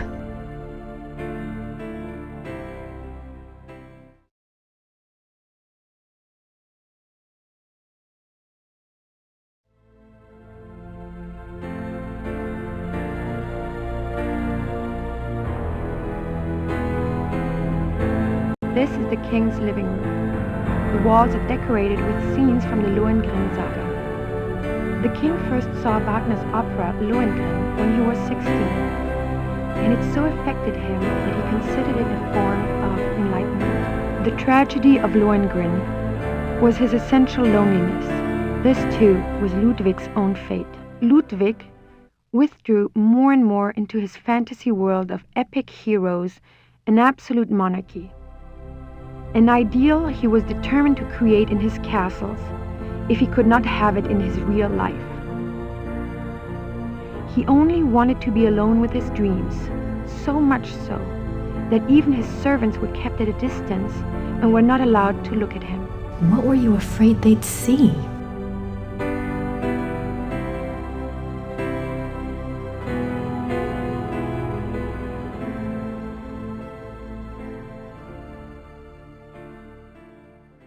The Miracle of the Grail. These linens look seriously expensive and seriously old.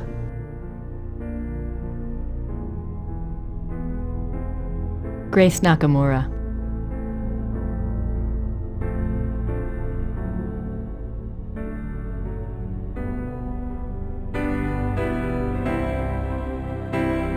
This is Ludwig's private chapel. The king was a devout Catholic, as were all of the Wittelsbacher rulers. They supported the Roman Church even when other European countries were dominated by Protestantism.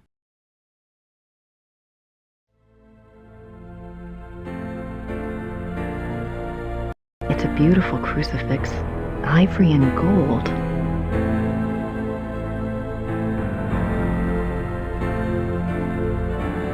The Black Madonna of Altadine. I wonder what her story is all about.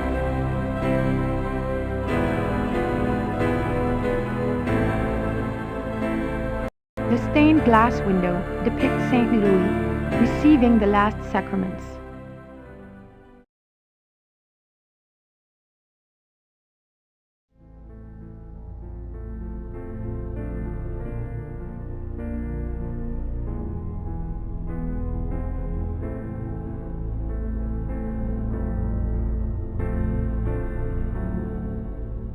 In the corner is a brown tiled stove with clay figures of Tristan and Isolde.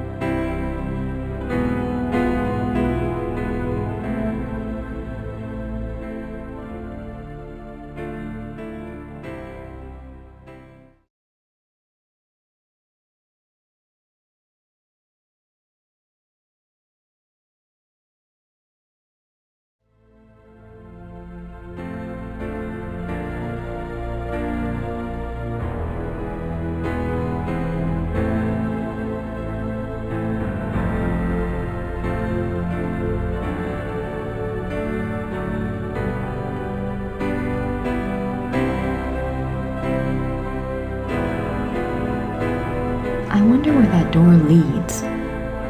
The closed door leads to the tower, which is not part of the tour. The king was making his way to this very door when he was arrested in 1886.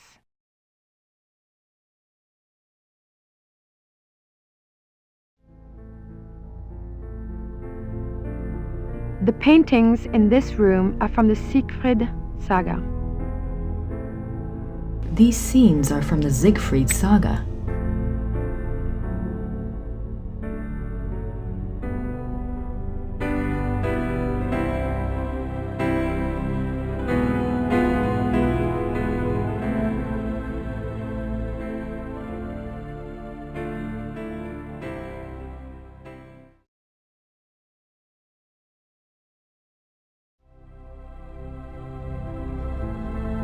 The Miracle of the Grail.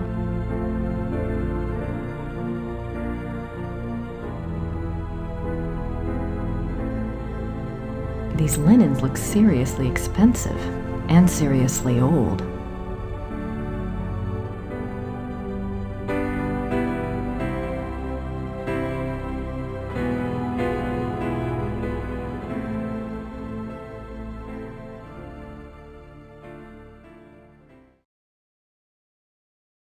More swans.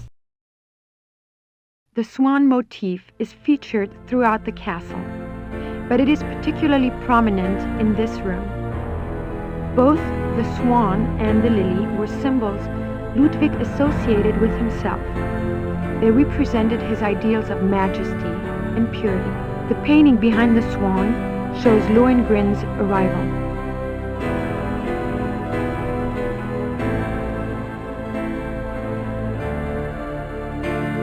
I can almost picture Ludwig in here. I wonder what he really dreamt about in this room. This is a reproduction of the grotto from the Tannhäuser saga. In such places, Ludwig could pretend he was one of his beloved mythic heroes. As the grotto personifies, the castles were solitary playgrounds built for Ludwig alone. He believed the masses were too coarse to appreciate fine art, and he seldom entertained guests.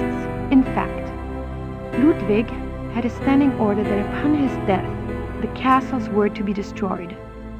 Fortunately, the estate was in such debt that the castles were opened for paying tours only weeks after Ludwig's death. They haven't closed since. It is one of the great ironies of Ludwig's story that the castles that he was thought insane for building are now considered Bavaria's finest treasures. They have paid for their construction many times over.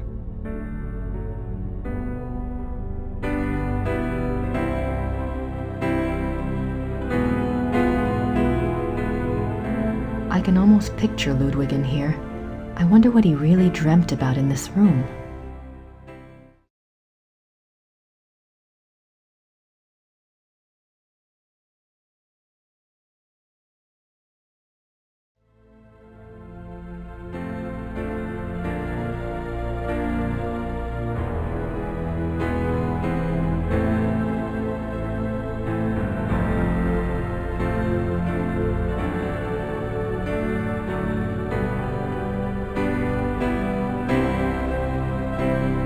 The study paintings depict scenes from the Tannhäuser saga and the Wartburg castle.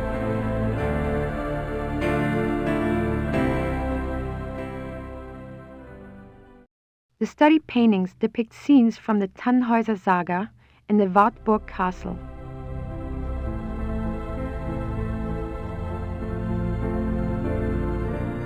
The study paintings depict scenes from the Tannhäuser saga and the Wartburg castle.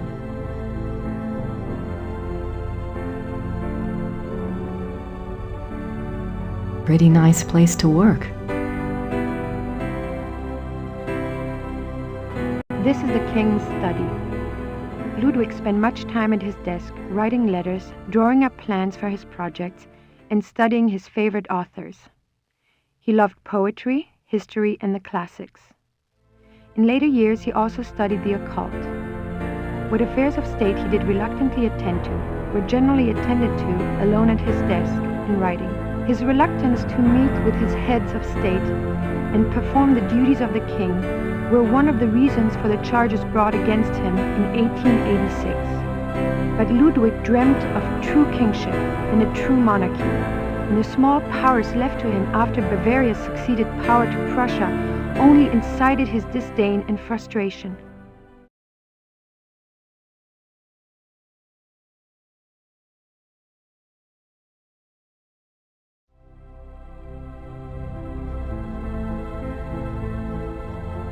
This is the final room of our tour, the Singers' Hall.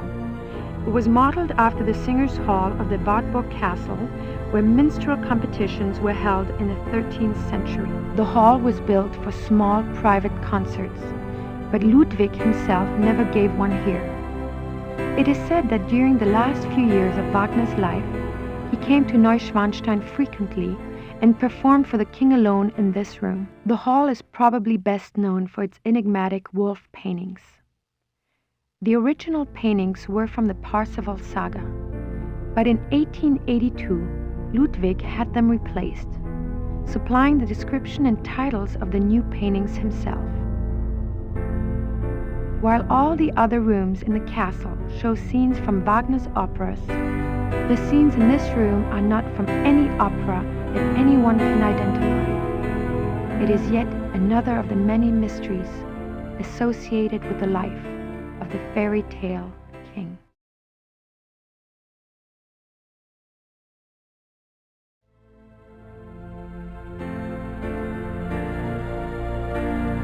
Engelhard courts Hildegunde.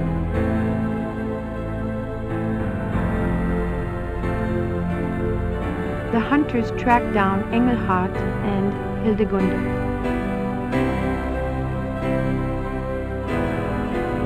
There must be a story behind these wolf paintings, but what story?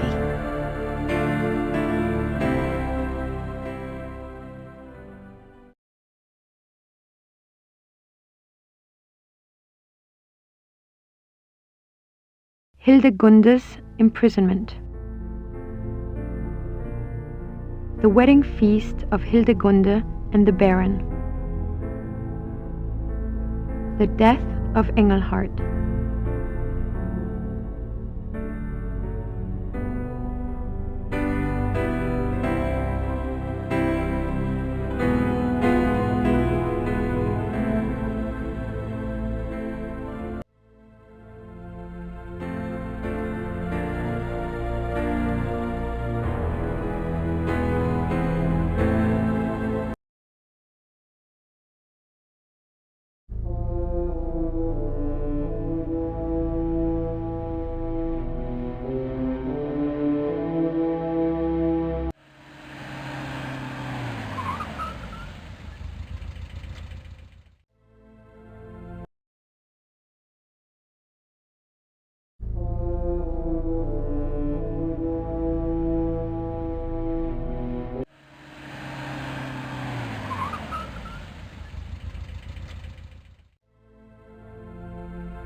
These scenes are from the Siegfried saga.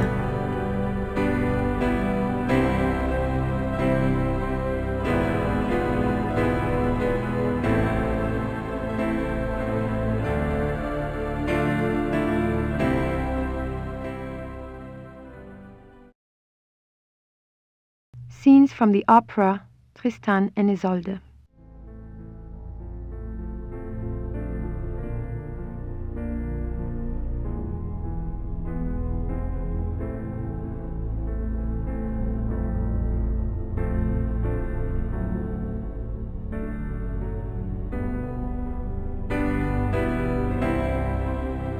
Scenes from the opera Tristan.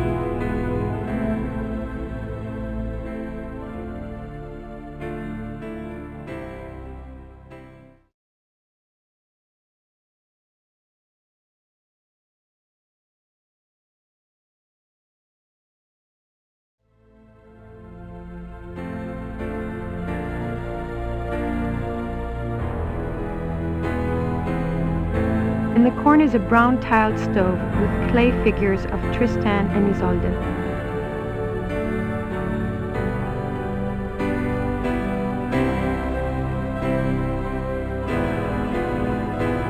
You are now standing in the king's bedroom.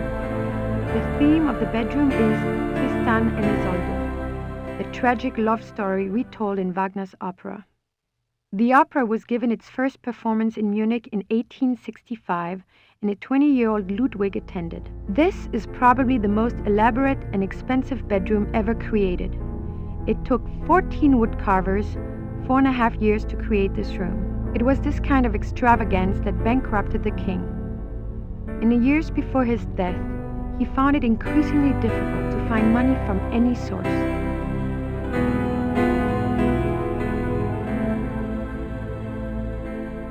I don't think the guards want to be bothered while on duty.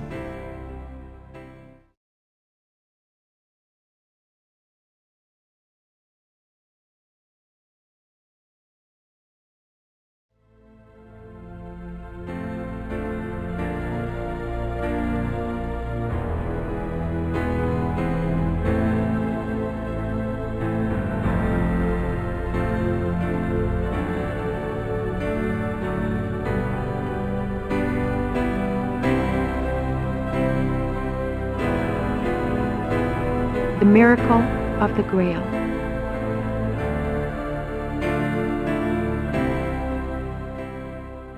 These linens look seriously expensive. And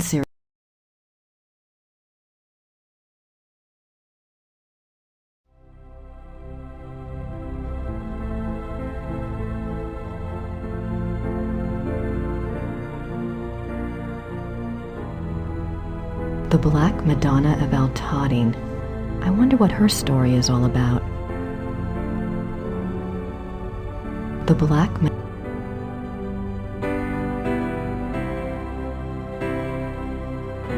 A king saint?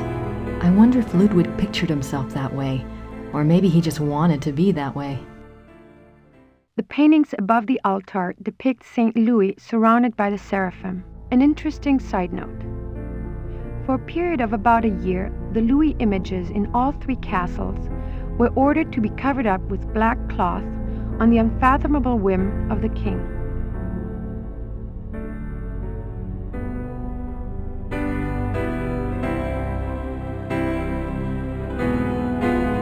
The stained glass window depicts St. Louis receiving the last sacraments.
The study paintings depict scenes from the Tannhäuser Saga and the Wartburg Castle.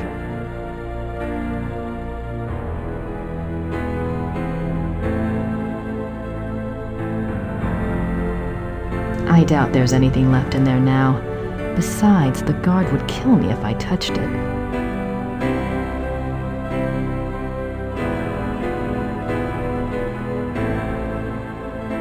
I wonder why he was studying the occult before he died. I wonder why he was studying the occult before he died. I wonder why he...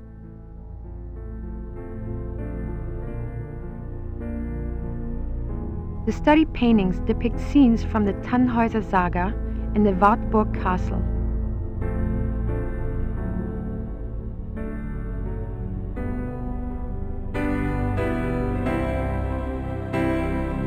The study paintings depict scenes from the Tannhäuser Saga and the Wartburg Castle. The study paintings depict scenes from the Tannhäuser Saga .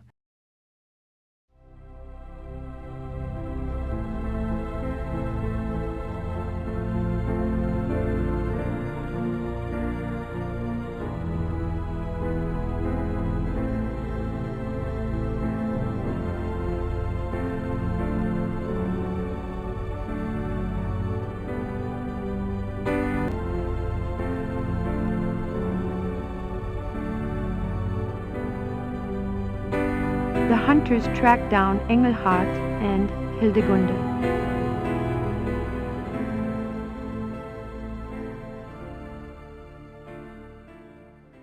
Hildegunde's imprisonment.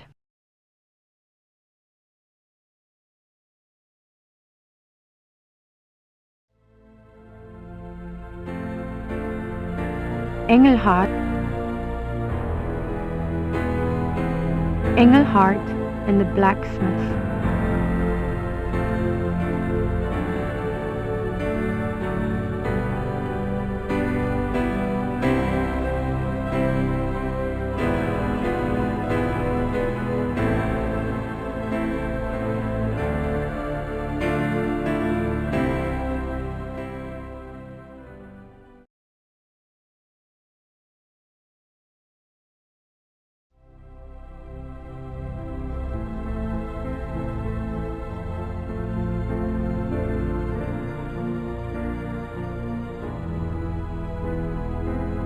I don't think the guards want to be bothered.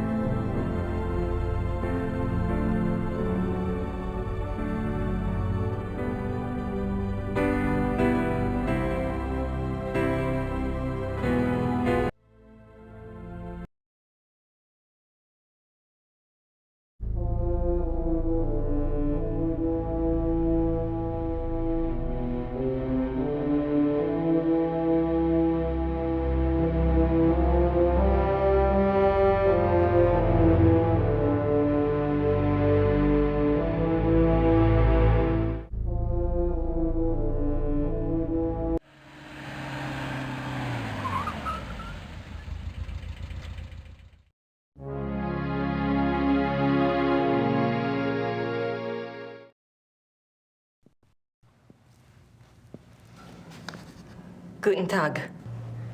Guten Tag.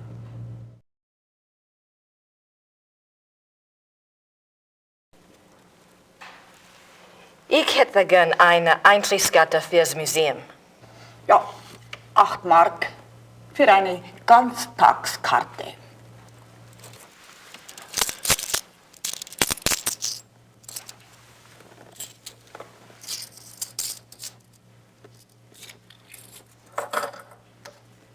So. Danke. Bitte.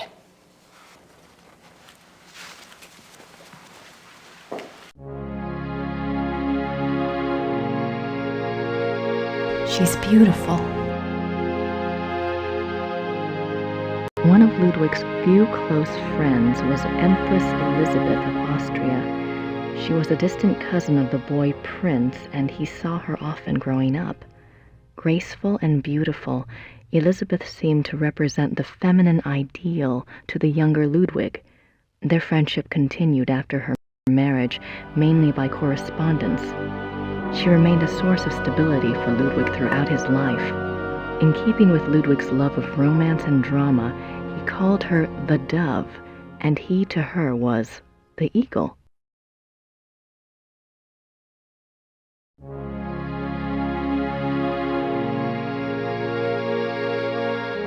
Ludwig is Prince Charming.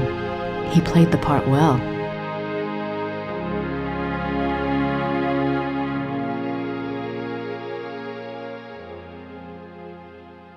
They certainly make an incredible-looking couple. They certainly...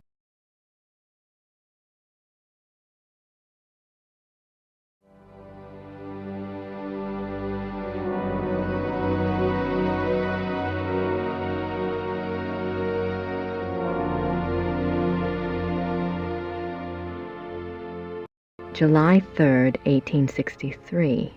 Elizabeth, you can have no idea, dear cousin, how happy you made me. The hours recently passed with you in the railway carriage I consider among the happiest in my life. Never will their memory fade. You gave me permission to visit you at Ischl. If the time comes for this ardent hope to be fulfilled, I shall be of all men upon earth the most blessed. The feelings of sincere love and reverence and faithful attachment to you, which I cherished in my heart even as a boy, makes me imagine heaven upon earth, and will be extinguished by death alone. I beg you with all my heart to forgive the contents of this letter, but I could not help myself. Ludwig. Elizabeth frequently gave Ludwig advice on royal conduct, hoping to protect him from unfavorable public opinion. March 1st, 1865. My dearest Eagle, you have not written me in a few months. I have missed you. I often try to imagine what you are doing. I hear tales that you have been on retreat and have not been seen in Munich for some time. I suspect it is this new friend you wrote up so mysteriously that takes you away from home.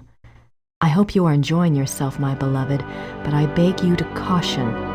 The people need to see you at the throne. I also hesitate to suggest that what your officials do in your absence may not always be in your own best interest. You have always been a true king, but you must let the people see you to ensure that they don't forget that. E. Your dove. Ludwig's friends were concerned for his mental state long before his arrest. June 14th, 1878. My beloved Eagle, in your last letter you spoke so movingly of your torment that I was moved to tears. What is this torment?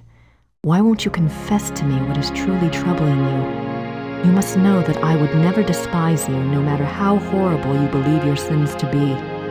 Please do not write such barbs to my heart by even suggesting such things. If you do not wish to confess to me, at least tell me how I can aid you. I am always your true one, your dove.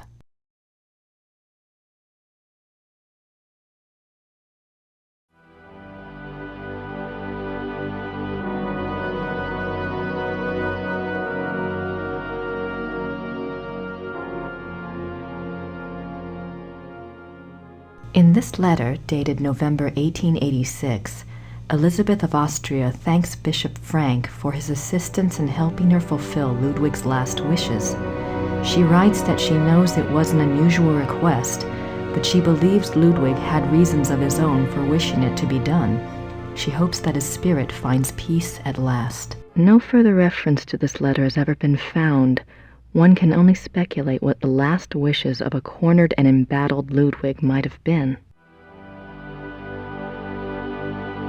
What were his last wishes? This place is giving me more questions than answers.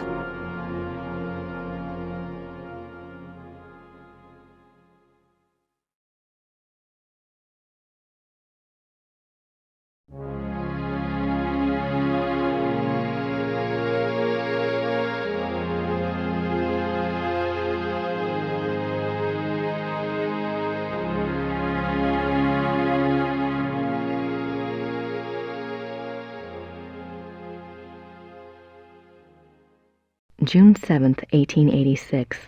A group of men arrive at Neuschwanstein Castle demanding to take the king in custody.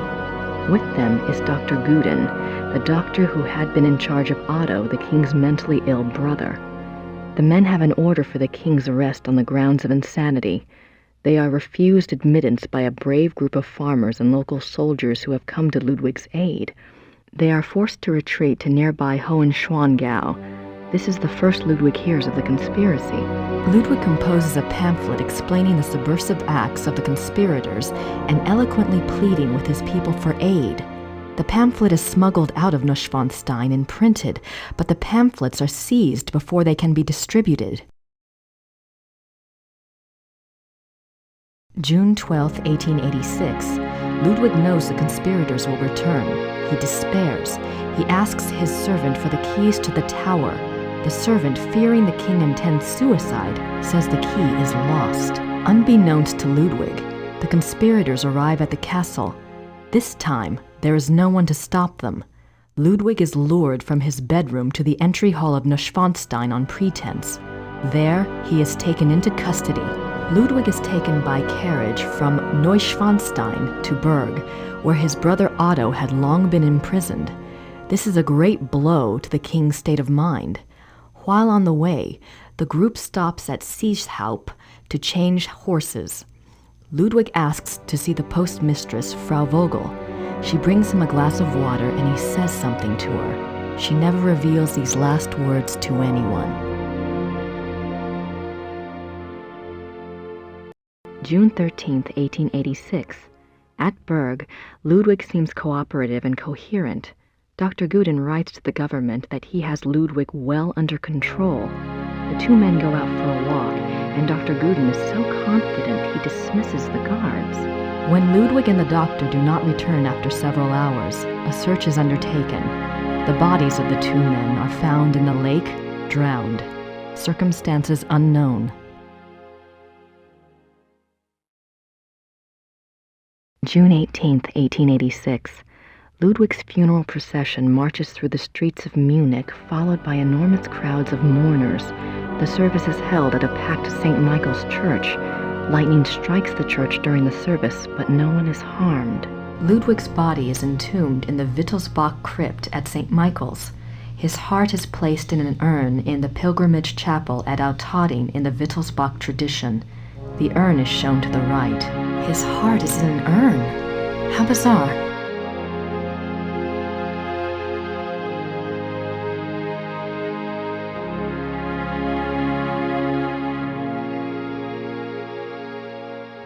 I have no idea what that says. Looks old, though.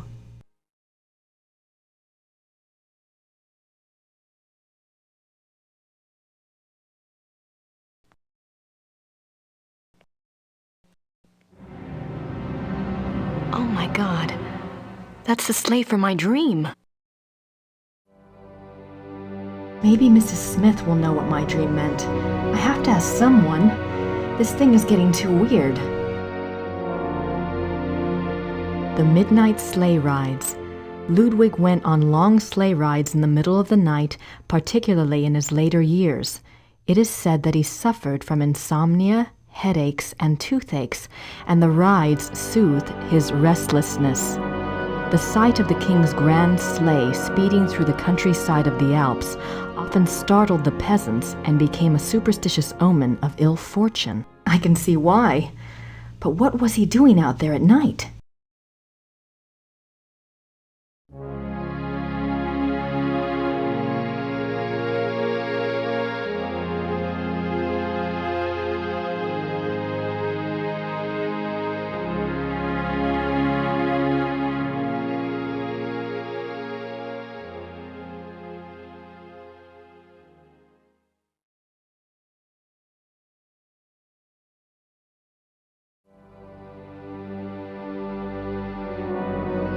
Ludwig and Wagner. Ludwig loved the opera of his contemporary Richard Wagner. He helped support Wagner's music through much of his life.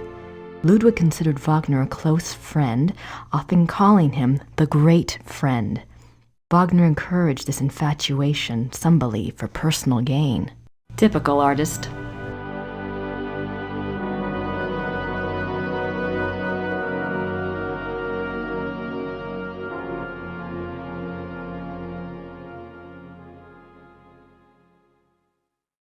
Even after Wagner's death, Ludwig still showed signs of obsession with the composer.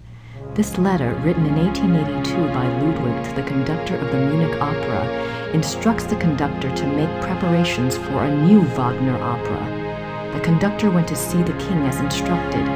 When he arrived, Ludwig was ill and refused to see him. Nothing further was ever heard of this mysterious new opera. Was it a figment of an ill man's desperate wishes?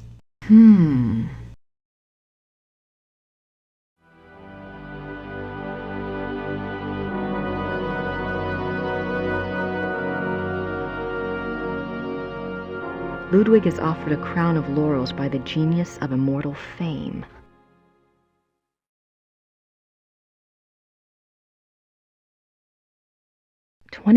July 1874.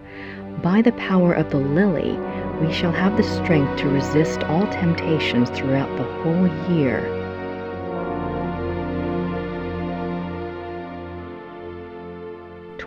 July 1875. Solemn oath before the picture of the great king. Refrain for 3 months from all excitement. This oath has its binding power as well as its potency by de par le Roy, LNR, DPLR. What excitement! I need to see more of that diary.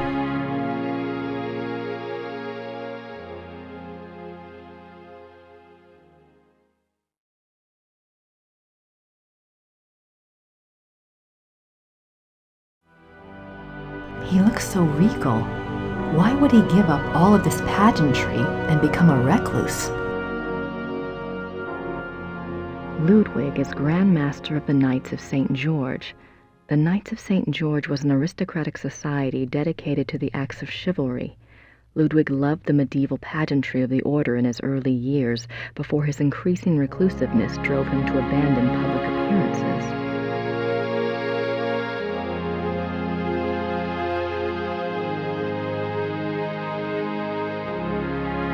I wonder if these pins have any symbolic meaning. Signets and sash pins from the Order of the Knights of St. George. These were worn on Ludwig's uniform, as befitted his rank of Grand Master. They are now the property of the Bavarian Crown Treasury.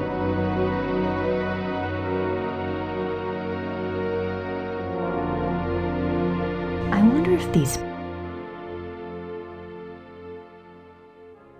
Looks like it weighs a ton. Ludwig's Grand Master wardrobe from the Knights of St. George.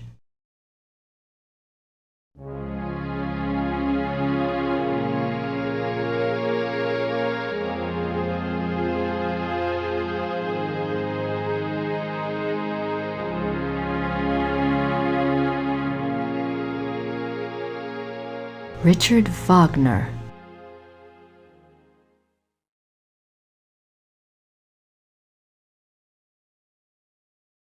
Ludwig's diary. Ludwig kept a diary from 1869 when he was 24 years old until his death. The diary provides a fascinating look into the mind of this tormented man. The original diary is kept in the Royal Archives. A few entries are shown on the opposite wall. I've got to see that diary.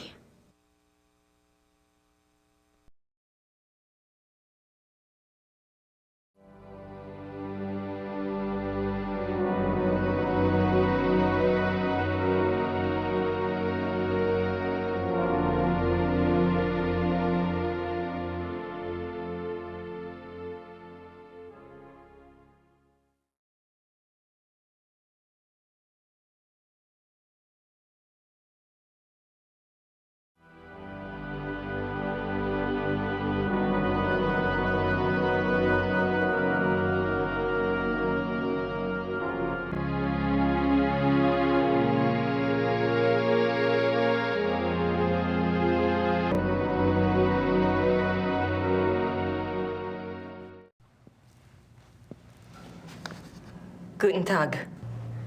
Guten Tag.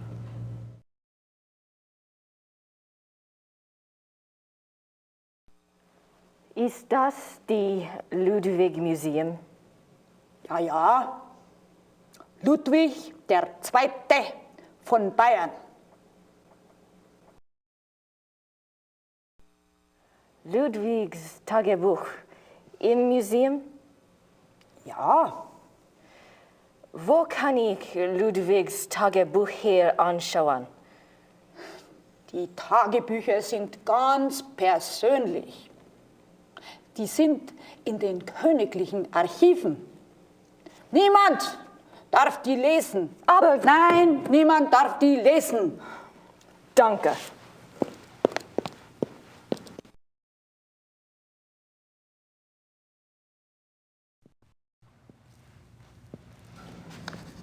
Guten Tag. Guten Tag.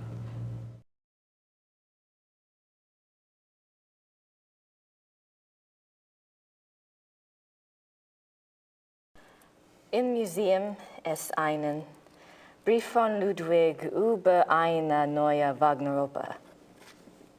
Ja, ja, ich kenne diesen Brief. Wo kann ich mehr von dieser Wagner-Oper sehen? Ja, ich weiß nichts über Wagner. Das hier ist kein Wagner-Museum. Ja, ich weiß. In Bayreuth befindet sich ein Wagner-Museum. Versuchen Sie es halt doch, ne? Bayreuth. Danke.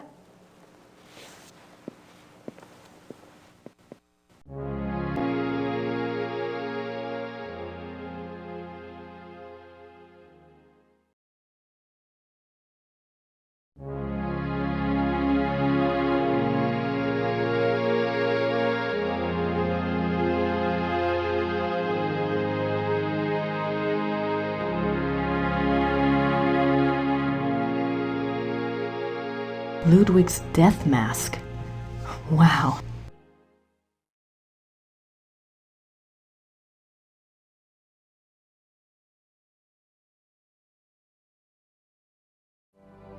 I have no idea what that says.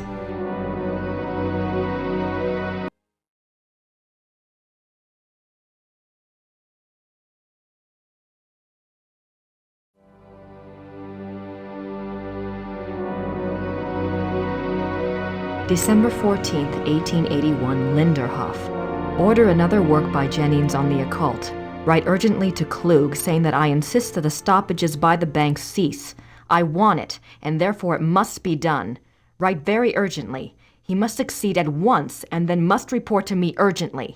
If I give orders to clear my room, doing so must not be postponed as it happened. Pencils must be pointed without special orders. The day after tomorrow, 1,000 marks. How is Louis now?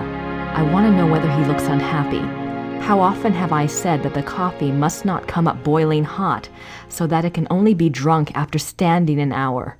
If any more correspondence come from Louis, they are to be burnt immediately, but I am to be informed of their arrival.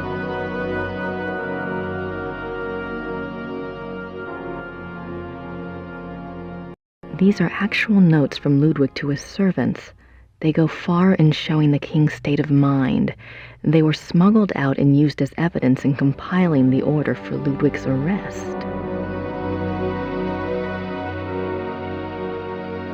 December 18th, 1881, Linderhof. Every day get up earlier for certain. See to that very particularly. Write it down. Remember that when the great friend arrives at Neuschwanstein, we retire to the hall. We are not to be disturbed. I will not tolerate interference or insubordination.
Herr Huber? Yes?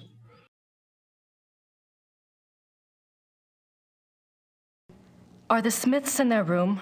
Ja, I believe so. Could you ask them to come down, please? Ja, natürlich.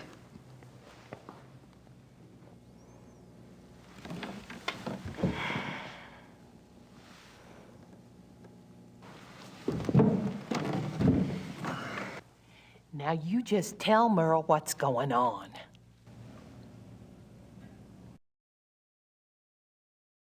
I had a dream last night. I didn't remember it at first, but I saw something today at one of the museums. What was the dream? I was being chased in the woods by wolves. And I saw a sleigh. Ludwig was inside. He pulled me up, and I thought I was safe. But then he turned into a wolf. So what do you think, Mother? A dream of rescue is a spiritual guide dream.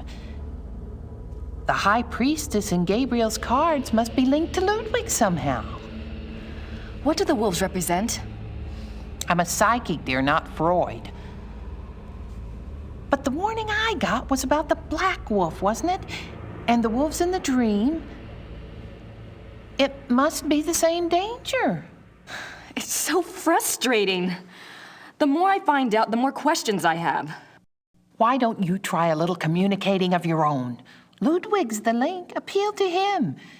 The answers may not come right away, but at least you'll give the guide something specific to say the next time she contacts you. Isn't there any way that you could, do a psychic reading on Ludwig or something?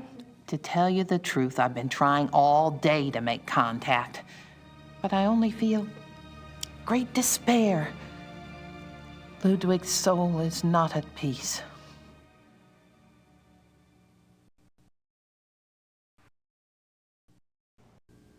I'd better go. Anytime you need us, stop by. And be careful now. Thanks.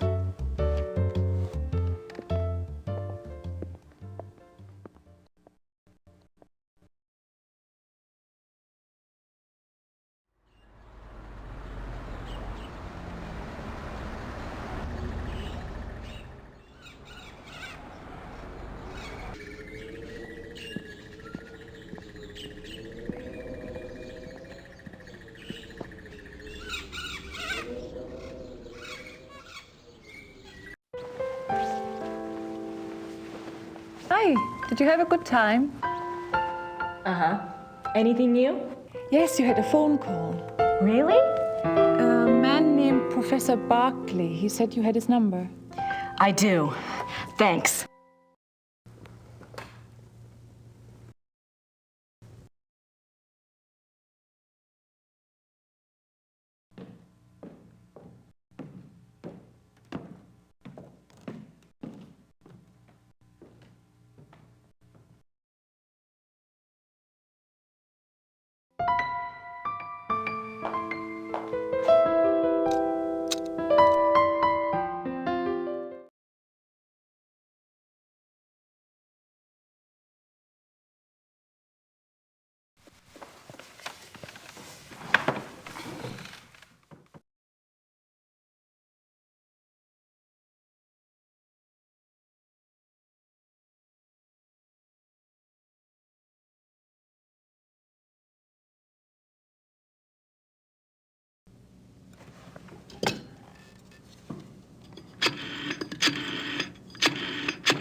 Hello? Hi, Professor Barkley. It's Grace. Oh, good. I have a name for you. It's Herr Josef Dahlmeier, and he specializes in Bavarian history, and I think he's somewhere near where you are. Herr Josef Dahlmeier. Great, got a number? Yeah, I do. It's 4982-555-2234. Thanks a lot. Sorry about the bother. That's no bother. When are you coming back to school, Gracie? When I figure it out, I'll let you know. Well, be good.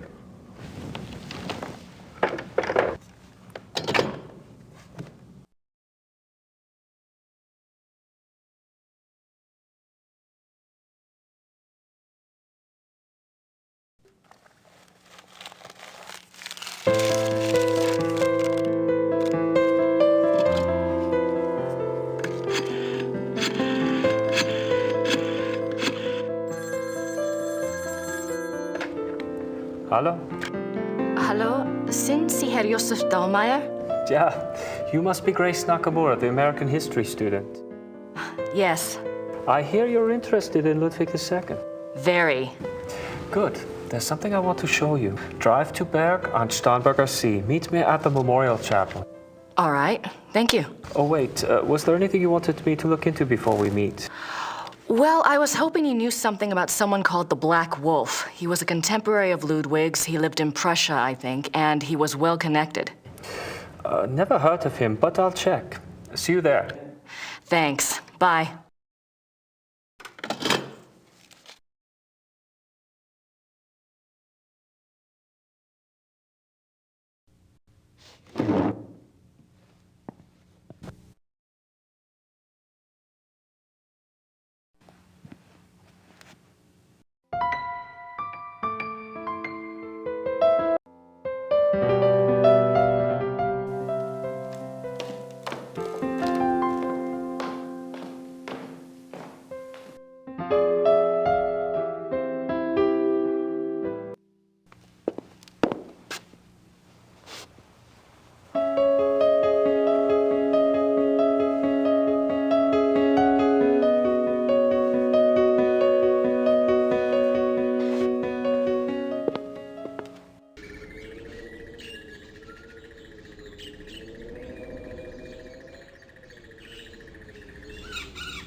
It's a memorial chapel.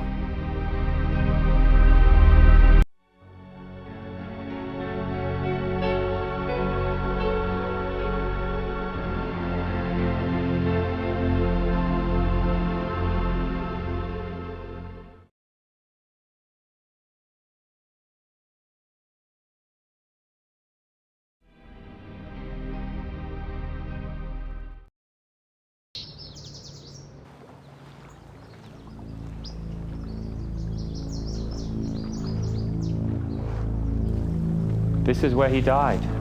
You must be Grace. Herr Dahlmeier. Hello. Josef. I didn't mean to startle you. I wanted you to see it. I feel him here the most, you know, more than at the castles.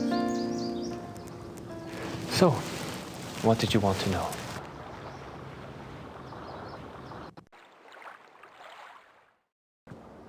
Professor Barclay says your hobby is Ludwig.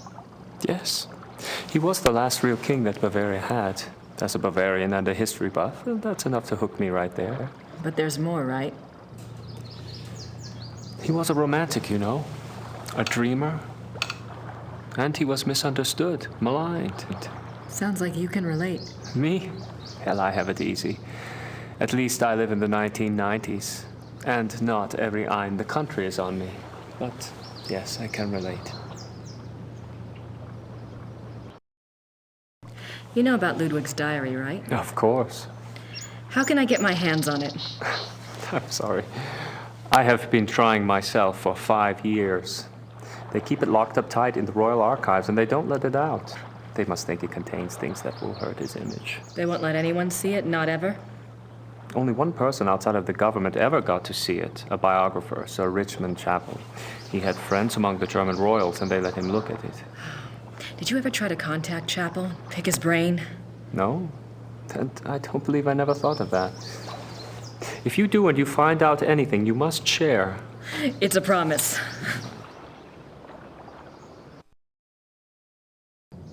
Tell me about Ludwig. I don't know where to start. There's so much.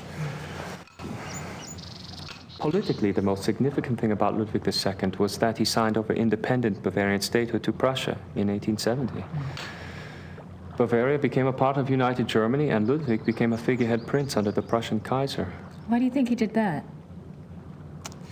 Bavaria had been involved in the 100 Years' War. People were tired of fighting. Prussia's push to unite the German states made some amount of sense. Still, Ludwig must have had other options. At the very least, he should have negotiated better terms. So what was the real reason? He was manipulated by Bismarck. At least that's what I think anyway. What about Ludwig personally? You'll find two perspectives on Ludwig. The view the tourists get is the romantic ideal, Ludwig the tormented loner. Then there is the historian's point of view. Ludwig was plagued with guilt over his sexual orientation and was driven mad with self-loathing. But I take it you're not buying either point of view. Well, it's all too convenient, isn't it? That he was a devout Catholic, there is no question, and I'm sure there were pressures on him to be normal. But he was no prude. He loved Byron. Yes. Philosophy, the French court. If anything, Ludwig was too much an egomaniac. He didn't give a damn what anyone thought. And besides, he didn't try to hide any of his relationships. If he suffered from anything in his romantic life, it was disillusionment. No one loved him back as purely as he himself loved.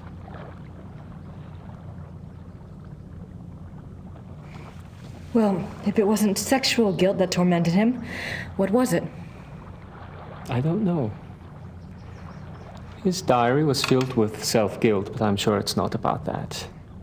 If I knew, I'd write my own book, set the record straight, so to speak.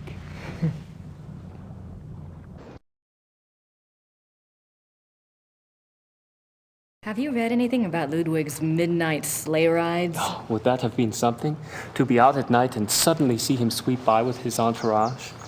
They say the night agitated Ludwig, and that being outdoors and the rushing feeling of the sleigh calmed him down. Sometimes even the sleigh wasn't enough. He would stop in some remote woods, order his servants to stay put, and go wandering off by himself for hours. It drove the servants crazy.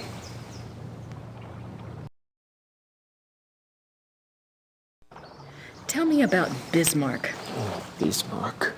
He was the Prussian Kaiser's chancellor. Not a nice man. Bismarck had a reputation for learning people's weaknesses and manipulating them. It's a matter of record that he had spies on Ludwig's staff. He may even have had a henchman even closer to the king, and he was involved in the conspiracy to declare Ludwig insane.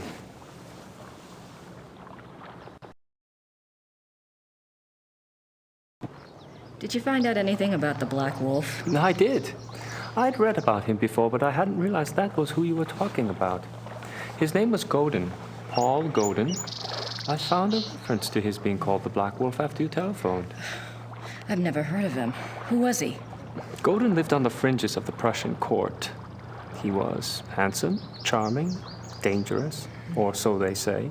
He was variously rumored to have been a foreign prince, a Prussian spy, even an assassin. Since you were interested in him, I found out some things that are probably true. It said he came from abroad in the mid-1800s, but claimed High German blood. Do you know where he came from? No. And he was ruthlessly ambitious. He probably found out who held the power, Bismarck, and offered his services. Bismarck was a good judge of talent, of that sort anyway. What else do you know about Godin? He must have done something remarkable. Bismarck was not a generous man. He liked to string people along with promises, but rarely came through. He did for Godin, though. He gave him a royal title and lands in 1863. And that was the last reference I found to him. Well, how could he just disappear? It's not that unusual. Back then, when you were given a title, you usually changed your name and moved to a place where no one knew your past, so you could act with impunity. Or be a pompous ass and get away with it.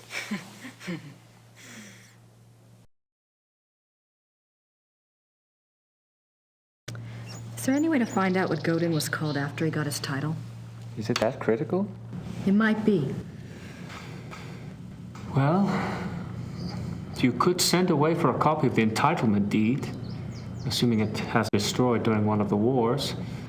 Godin's new name would be on it. But you would need a research permit from the government to access those records, and they can be very hard to get. A lot of red tape. Great.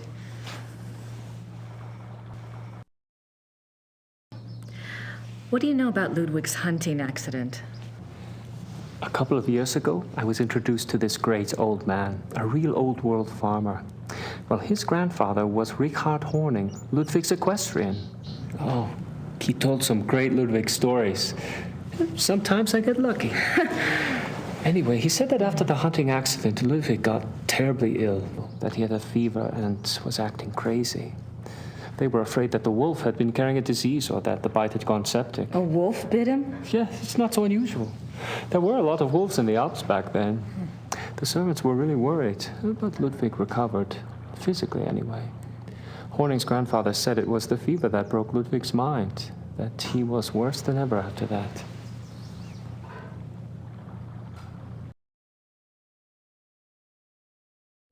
What do you mean Ludwig got worse after the accident?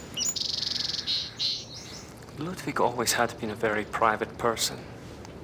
But after the accident, he got darker, more crazy. Towards the end, he was even forcing his servants to enter his chambers bent over so they couldn't see his face. Horning's grandfather said his temper was fearsome. He would fly into a rage at the least mistake. Must have been terrified of him. Yes, well. Horning's grandfather felt sorry for Ludwig, and Ludwig hated his own violence. He was always giving gifts to his servants to apologize.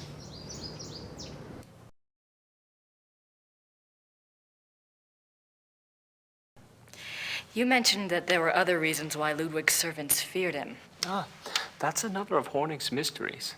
There's a story about Neuschwanstein. Apparently, there was a period of time of 2 or 3 months when Wagner would come and visit him Wagner? there. Yeah. The two would lock themselves in the singers' hall. Horning's grandfather said the sounds that came from there were awful. Well, the servants had superstitious minds anyway. Some of them quit over it, just walked away. What kind of sounds? Horning's grandfather called them heartbreaking and ungodly. Maybe it was Faulkner trying to sing. Well, I guess that's all for now. Thanks for your help. It's my pleasure. And if you ever want to talk again, just give me a call. I'll meet you down there. I will. Thanks. Servus. Well, bye.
Hi, Gerda. I'm back.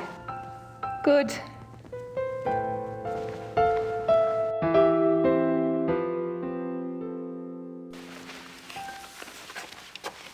Gerda?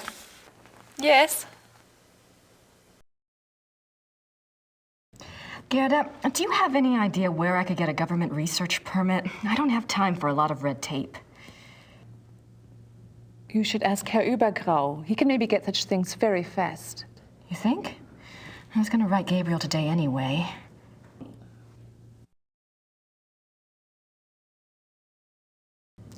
Have you heard from Gabriel at all? No, Grace, I'm sorry. Never mind.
Hallo, Bertel München.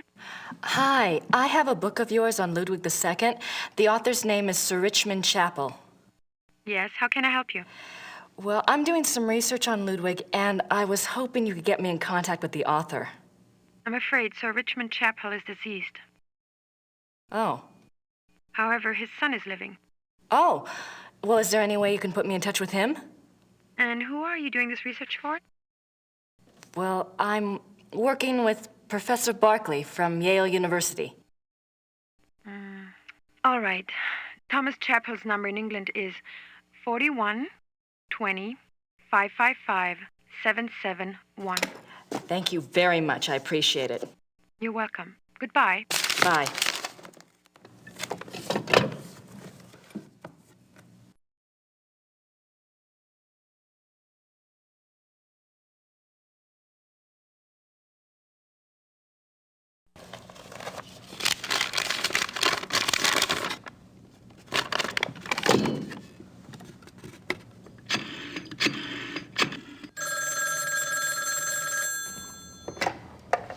Chapel residence? Hi, my name is Grace Nakamura. I'm calling from Rittersburg, Germany. Is Thomas Chappell there, please? Speaking. What may I do for you, Miss Nakamura? This is gonna sound crazy, but I have a copy of your father's biography on Ludwig II. I understand he had access to Ludwig's diary. Yes. Well, I'm not even sure. He didn't make a copy of it or anything, did he? Or perhaps he took good notes? He wrote down a complete translation in English. He said he couldn't make headway with the German version. Ludwig's handwriting was rather brogue, you know. He wrote down an English translation. Do you still have it? Well, unfortunately, my father was allowed to see the diary only on the grounds that he wouldn't publish the entire work. I can't let you see it. Have you tried contacting the National Archive? No, I don't have the kinds of connections your father did, or the time. That's unfortunate, but I really cannot let it out of my hands. I understand. It was just a shot in the dark. Very well. The best of luck to you. Thank you, Mr. Chappell.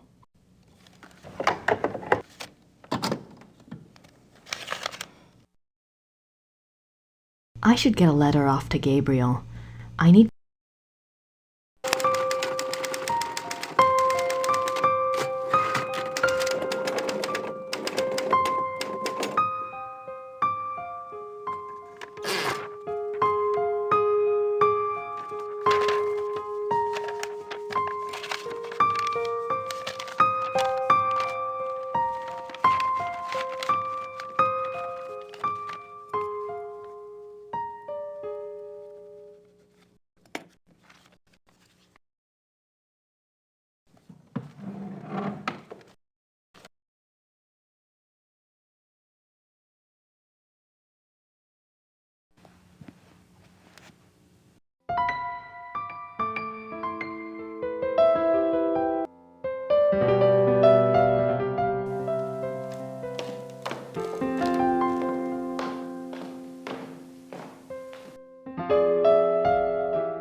Grüß Gott, Frau Nakamura.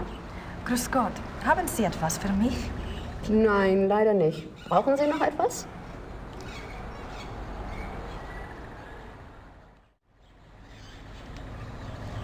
Kann ich diesen Brief versenden? Ja, 3 Mark bitte.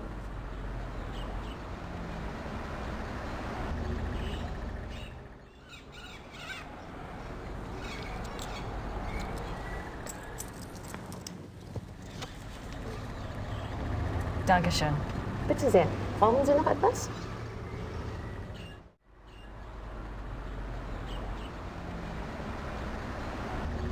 Danke. Bitte.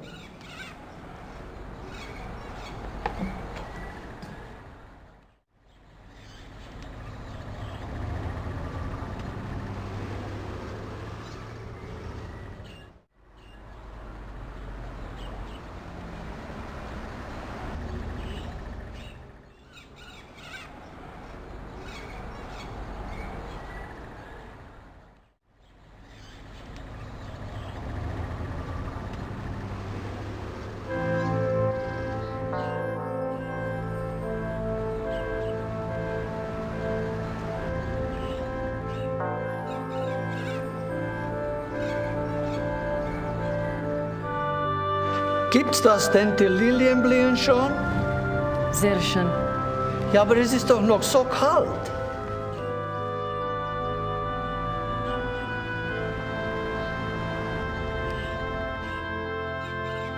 Für Sie ein Geschenk von der Madonna. Oh no. Nehmen Sie sie ruhig. Heute Nacht wird es kalt und sie wird sowieso erfrieren.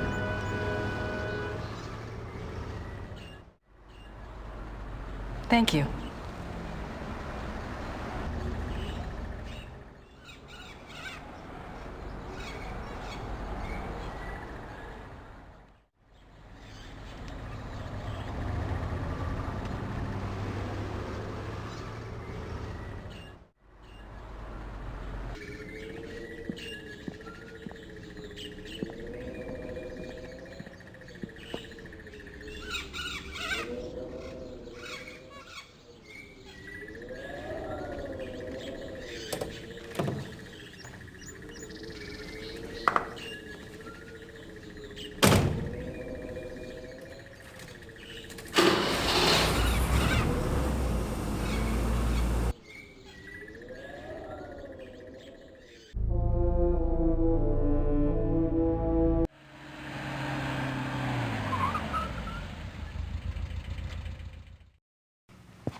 Grüß Gott. Guten Tag. Ist das die Wagner Museum? Yeah, you're an American, aren't you? I'm afraid the house is closed this time of year. It will be open next month. Crap. You are interested in Wagner? Very interested. Very recently very interested. Yeah. Most of the house is closed for cleaning, but a few rooms are open. I shouldn't let you probably, but if it is only you, you are alone, aren't you? Endlessly. Come in and look around. That's very generous. What do I owe you? Georg Immerding. It's only a few displays. Besides, I wouldn't be much of a shining knight if I charged you. Thanks, Georg. My name is Grace. Hello. Have a good time.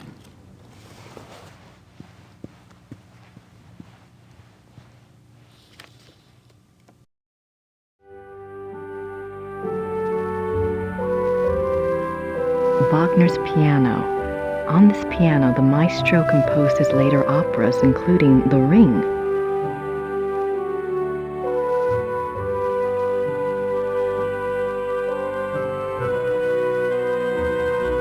Franz Liszt, composer and Cosima Wagner's father.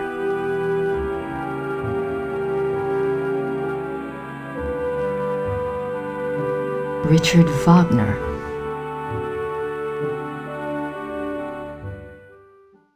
An old sofa. The death of Wagner. On Ash Wednesday, 1883, Wagner suffered a heart attack in a Venetian gondola on the way to San Michele. His wife and the gondolier carried him into a church where he regained consciousness. Wagner died 4 days later on this sofa.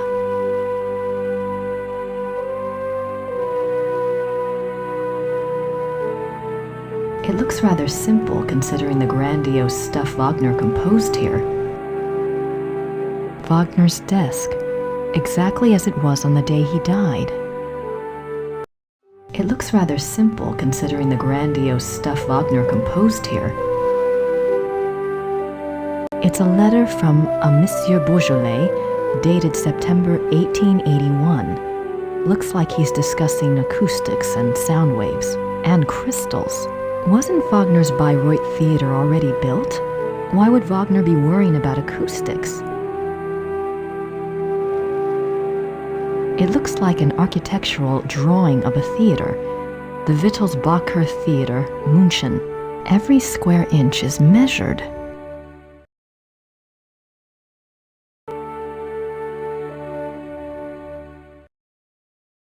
Wagner's death mask.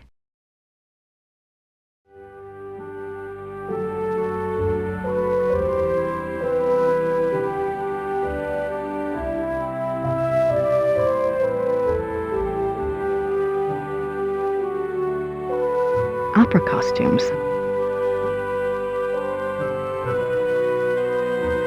This must be a model of Wagner's own theater, here in Bayreuth.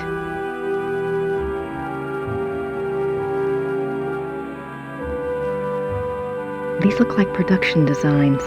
I don't see anything that looks like those wolf paintings in Neuschwanstein, though. These look like production designs.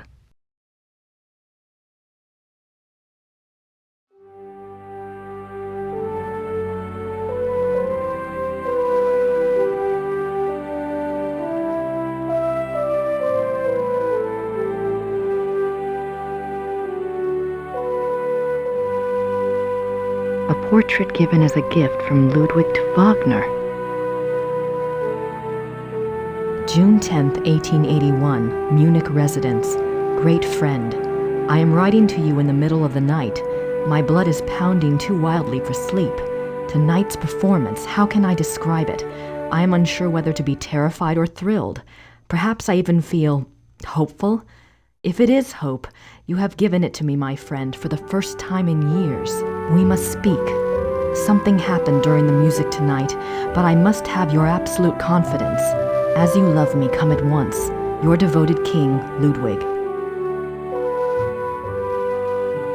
July 1882. Great and beloved king, Monsieur Beaujolais and I have finished the diagram. We checked the figures many times, and Monsieur is confident that it will work. 8 identical fixtures are to be made from the diagram and placed in the theater exactly as specified. I'm sending the diagram with your courier. Be full of hope and have courage. All will be well. Your own, Wagner. Ludwig's death mask.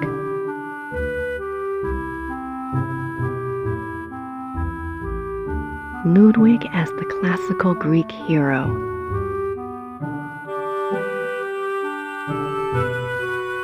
The great patron himself.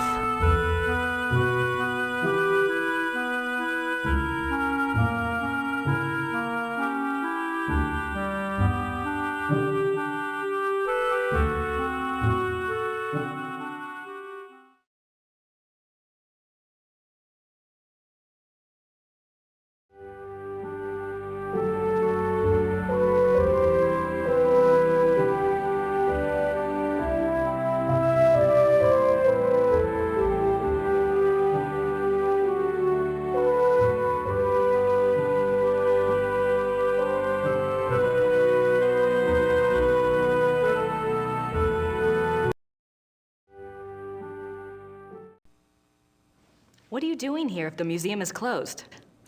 They always like to have a caretaker here. It's a good job for me. I can soak in the atmosphere of the maestro while I compose. What are you composing? This? Oh, a new arrangement. One of Wagner's pieces. For the Bayreuth Opera? I am only a student at the university. I study music, composition, conducting.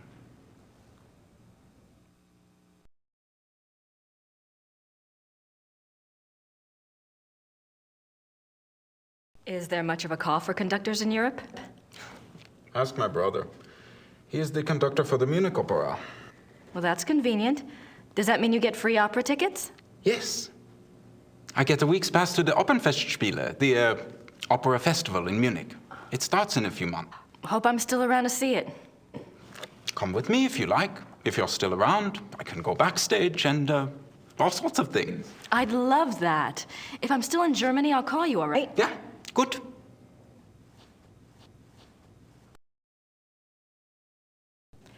Tell me about Wagner. He was a character.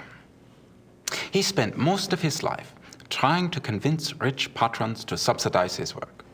Unfortunately, he had expensive tastes. You see, he believed that someone of his genius deserved to live well. Can't argue with that. But Ludwig II supported him, didn't he? Yeah, sure, but Ludwig came along very late in Wagner's life. By then, he had already been run out of Venice and most major cities because of debt. Ludwig saved him. And the music. Best thing Ludwig ever did.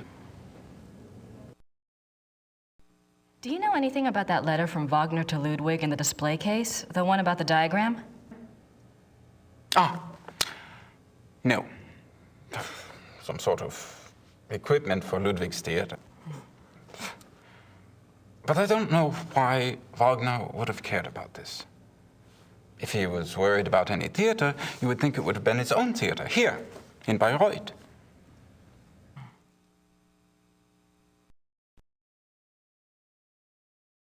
Have you ever heard about the letter that Ludwig wrote to the Munich conductor in 1882 telling him to prepare for a new Wagner opera? You're full of surprises, for an American. What do you know about it?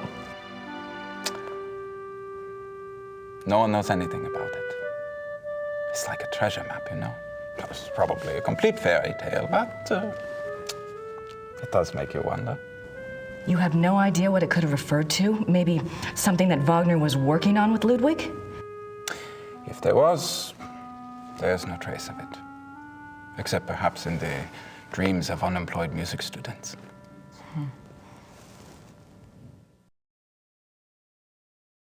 Have you ever heard about the wolf panels in the Singers' Hall at Neuschwanstein? Did my brother send you here? No.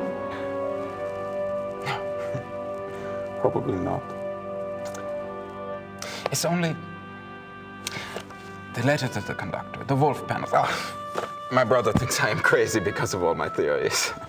What theories? This is Quatsch. If there was a lost opera, a lost Wagner opera, and if one could find it, to a conductor, this would be like finding King Tut's tomb. But people have looked for it before. If it ever existed, it is gone forever. My brother says I waste my time even thinking about it.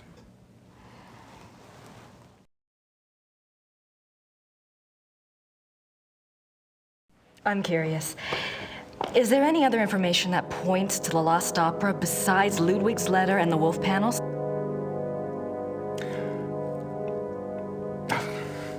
It's nothing. I'm not even supposed to have seen it. You see, my brother says that Wagner was too egotistical to have produced a lost opera. If he was working on something new, every person in Bayreuth would have heard about it. On the other hand, it was in Ludwig's character to have wanted a private opera. But it wouldn't have been private. Ludwig's letter shows he intended it to be played in Munich. Yes, but that it would get so far without Wagner telling others? Why keep it a secret? Maybe there was a very good reason for secrecy. For example? Like... Never mind.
I'm trying to figure out what you want me to do, but I need more information to work with. If you can send any my way, I'd appreciate it.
We just had a phone call.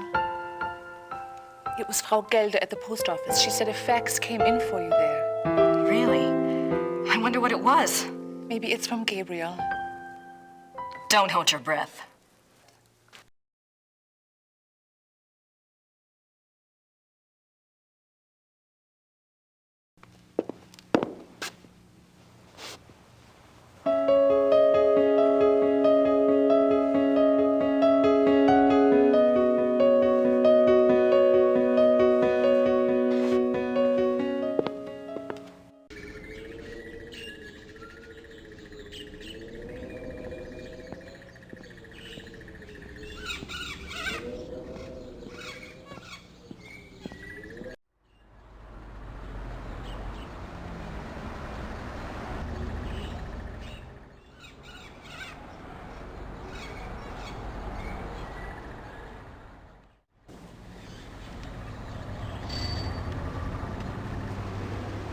Hallo, Frau Gelder. Haben Sie etwas für mich? Ja, ein Fax. Ein sehr langes Fax. Das ist aber nicht vom Schattenjäger. Ist okay. Dankeschön. Thomas Chapel. Oh.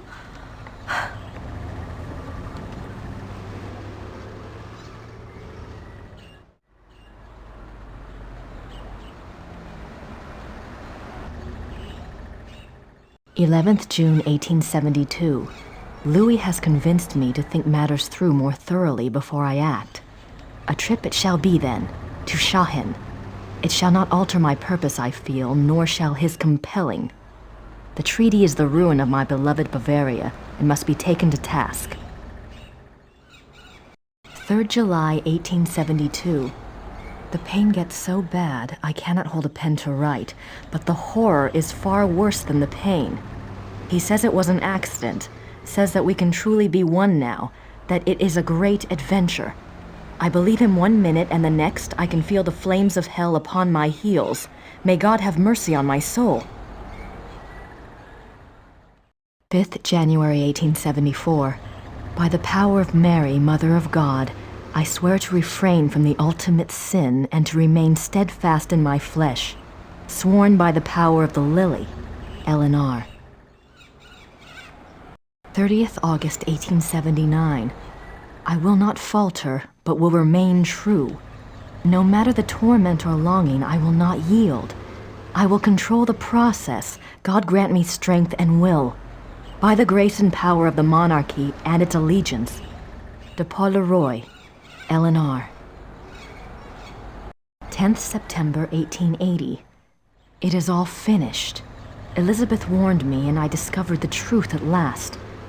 O most venomous viper at my very bosom, O lowest of the least worthy who ever breathed, my Judas, my devil, if I could tear my heart out and fling it after him in the dirt, I would. 12th December 1880. He continues to come, the devil. I will never look upon his hideous face again. He is afraid I will tell, and I might. To destroy him, I might. When I think of the accident, now that things are clear, I wonder, was it truly an accident, or was it the plot to kill me? If so, why did he not complete it then, instead of putting me in this torment? Could he have hated me so? I wish to God he had simply ended it there. 10th June 1881. Terror. Rapture. During W's music tonight, I felt a pulling. The horror nearly came upon me right there. Then the music turned, and it was gone. What can it mean? I must confide in the great friend. Perhaps he will know what has happened. 2nd August 1882. The experiments go better and better. W has proved as loyal and determined as ever I believed he would be in a matter of my salvation. He says he has the formula now. It remains only to put the finishing touches on the completed opera and to draw up the diagram for the crystals. Can it truly end? I scarce dare to hope. April 1883. The great friend is dead. How unjust that he should be taken from me now. Where is my chance at salvation? Why has God condemned me twice? 10th October 1885. There must be made clear funds for the crystals. Lies. Everyone lies. My own servants. What must I do? Must I sell one of my beloved castles? The crystals must be made. I grow daily less able to control my own will. How long will I be able to resist the ultimate sin? And the music is worthless without the device. Time is running out. The crystals must be made.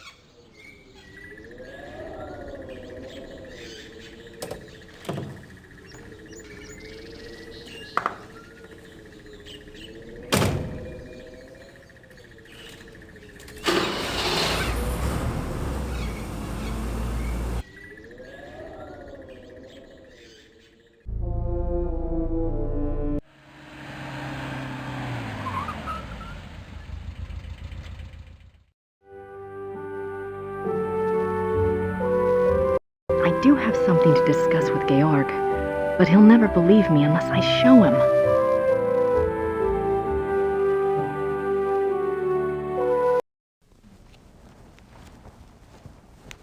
Have you heard of Ludwig's diary? Yes, but no one is allowed to see it. It just so happens that I have a copy of an English translation right here.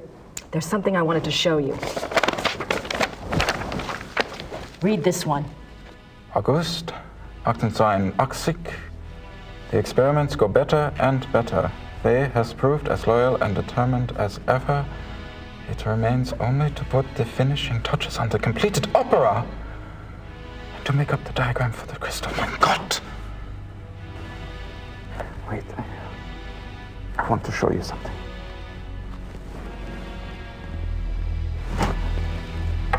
I am not supposed to have looked at this myself, but I am here alone all day, so...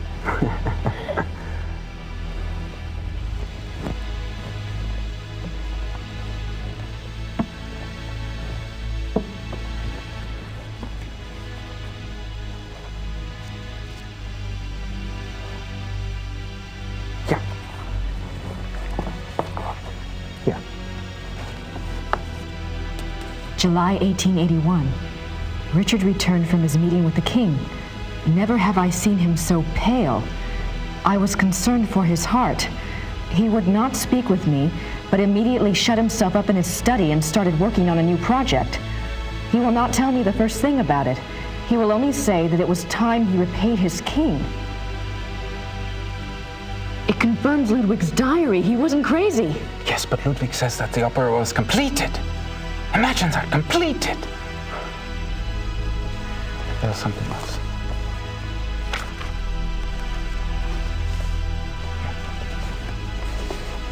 August 1882. We had a messenger tonight from the king. He brought a letter which Richard burnt. I did manage to see a bit of it. It said something about a great night in Munich and that it would be Richard's supreme triumph and someone else's destruction. Ludwig then wrote that even though he himself would probably die, his immortal soul would be freed thanks to Richard. I worry for poor Ludwig and for us. Where will we be if his madness continues? Surely someone will put an end to it. Wow. There's one more.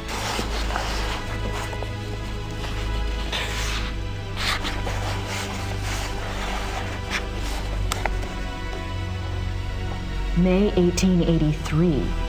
I sent Richard's sealed package to the king, as he instructed moments before he closed his eyes forever. I could not even bring myself to care what was in it. What could it matter now? Whatever it is, I hope it brings the king good memories of Richard. He did so much for my beloved. The package.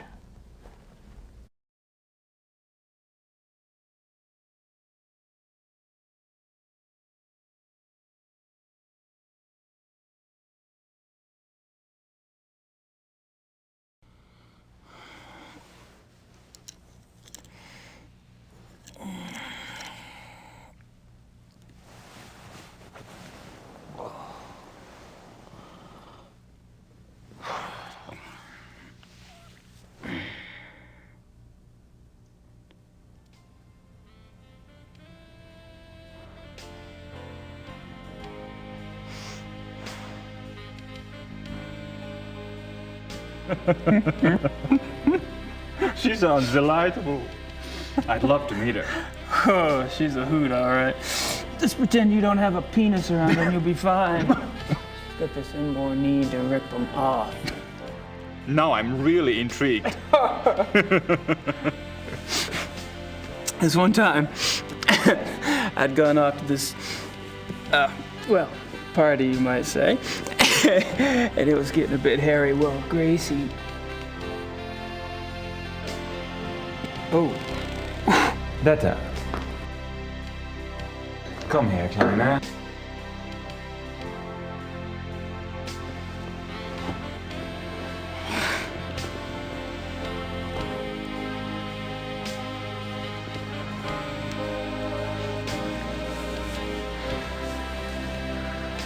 Detta does not speak English, but then she has her own methods of communication.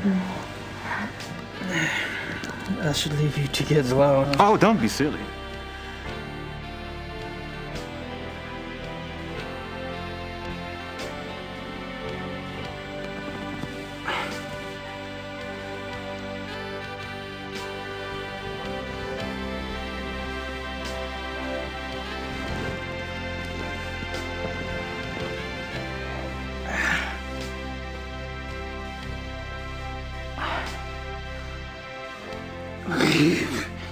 Friedrich, I can't just take your date. Why not? I didn't expect her tonight. And for some reason, I don't find myself in that mood. Besides, from what you've told me, you live like a monk down south at that castle. Your body needs some attention. Detta. Tagga in sein Schlafzimmer.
The men will be meeting here later today for the trip. I'm sure they won't wait for you, so you might want to be on time.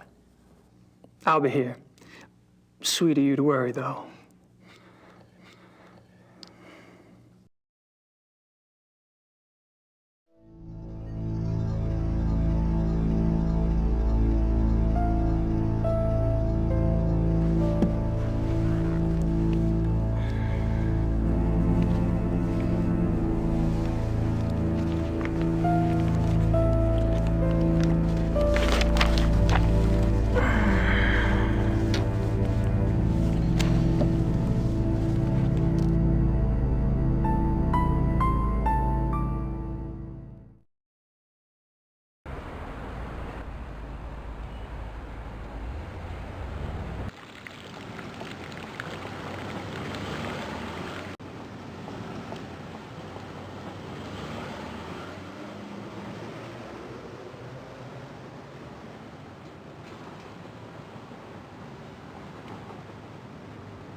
Rat House.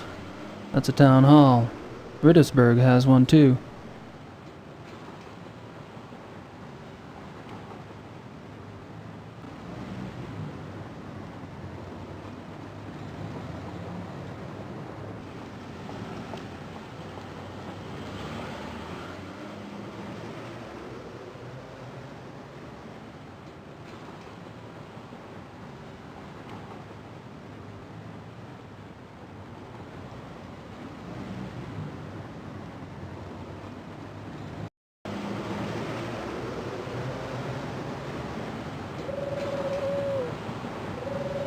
Weisswurst.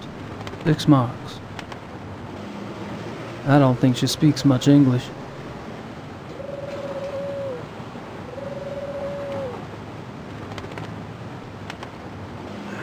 Can I have some of that, Weisswurst? 6 Mark, bitte.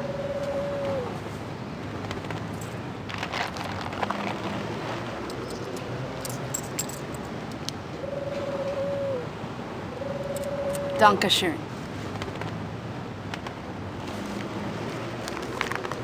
Bitte.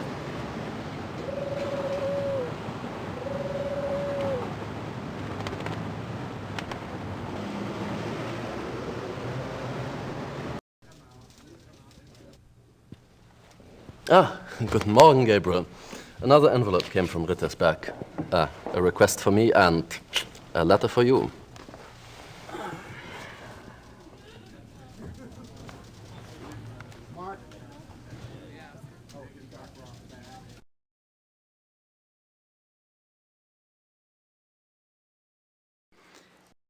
Can I bother you for another favor? I need something translated, and I need somebody I can trust to do it. And you're asking me? You obviously don't know German lawyers. Harry, you're such a kidder.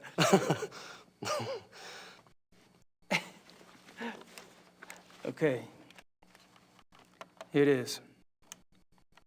Wir müssen miteinander reden. We should talk? Nein. No? Es ist meine Karriere, verdammt noch einmal. Vielleicht sogar mehr, wenn die... His career is in danger even if the police... Ich habe Ihnen doch gesagt, nicht darüber zu sprechen. I told you not to speak of it. Aber ich denke mir, dass die Polizei bereits weiß, dass unsere Wölfe nichts damit zu tun haben. Die können einen Test machen an den Körpern. The police must know that our wolves are not responsible. There are tests they can perform on the bodies. Gut. Ihre geflüchteten Wölfe sind keine Killer. Was soll's? Halten Sie nur Ihren Mund. Sie sind damit besser dran. So, your escape wolves are not the killers. What's the problem? Aber Herr Knight, er kam gestern Morgen zu meinem Büro. Er hat viele Fragen gestellt. He says you've been asking a lot of questions. Worüber? About what? Über die Wölfe. About the wolves. Who are these men? Just friends. I think there's more.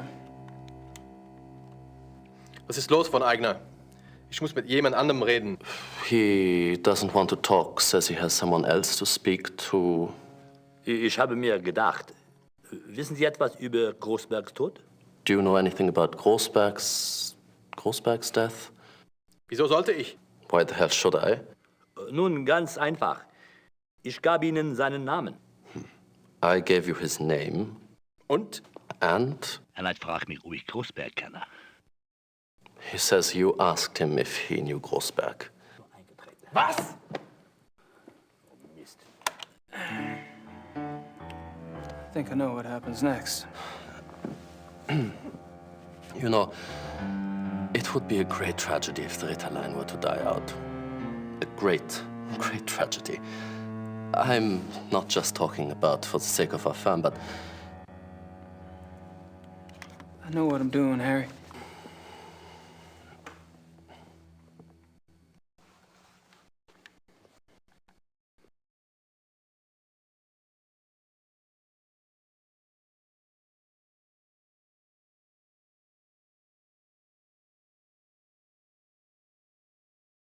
Gabriel, I've been busy on this case, and it's starting to pay off. Thought I'd fill you in.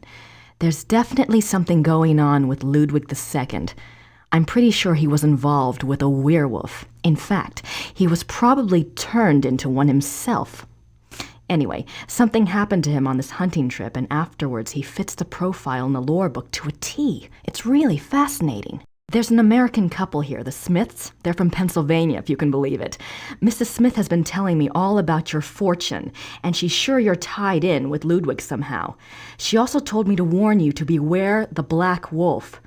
Have you learned anything about that yet? So don't tell me where you're staying, as if I care. Really, we're supposed to be a team, Gabriel. I'm holding up my end. I've about done all I can down here, and if you want, I can join you there soon. Perhaps I'll see something I recognize from my research. I'm serious. Grace. Christ, she's losing it. Ludwig II, a werewolf. Yeah, right.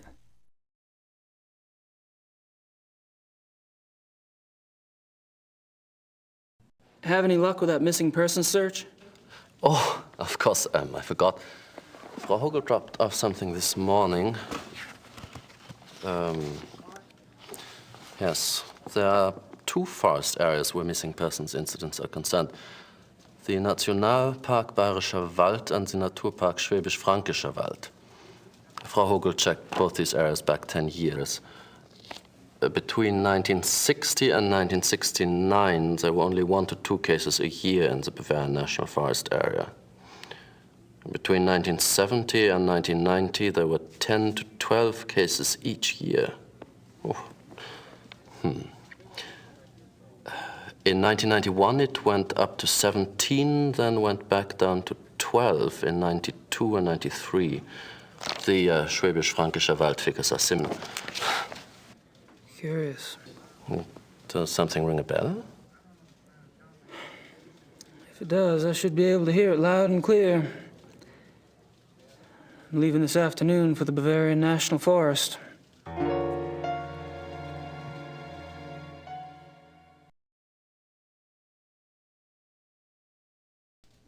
Well, I'm off. See you, Harry. Goodbye.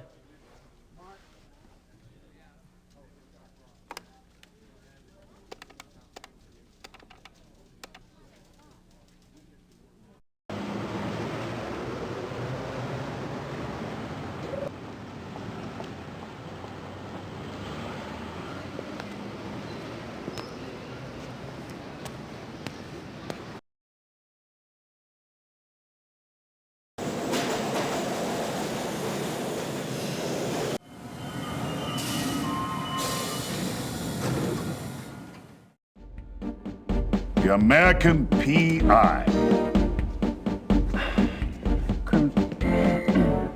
Criminal Commissar Lieber. I couldn't just call you KKL, could I? Sit down. How about KKK?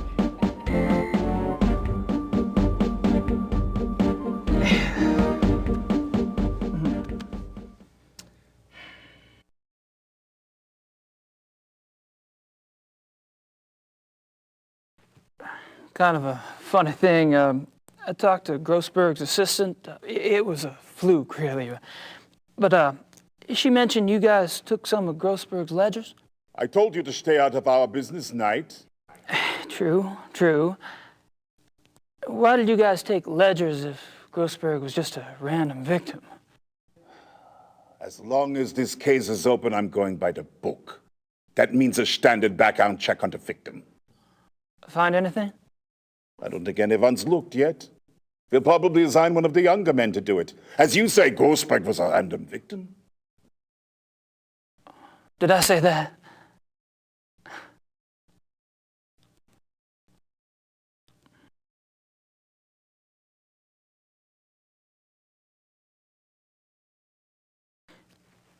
I don't suppose you'd let me take an eensy-weensy look at Grossberg's ledgers?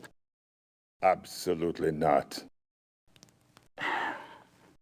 What if I could prove that Grossberg wasn't a random victim? You're crazy. Am I? Look, if you have information, I want to know what it is now. What information? Look, 5 minutes with the ledgers.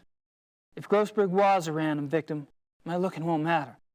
And if not, I may be able to help you out. You get nothing to lose either way. I don't believe you know anything. No papers.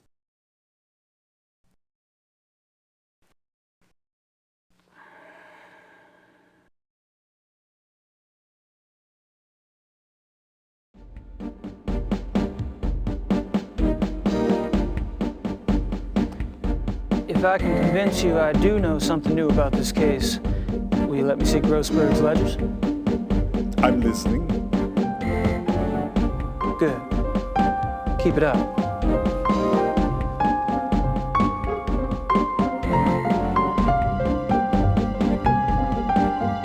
Aber ich denke mir, dass die Polizei bereits weiß, dass unsere Wölfe nichts damit zu tun haben. Die können einen Test machen an den Körpern. Gut. Ihre geflüchteten Wölfe sind keine Killer. Was soll's? Halten Sie nur Ihren Mund. Sie sind damit besser dran. Aber Herr Knight, er kam gestern Morgen zu meinem Büro. Er hat viele Fragen gestellt. Worüber? Über die Wölfe.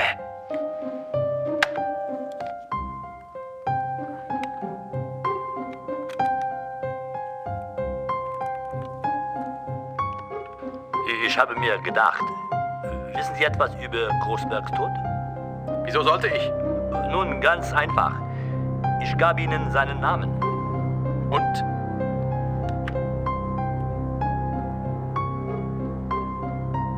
You would. The ledgers first, please. Starter, bringen Sie Grossbergs Papiere herein. Danke, Starter. Das ist alles.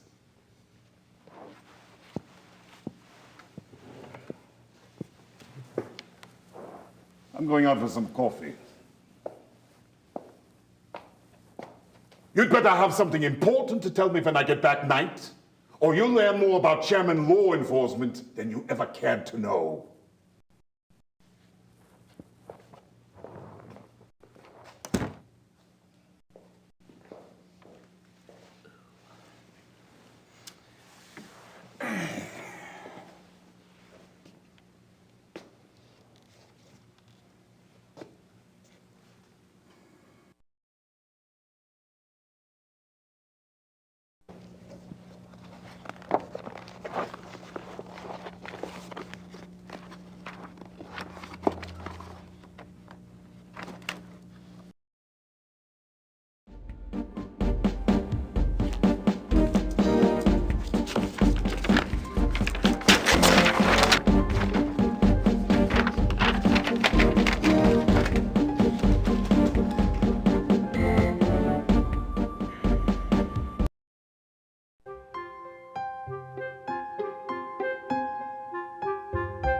Starter!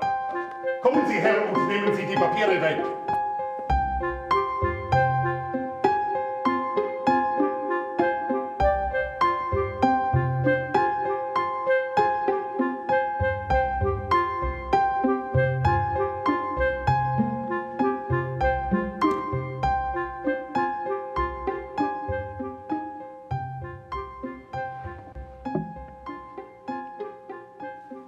All right. Spill it.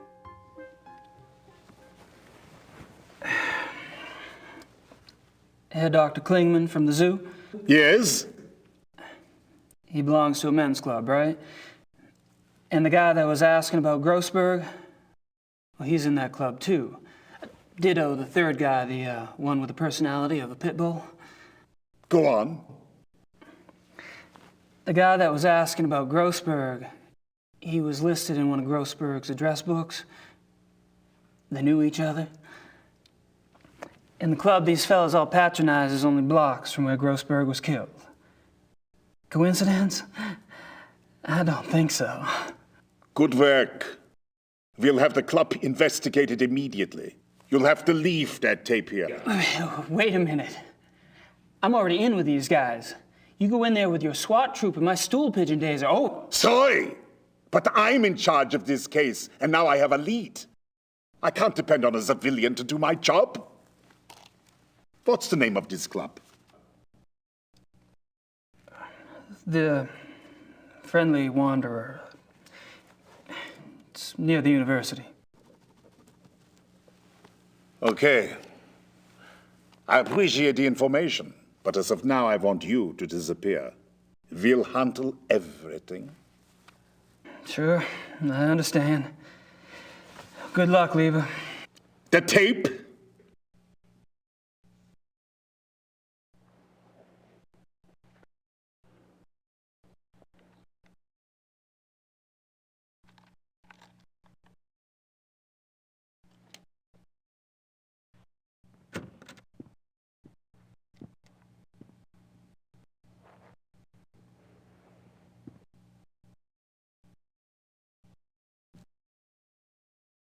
Sucker.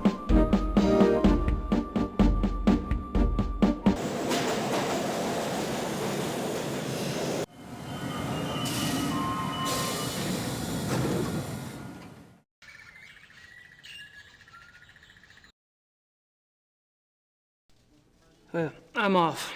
See you, Harry. Goodbye.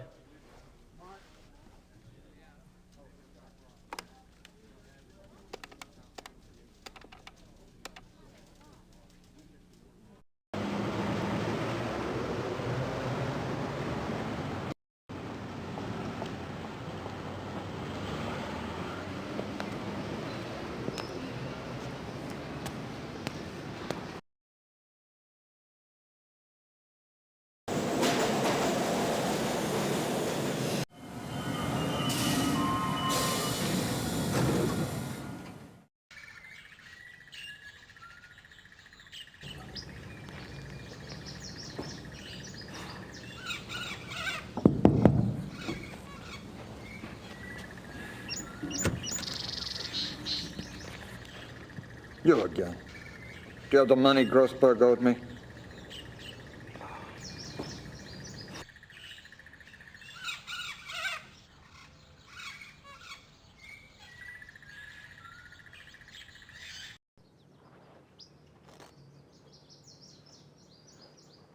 $14,000 in cash.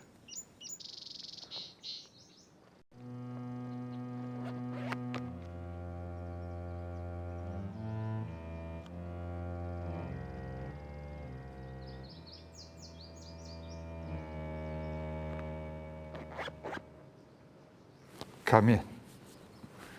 Please.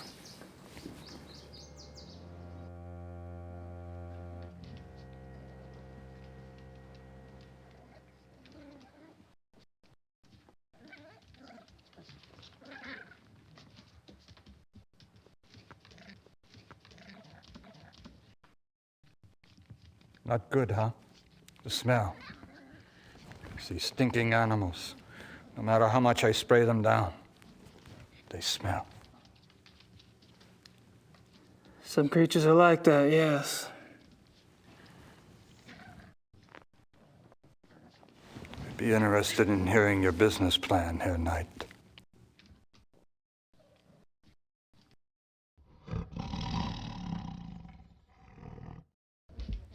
What kind of exotics did you get for Grossberg?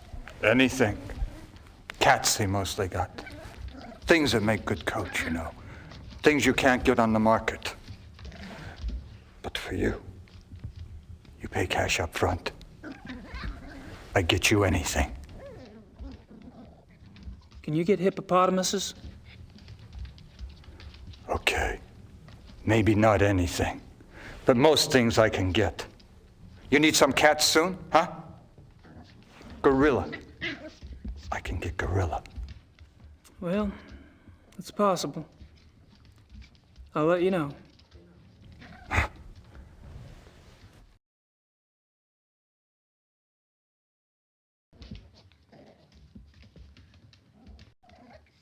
Did Grossberg harvest the furs, or did you? Me? I do it. Only cost 250 marks extra, and I do a good job. You get the skin all clean for that. Not the meat. You pay more for the meat. Naturally. But every few months, Grossberg, he wanted the whole thing live. I don't know what he did with those. I don't ask questions. I think I know.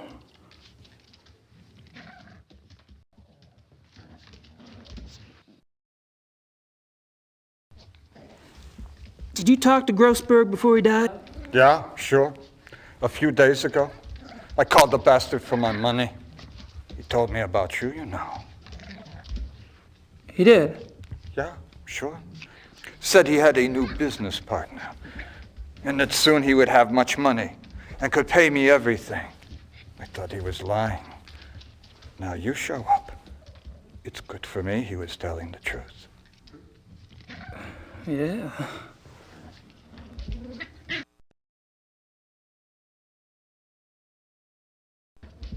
Hey, how did Grossberg's export go? Okay. Usually I bring animals in, not sell them out. I worked hard to find someone to take those too.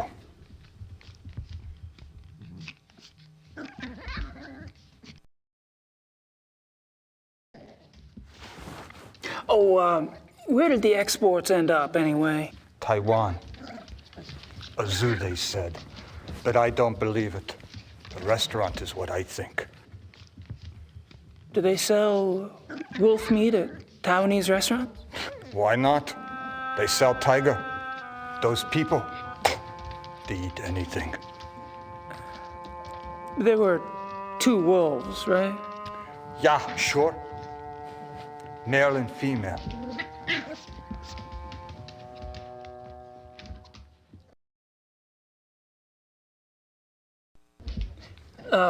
Could I see where you kept the wolf? Yeah, sure. I kept them both in the last cage on the right. The one against the wall.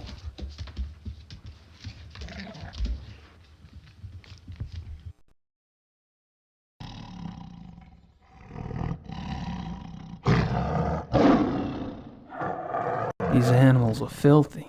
Hungry, too. I'd like to put Dorn in one of these cages and leave him there.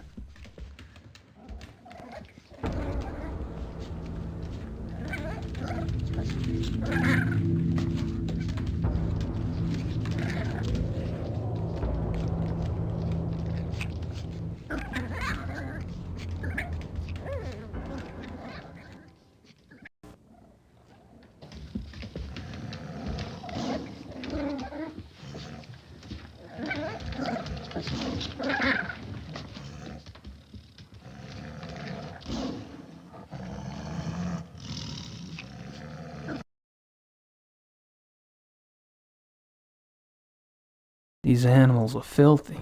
Hungry, too. I'd like to put Dorn in one of these cages and leave him there.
Not the least.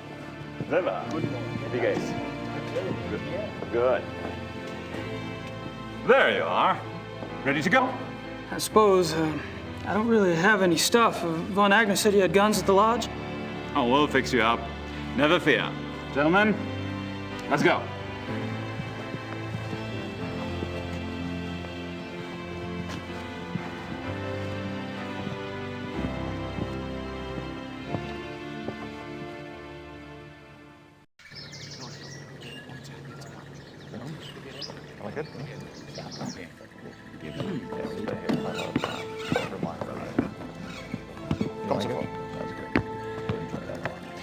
Henneman, Price. You two sleep in Price's room. Gabriel will take Henneman's for now.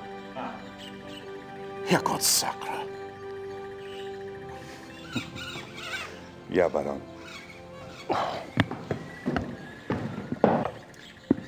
Your room is the last door on the left upstairs. Today, we relax. Tomorrow, we hunt. Great. Can't wait.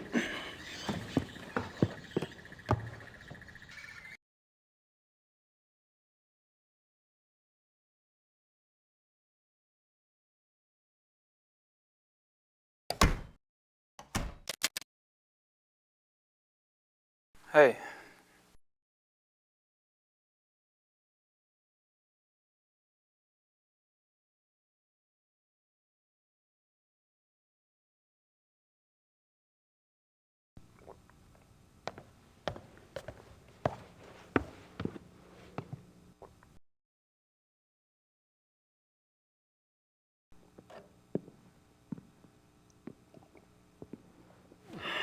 Hey, Henneman. Looks like we finally have a chance to talk. Well, as long as my glass is full, you can ask me anything you like.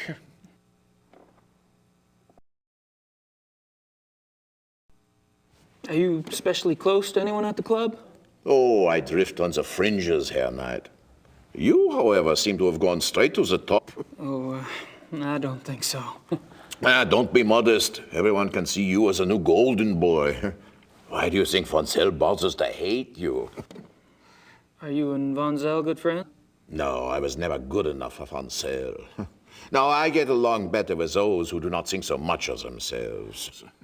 Von Agner? Yeah, von Agner's a good man. Dr. Klingman, too, I like.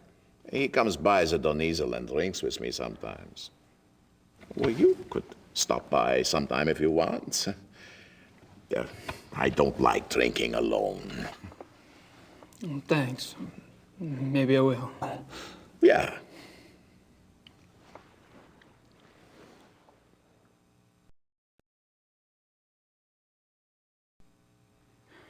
You and Klingman make an unlikely pair. What do you find to talk about? Herr Doctor likes to discuss the club philosophy. He's very enthusiastic, you know. That's what made him want to join in the first place. You sponsored Klingman's membership. Me? No, von Zell. Von Zell? He doesn't seem like the welcoming type. No, that's what I thought, too. You know, when von Zell brought Klingman in, I thought they must be very close. But the way Klingman asks questions, you'd think he hardly knew von Zell. Oh, well, it doesn't matter. I mean, who can say why von Zell does anything?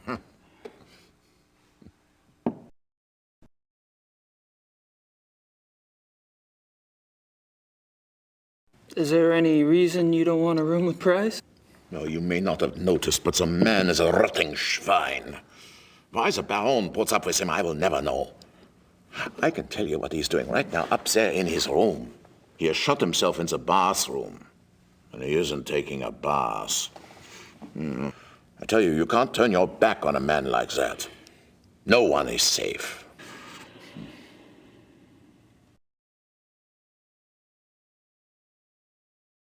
I thought Price was a hotshot lawyer. Yeah, was 10 years ago. He's lucky he doesn't need the money now because he can't get work. Why not? He's too obvious with his nature, you know? Okay, so maybe other men are like this, you know, thinking only what's between their legs. Price, he has no respect for normal human decency. He flaunts his perversion.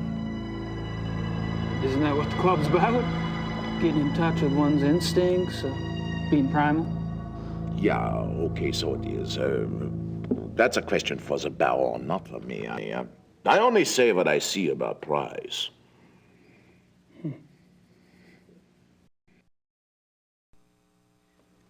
This is a nice hunting lodge. Do y'all come here often? Oh, at least once a month altogether.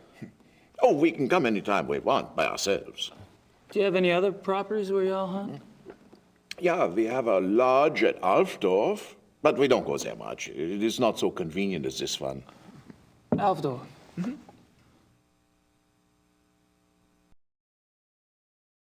Is the club in Alfdorf close to a forest, too? Oh, not close. In. It's in the Naturpark Schwäbisch-Frankrischer Wald. Of course it is.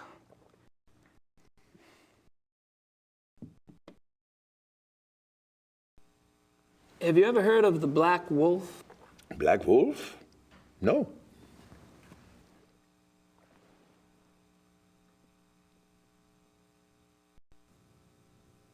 Thanks for the talk.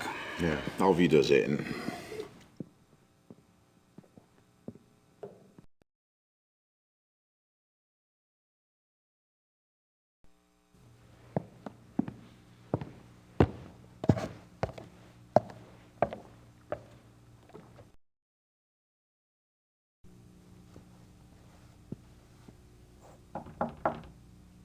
Kommen Sie.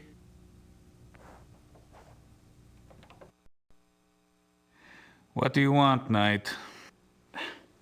Just scoping things out. Really? Look all you want at the great wonders of this room, then leave. I'm trying to rest.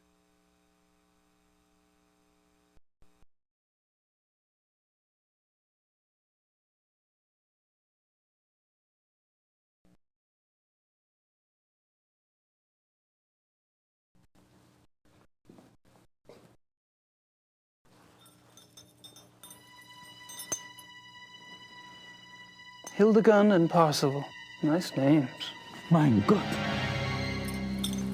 Don't worry. I'm not gonna turn you in. Please, Knight, it would mean my job. Yeah, I said I wouldn't. Not if you tell me exactly what happened. I'm afraid. Of Von Zell. It's his fault. I only followed his instructions. Why did Von Zell want to kidnap those wolves? He said he wanted to own a pair because he admired their nature as predators. He told me he would keep them in a private place, a safe place, to study. How did you meet Von Zell in the first place? He came to one of my lectures about 3 months ago. He was very knowledgeable about wolves, very. He said he admired my work. I was impressed by his knowledge and his title. Then he told me about the club, about how exclusive it was, about their philosophy. It was like a dream come true for me. Yes, it is seductive. So the wolves were your price of admission? How did you get the wolves out of the zoo? I led Baron von Zell and another man that I didn't know into the zoo through a delivery gate. The other man drugged the wolves with some meat. When they were asleep, he and von Zell put 2 of them into the truck and drove off. I was afraid when the police came and investigated the next day, but they didn't find anything. I thought we had gotten away with it.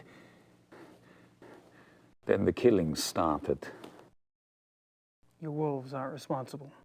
They were shipped to Taiwan. They never hurt anyone. That is more of a relief than you could possibly imagine. But the wolves, are they safe? I don't have that information. What do you think?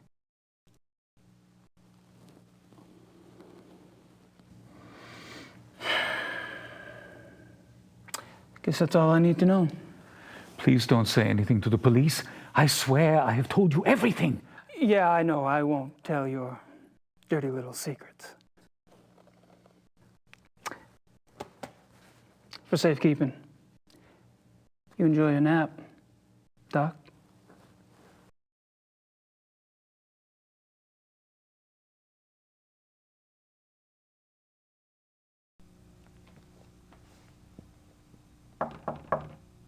Enter.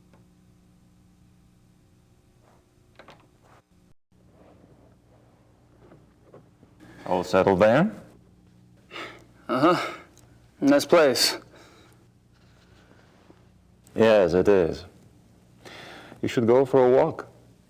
The woods are beautiful, and you could get your bearings before tomorrow's hunt.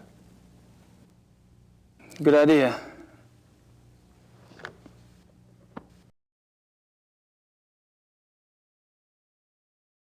He's busy.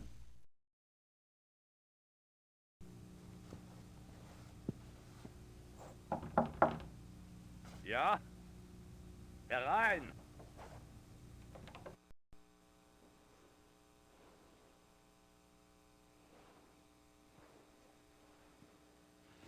Oh, sorry, I didn't know you were busy. Mach nicht. I'm always up for company. Okay. So, amuse me, Herr Knight.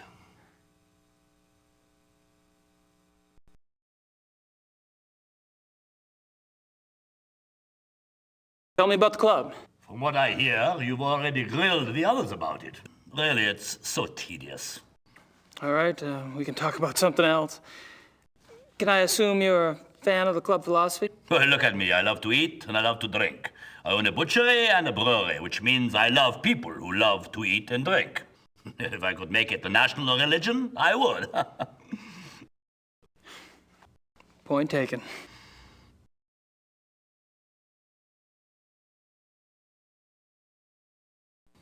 Do you know what type of animal we'll be hunting tomorrow? Deer, I suppose. Oh, that's too bad. I mean, it's too bad we don't have something more interesting to hunt. What do you mean? Well, Grossberg's death's gonna make it difficult to get anything really challenging. Leopards, lions, things like that. You enjoy sticking your neck out, don't you? Do I? If it were me, I wouldn't want to get on the wrong side of someone like Von Zell.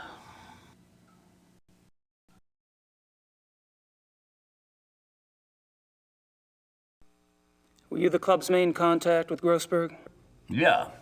Buying and selling exotic animals isn't exactly legal in Germany. The others didn't want to know.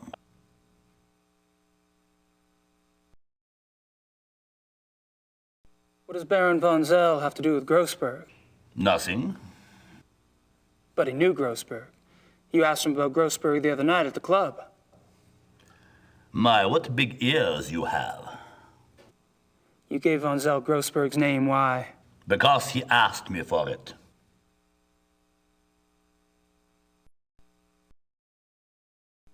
Do you know why von Zell wanted Grossberg's name? He did not share his reasons with me. Well, you must have thought something. I assumed that since von Zell was getting too big for his britches, and since he was no longer von Glauer's pet, that he had intentions of leaving and starting his own club. And you didn't have a problem helping him go independent? I would love to see him leave. And I'm not the only one.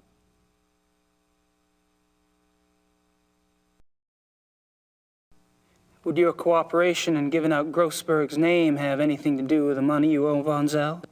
How do you know about the money? You've only been with the club a few days.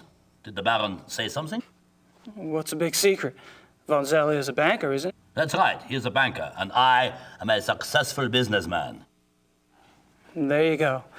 And he offered to cut your debt in half for a small favor, I understand. It's not your fault Grossberg's dead.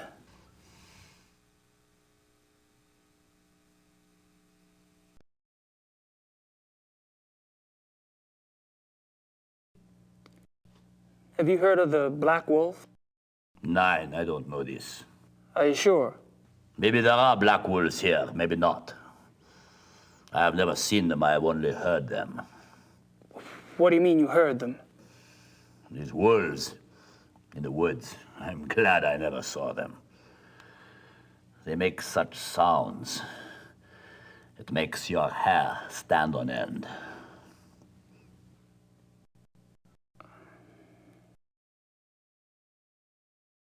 Are you telling me you've heard wolves around here?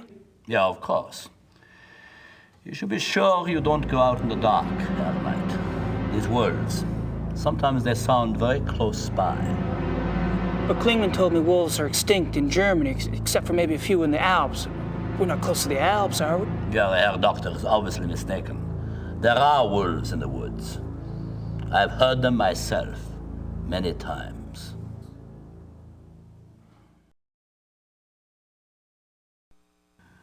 I think you should excuse yourself now, Herr Knight.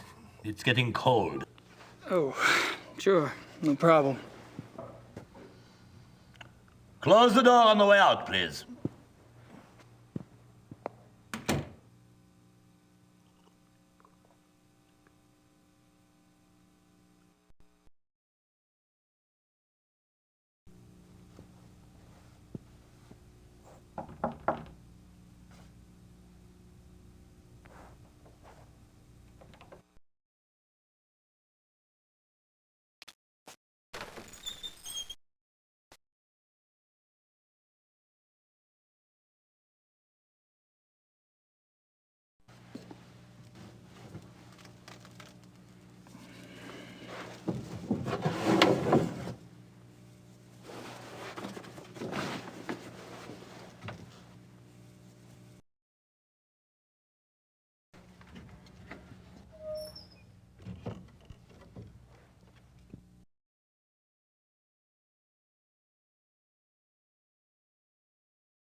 I hate it when I come up with ideas like this.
Hello. Someone's been tromping around barefoot in the mud.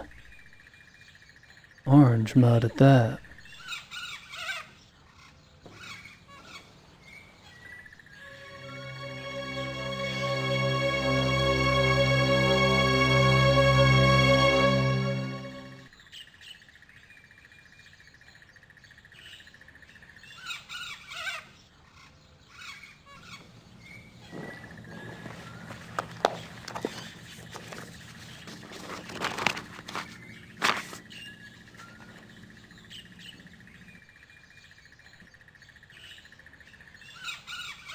Same entry I saw at the Hunt Club.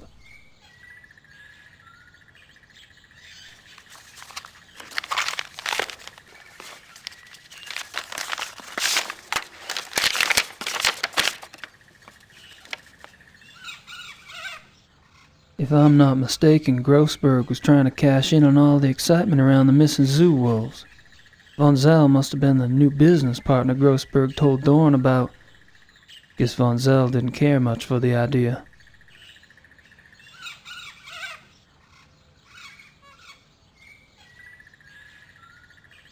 I can't go out that way. I'd have to leave the door unlocked.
Shears. These might come in handy.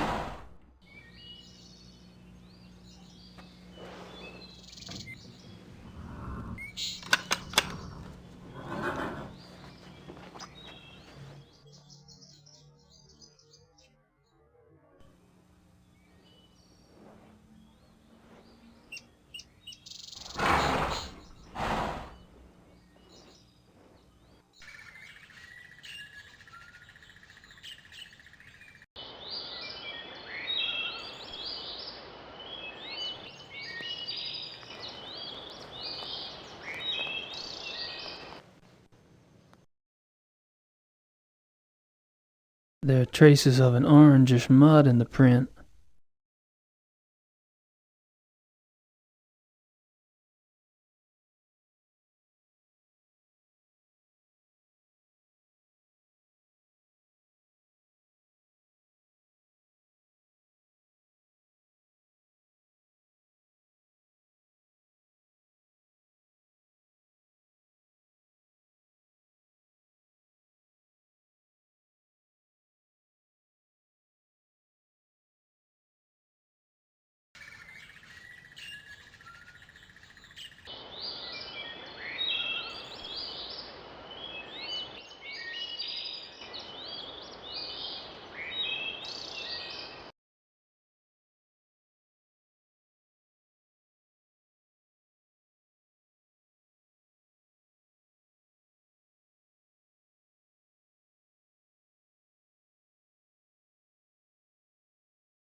The earth is orange over here. Must be some minerals in the soil.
God damn.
What's that smell?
I'm not sure Von Agner can be trusted.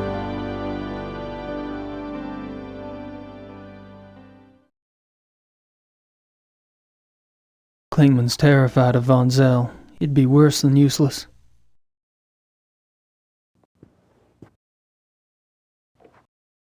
What is it? What's happened? Nothing happened. You look like you've seen a ghost. No,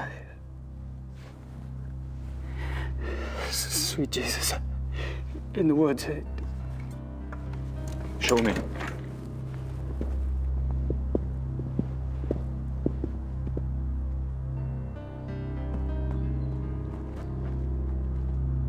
Gabriel, where are you going? In there.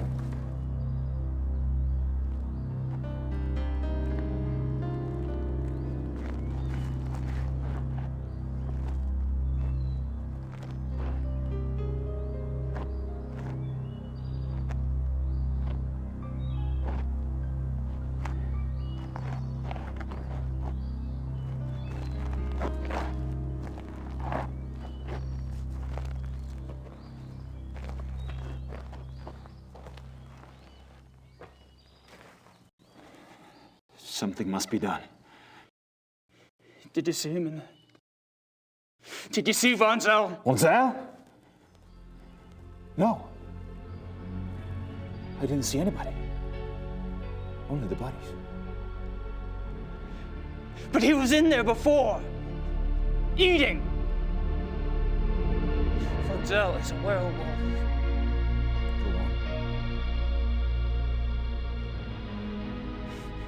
It looks like he's been killing like this for a long time, using the woods for cover at this lodge and at your other lodge in Alfdorf. I think he stalks his victims to learn their habits and then attacks them in secluded spots.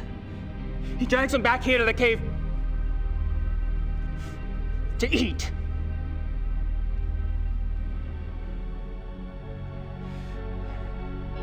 The victims are reported missing since no bodies are ever found. Von Zell's careful not to let himself be seen in wolf form. One woman did see him, but no one believed her. Then something changed. I don't know why. Von Zell cooked up this plan to steal wolves from the zoo. Wolves that public mutilations could be blamed on. But he needed an inside man. So he seduced Klingman into wanting to join the club, then used a lure of sponsorship to set up the kidnapping. But then he needed a way to get rid of the wolves, a way that guaranteed the wolves wouldn't be found by the police.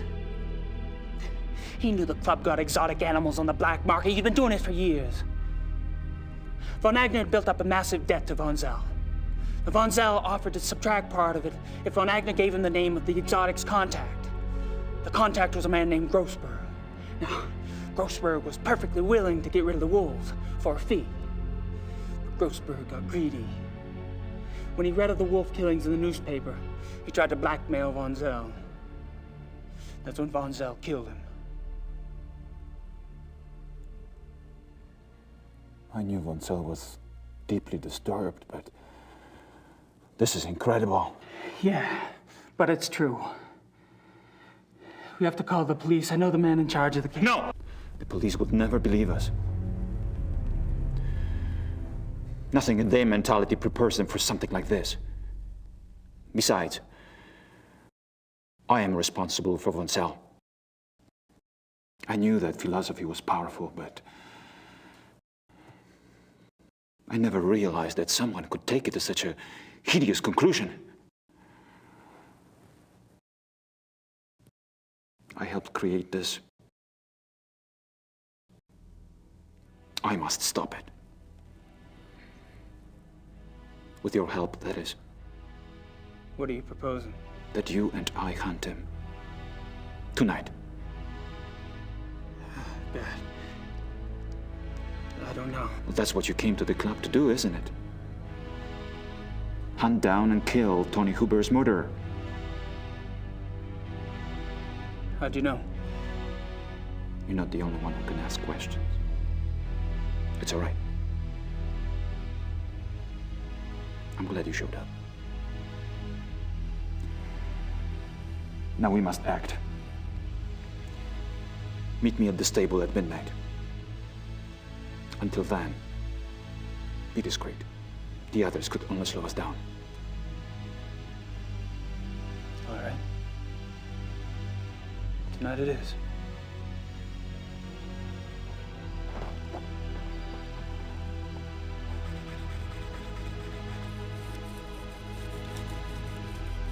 What rough beast slouches towards the hunt, its prey to be undone. Don't, you're creeping me out. Am I? I have a tendency to do that to people.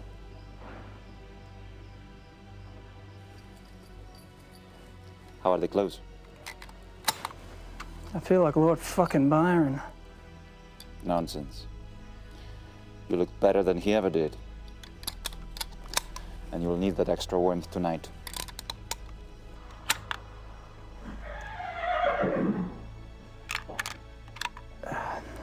We don't ride much in the States.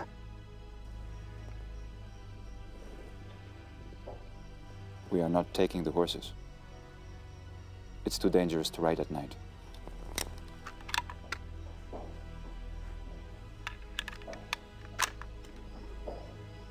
I suppose you have a plan? We need to corner him. The best place is the ravine.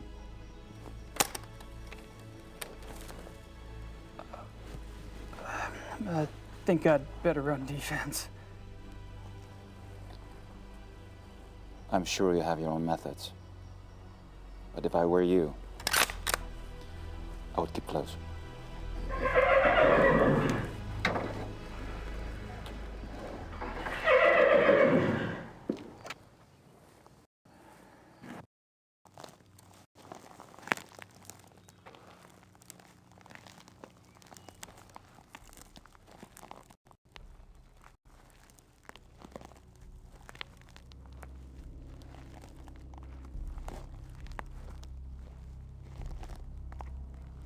Stay right behind me.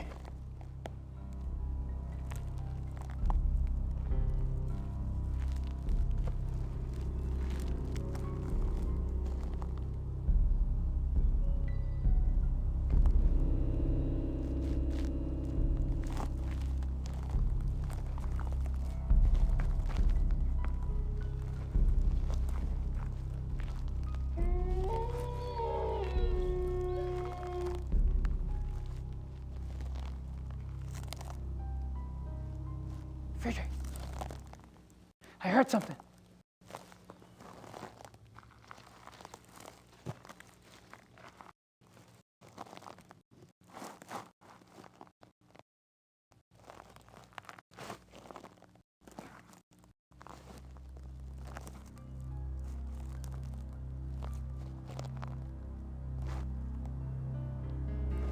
Friedrich!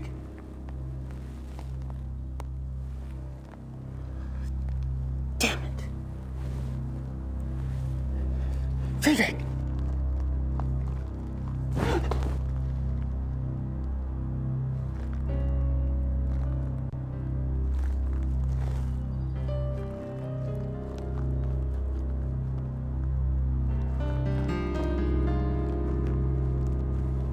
Friedrich!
Guess my secret's out.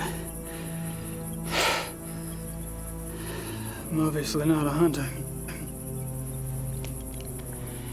This shit sickens me.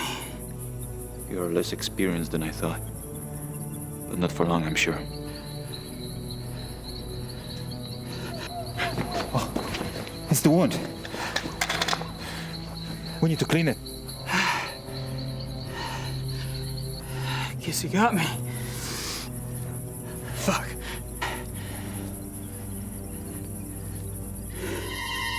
Fuck! Wait a minute. I shot him. You made me shoot him. I'm okay. Oh, Christ.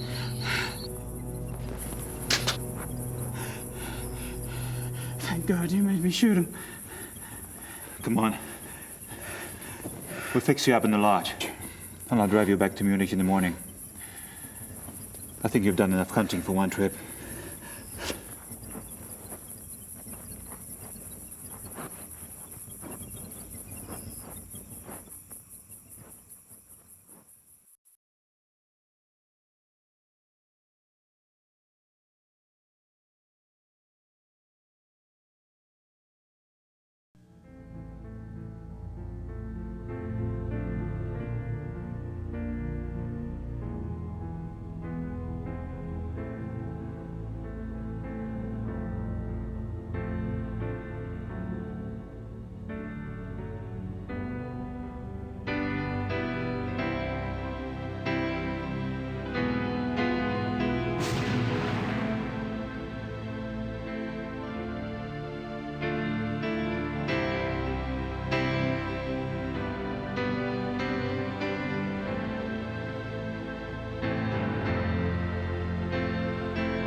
Beware the Black Wolf.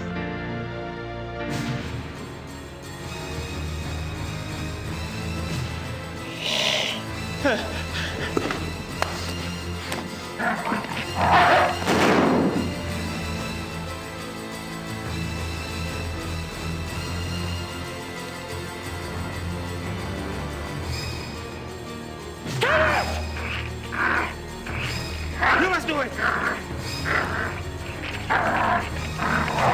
Two wolves are missing from the zoo. An alpha werewolf cannot harm a bedtime with his own hand.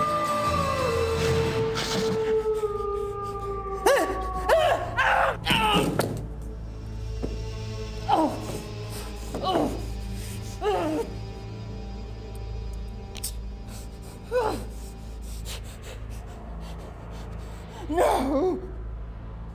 No!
Tell her to put this with my heart without hurting.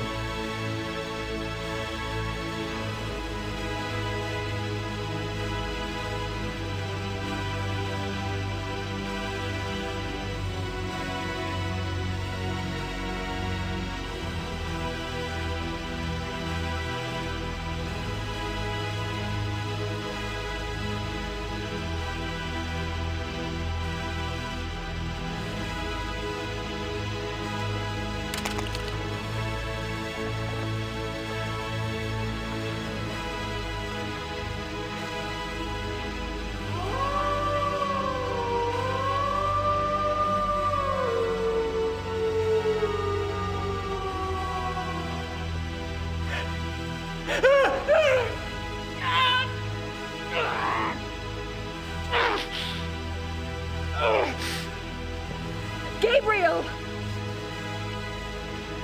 Get out!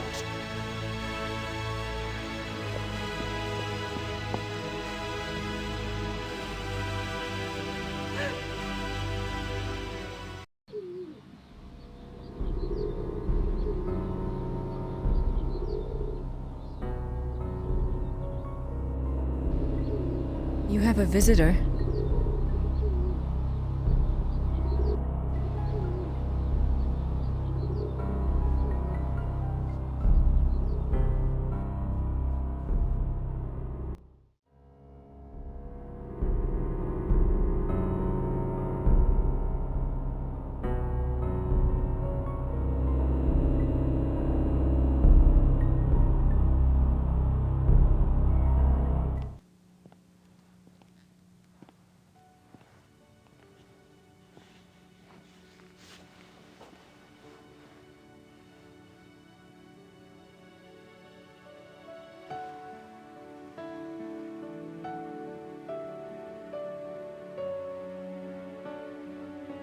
Grace?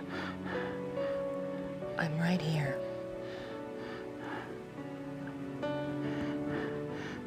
I fucked up.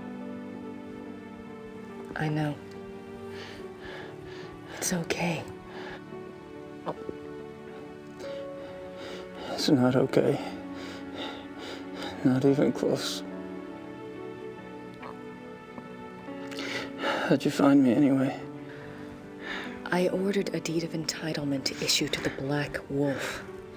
It came in yesterday, and von Glauer's name was on it. I threatened Werner Huber's life unless he told me where you were. Yeah, well... Unfortunately, your cavalry arrived too late this time.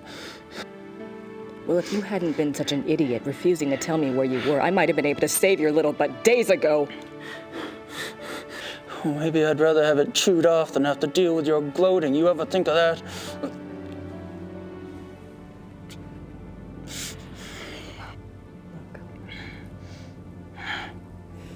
Forget it. We have to deal with things the way they are.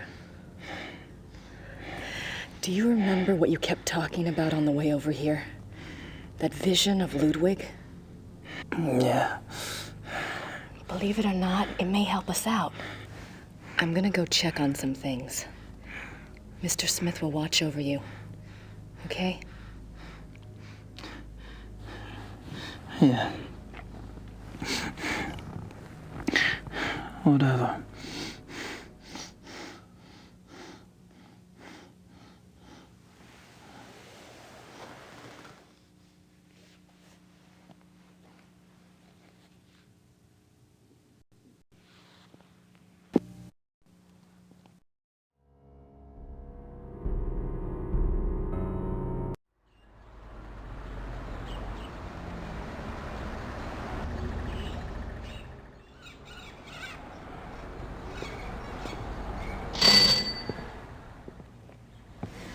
Grüß Gott, Frau Nakamura.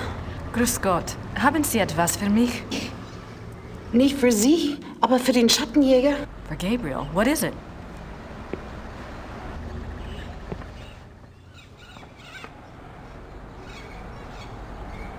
I'll take it to him. Ich bringe es zu ihm, okay? Ja. Okay.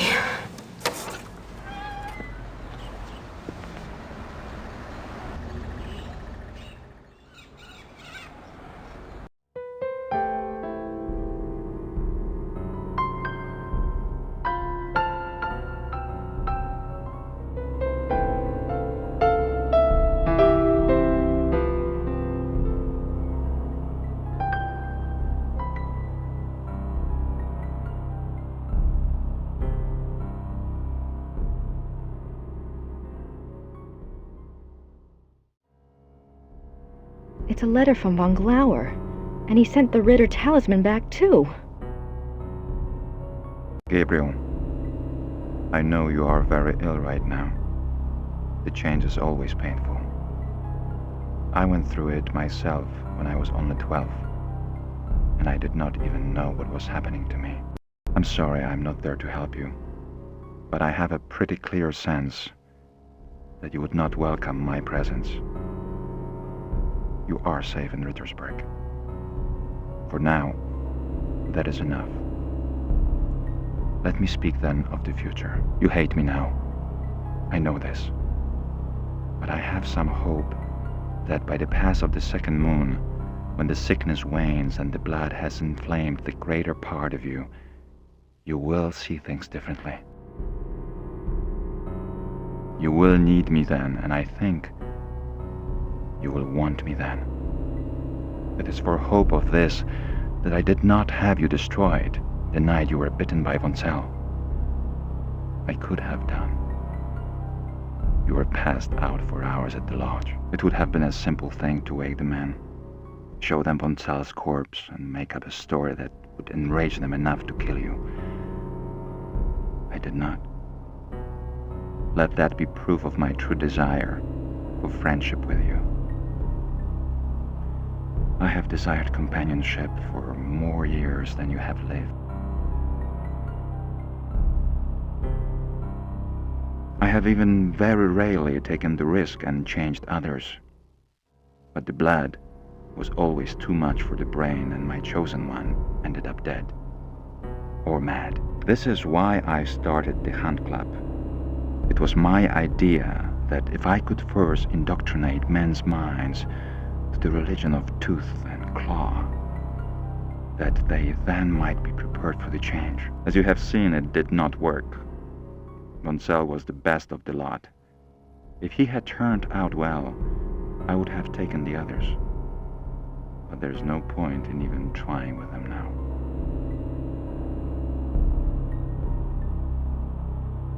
But you are different. You are a Ritter. Your blood is already supernatural. Yes, I know of your family. I have studied much over these long years.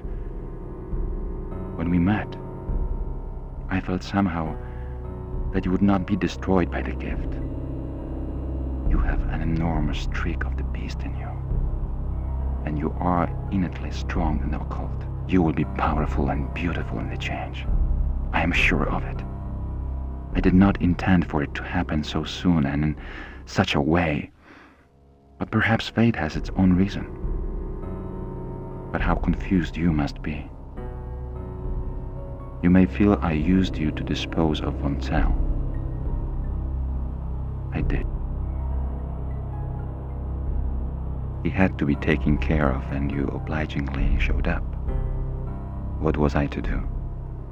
I am too old not to have learned at least this much about the light. You cannot shut it out. Better to let it in and let it simply dim to adjust to the relative brightness inside. Think well on these things as your body adjusts. Think about meeting me in Munich in 2 months' time. We can leave Germany if you wish, and go anywhere you like. I will teach you how to hunt, how to live safe and well.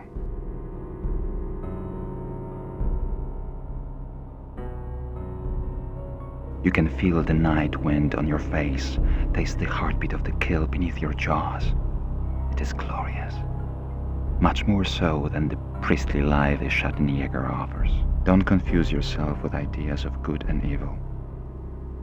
Nature shows us that there are no such distinctions.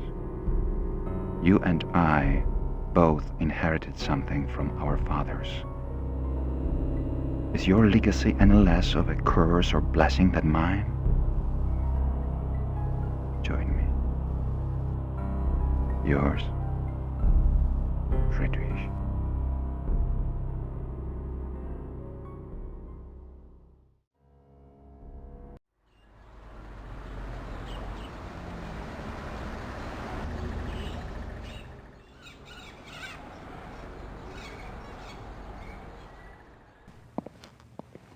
Sit down, Grace.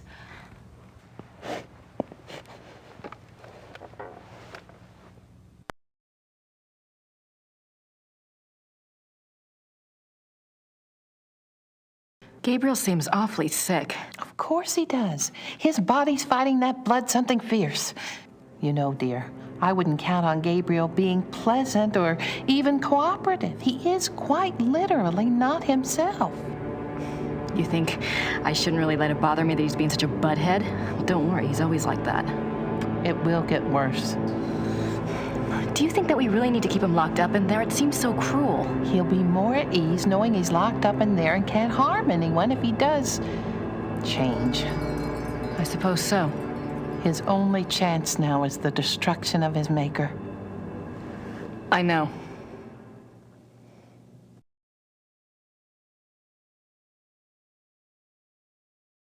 Emile will watch over Gabriel in the dungeon? Yes, dear. Besides, you have other things to attend to, don't you? Yes, the opera. And the diagram, I have to get them. Do you think you'll be able to do that by yourself? Just watch me. Do you know anything about Altading? Yes, it's a pilgrimage shrine. Emma and I have been there, but I didn't know about the heart urns at the time. It's one of those places that vibrates with spiritual energy. It's very strong. I think they had the first miracle in, about the middle of the 1700s. But the Black Madonna herself is much older than that.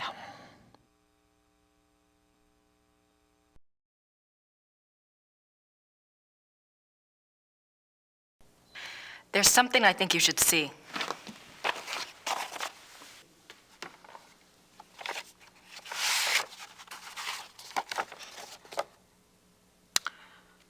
Oh, my. Has Gabriel seen this? No. Well, my dear, I understand your reluctance, but it's his karma, you know? It's his choice. He's the son, you know, von Glauer. He's the son of von Rollick. Yes, I think you're right. And he wants Gabriel. So it seems. But that doesn't mean Gabriel wants that life. He didn't ask to be bitten. You don't know him like I do. Running on all fours wouldn't be a big stretch. I won't tell you the choice will be an easy one. But it's a battle he must fight. All you can do is believe in him. That's all you can do. Now you be careful.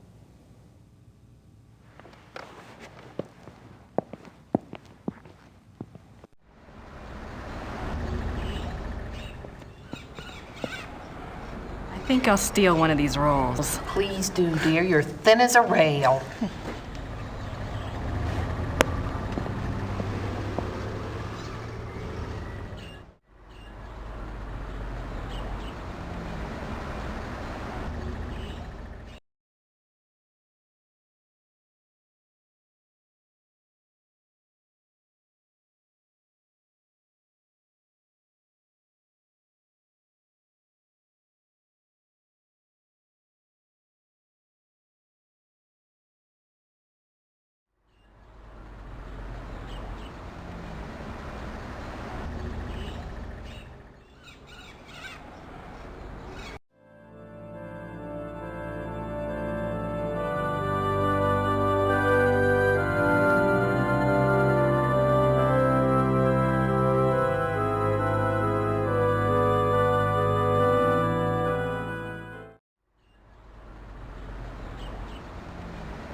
Silver body parts.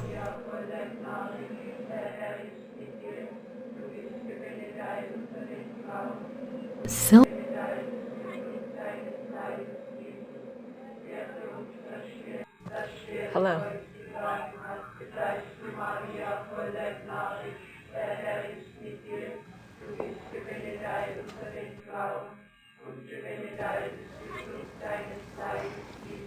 Grüß Gott. Is it possible to see Ludwig's heart urn? Das tut mir leid. Das Herz für Ludwig II. Von Bayern? Haben Sie das Herz? Das Herz. Herz. Oh, no, not my heart. I'm not sick.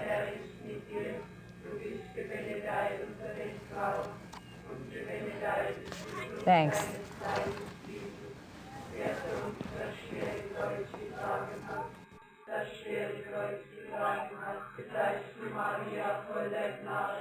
Mary's water. It looks like they want a donation.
How is Gabriel?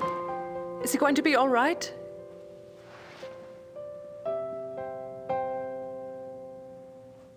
He'll be fine, Gerda. Let me know if I can help. Sure. Thanks.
It's all right. You're just gonna help me out for a bit, and then you'll be free.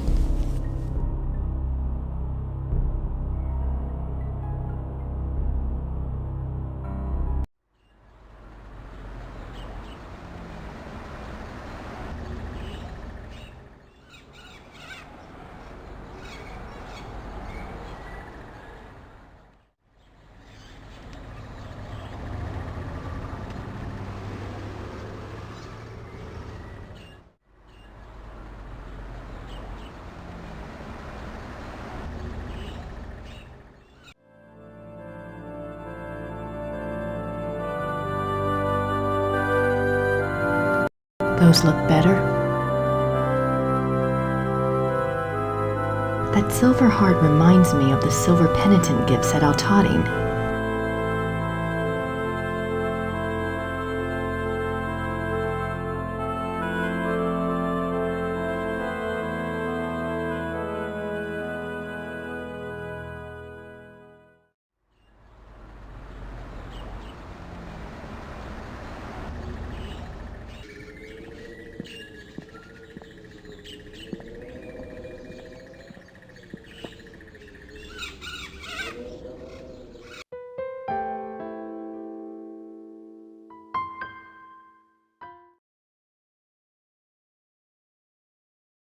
Gerda, I have something to ask you. It's really awful. What is it? You know the silver heart you got for Wolfgang's casket? Yes. If I paid you to have another one made, do you think I could take the one at St. George's? It's for Gabriel, isn't it? Yes. Take it. Wolfgang will understand. Thank you so much, Gerda.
Those look better.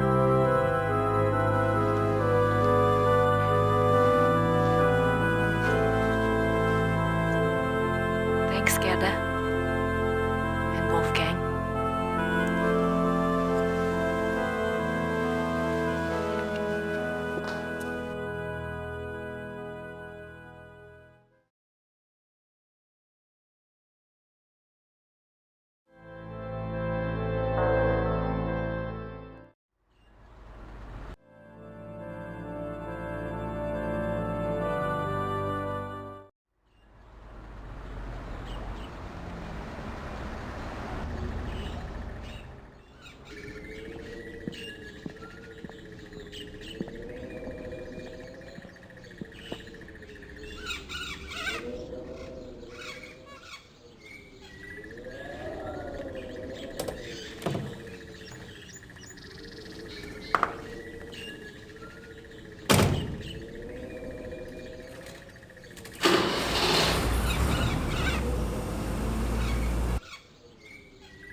Entschuldigen Sie bitte. Die Kinder. Ich hole etwas, um es auszuwischen.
Wie ist das Ding hier hereingekommen?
Hello.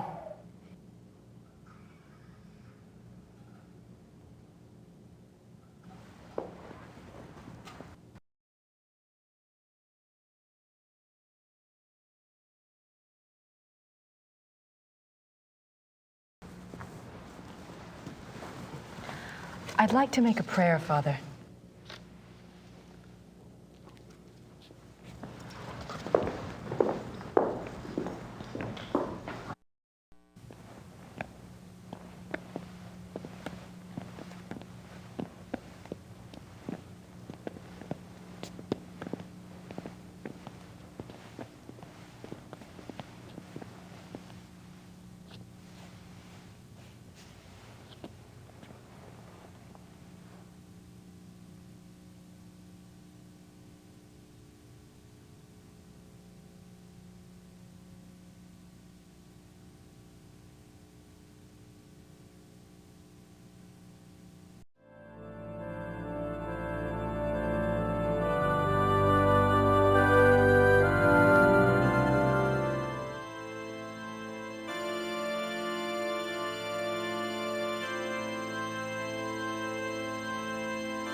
Lady of Valtoning, take this gift.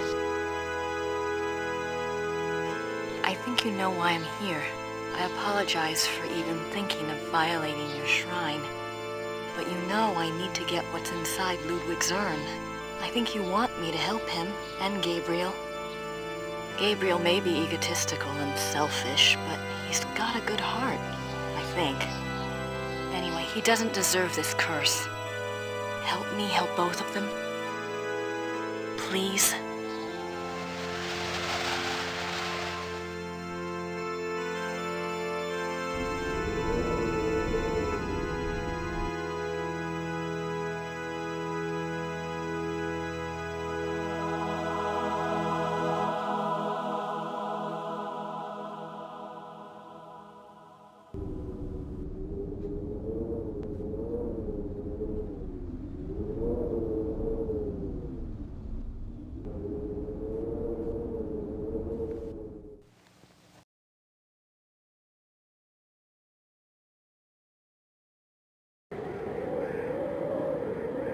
If I could get away with moving that chair, I could reach the urns.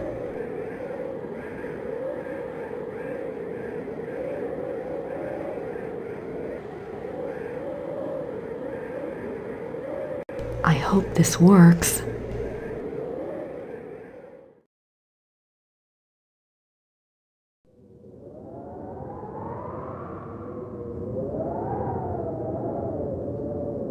I only have a few seconds.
Der Fluch des Engelhart by Richard Wagner, conducted by Herr Klaus Immerding and Herr Georg Immerding. I can't believe we've pulled it off.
How do you feel? Like someone's put broken glass in my brain. I thought we'd have you back in Rittersburg by now. The Smiths are waiting for you there. It's okay. Just stick me in a room somewhere. Are we ready for the test? I'll check. Could you see about some heat, Gracie? I'm really freezing in here.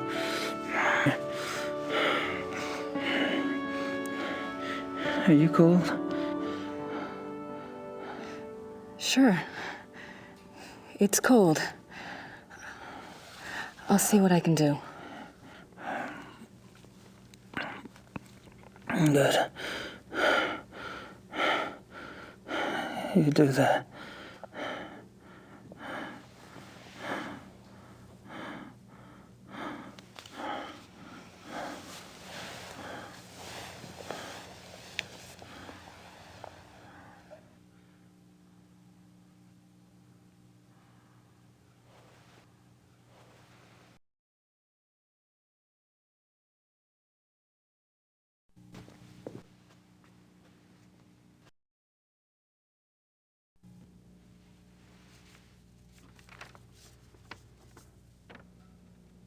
Here's that list I made.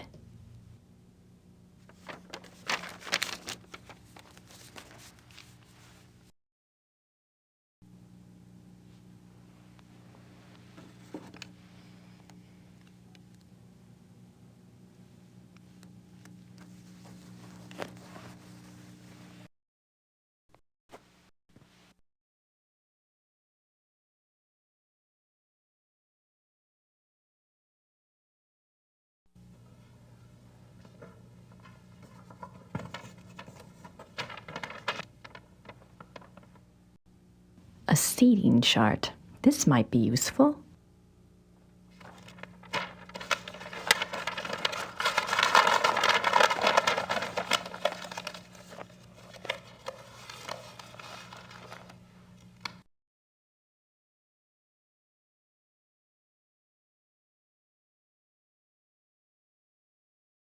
I made this list of things to do.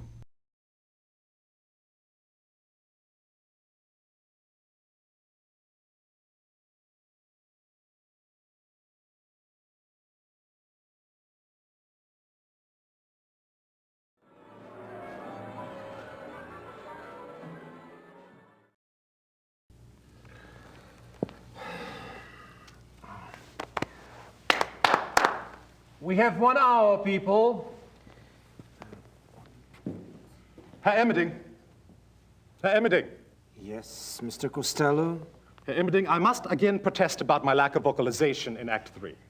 I have not a single note until the transformation aria. Now, how many times do we have to go over this? You are disguised as a silent minstrel. I know that. But an aria, sung to the audience, off to one side, would be very effective. Hildegard has one.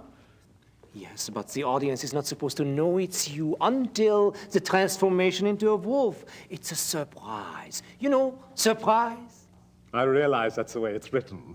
I simply disagree with its effectiveness. Your opinion is noted.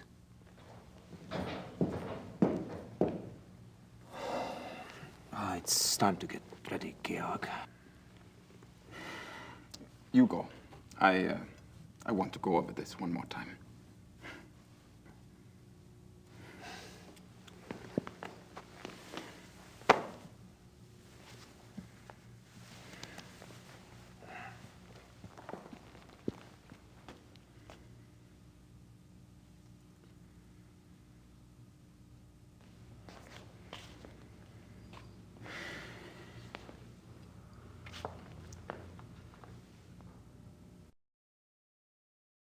There's no easy way to get there from inside the auditorium.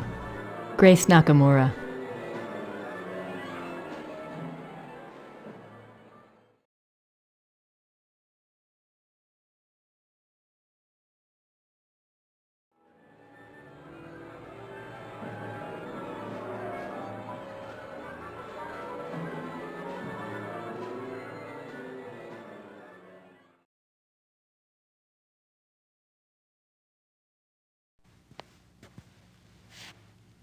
Georg, I need you to promise me something.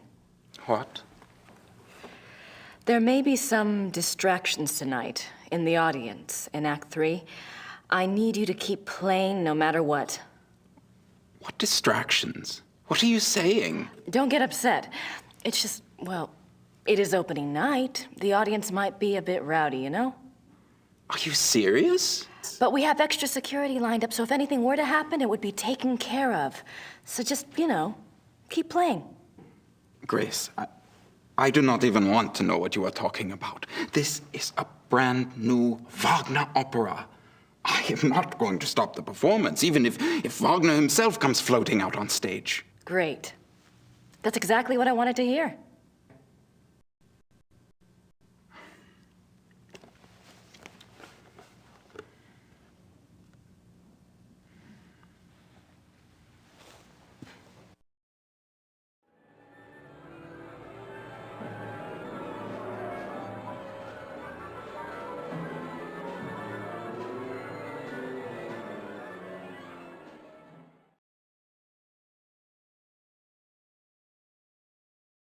I could use some fresh air, but I don't have time to go outside.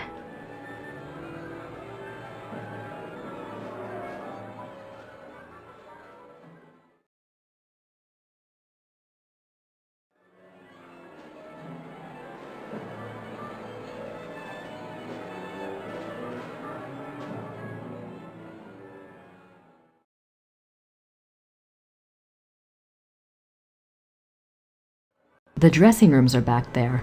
They're probably a madhouse right now.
Herr Silbermeyer, I know you're working as fast as you can, but we're opening in less than an hour. I really need to run through some music once you're done. Why music? They will not fall down. I'm sure they won't, but look, you told me they'd be done by noon. You are lucky that we could even make them in so little time. And then we drive them here special this morning. I know that. I know. You've been great. It's just... Is everything at least going according to the diagram? Yeah, we make it work. What do you mean we make it work? This diagram is not so good. We make changes, yeah? Oh my God. Look, there weren't supposed to be changes. I told you to follow the diagram exactly. Maybe in 1945 we followed diagram exactly. But today, we make changes. What are you saying? These measurements are not the same as today. Now, if we make the chandeliers the same distance from each other, just as marked, but the distance from chandeliers to the walls, no, not the same. Why aren't the measurements the same? This is the Wittelsbacher Theater, isn't it? Yeah, but not the same Wittelsbacher Theater. The bombs hit the first one. This one is very close, but smaller. But everything looks so old. Oh, they take the art and the wood and save it. Remake theater later, after the war. Of course. Of course. How could I be so stupid? I'm a history major. It's okay. The chandeliers work good. Same distance from each other, but just not two walls. Yes. I'm sure you've done your best. Thank you.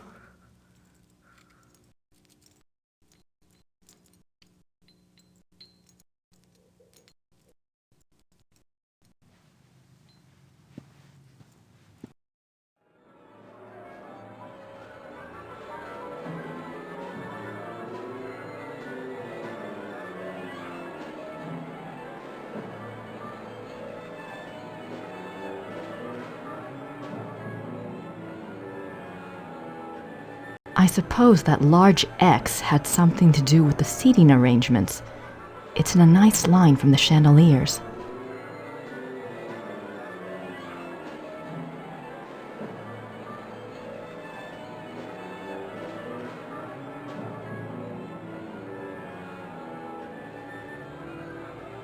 The large X on Wagner's diagram is in an area called the Mittelloge on the seating chart.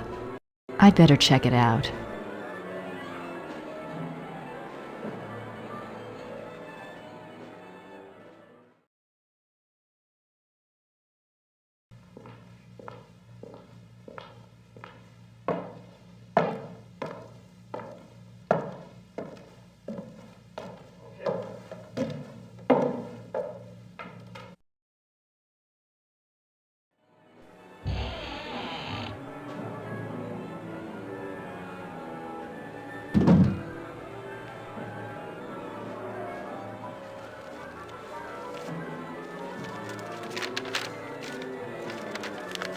This is definitely the Mittelloge.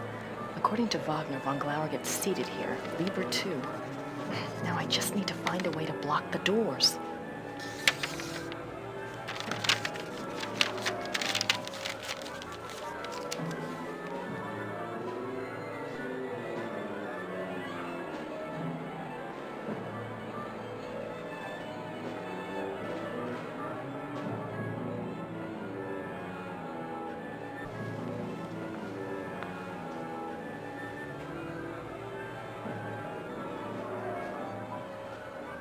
Looks like I found a spotlight, and one that's not often used by the look of it.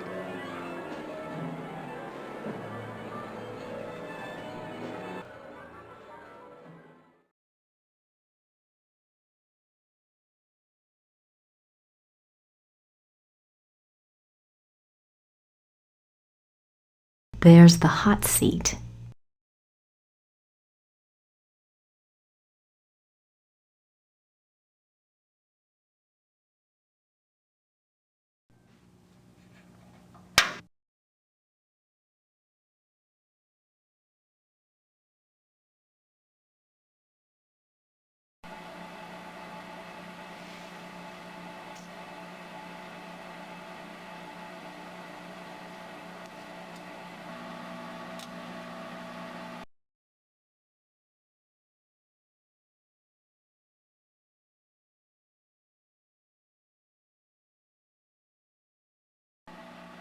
perfect.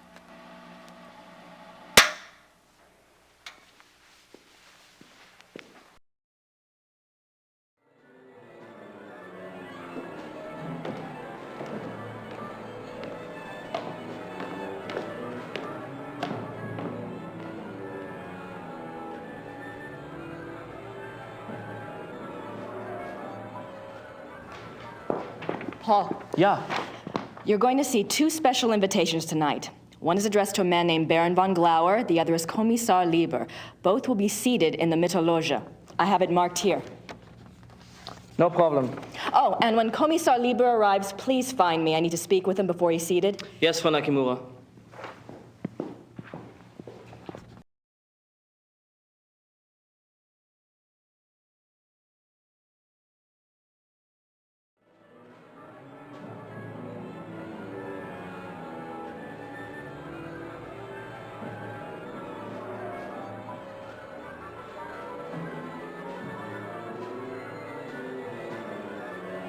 That rope might come in handy.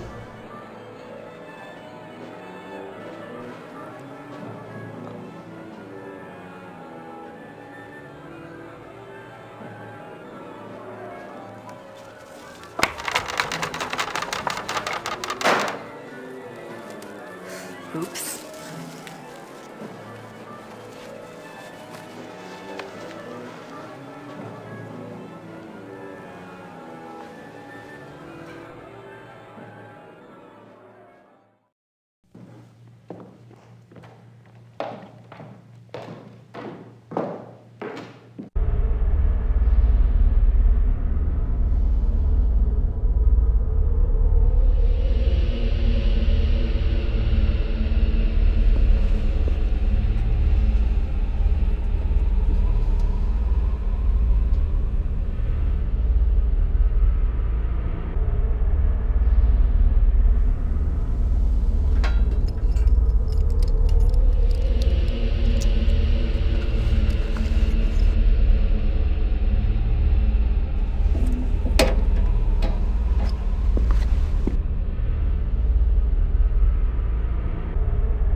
Gabriel back to Rittersburg before tonight, this room might do the trick.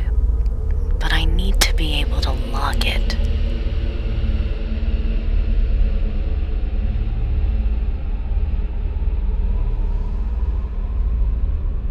Looks like an old set piece. A lot of theater junk.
flooding.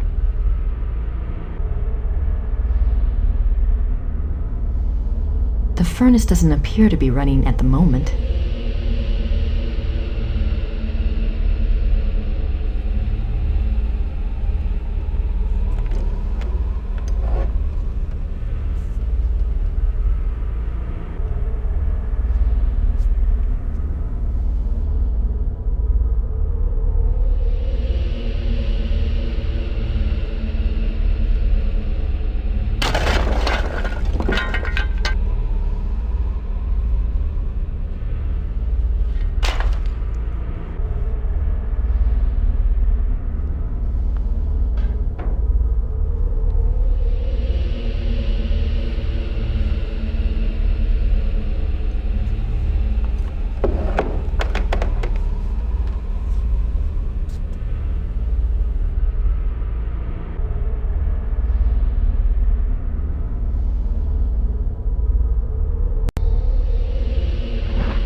I don't hear anything.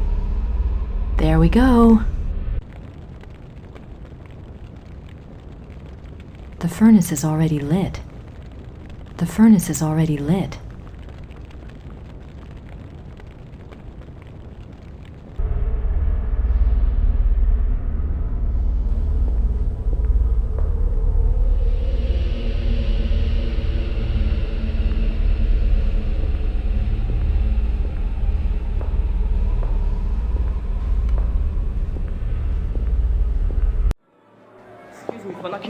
Yes. It's time to open the doors. So soon? We're not ready.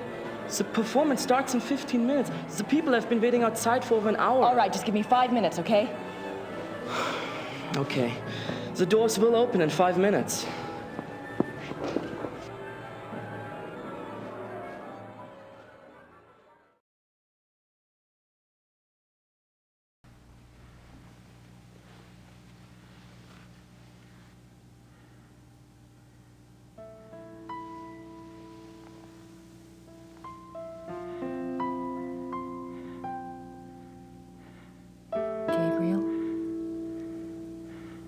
We have to move you now.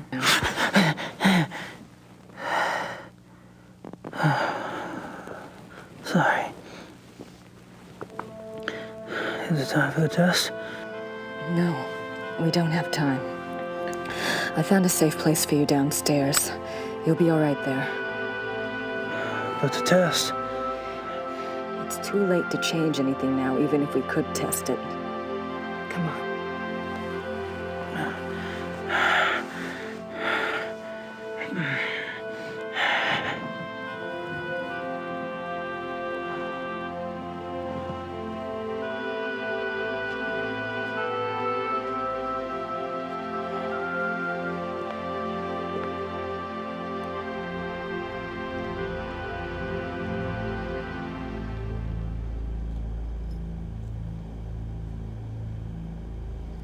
Does it lock?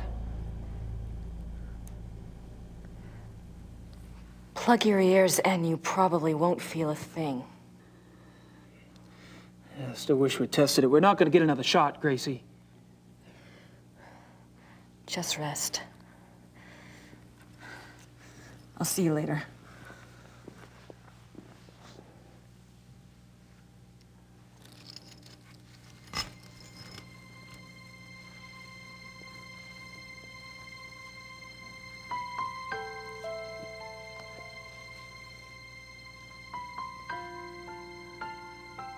Gabriel? What?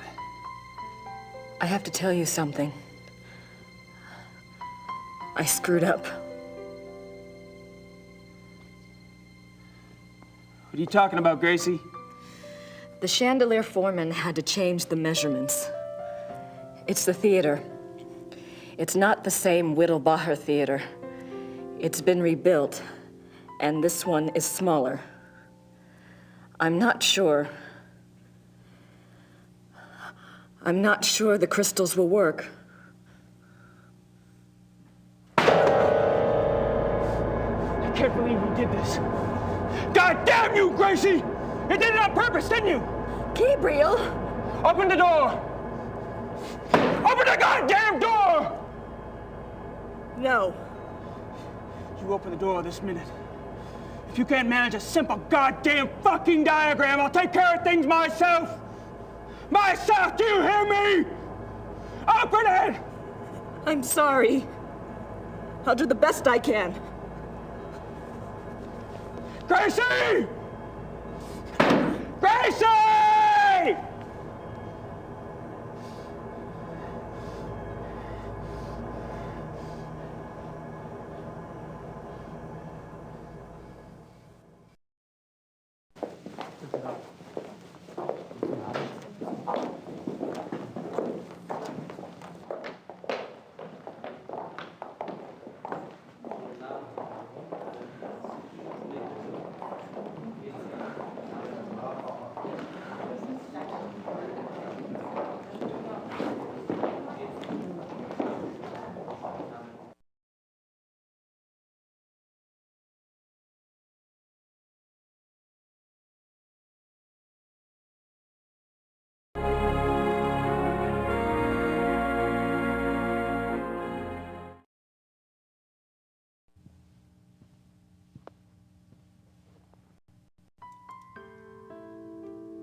Come in.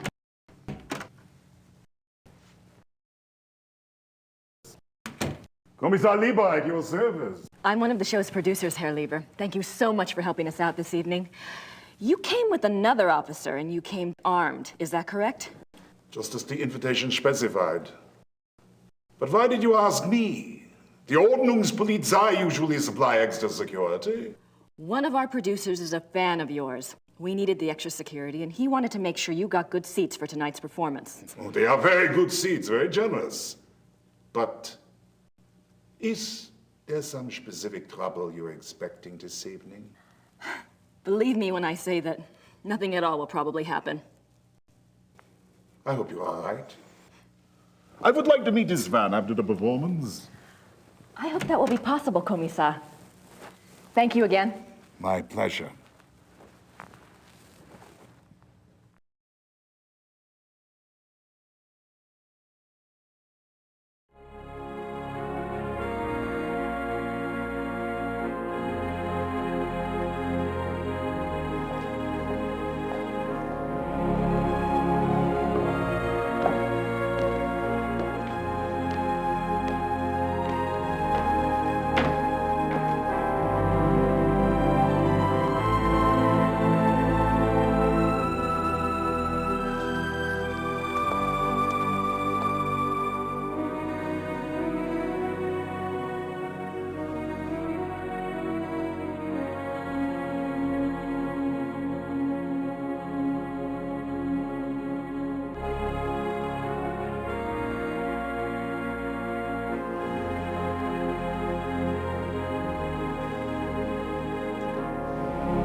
So that's Von Glauer.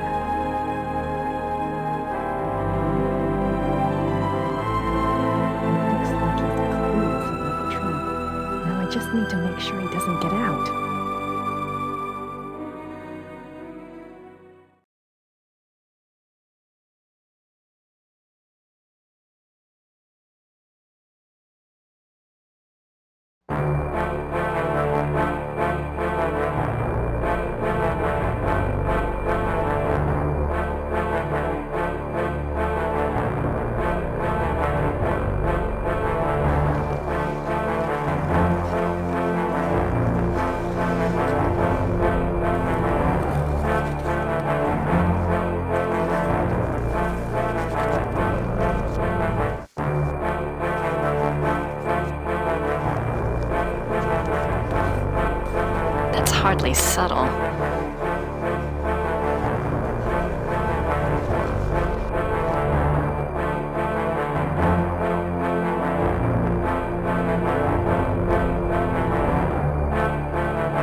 Wagner.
Thing out here.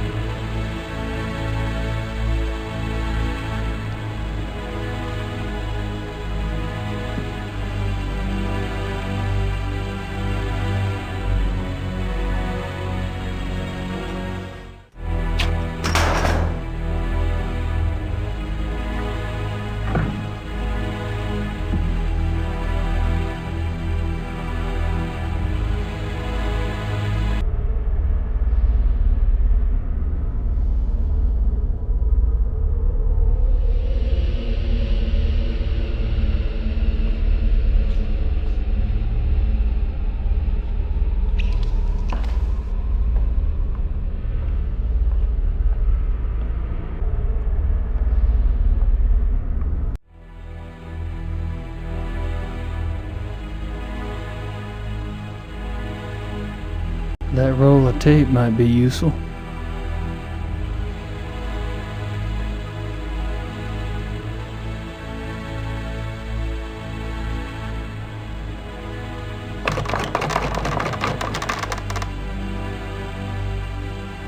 Oops.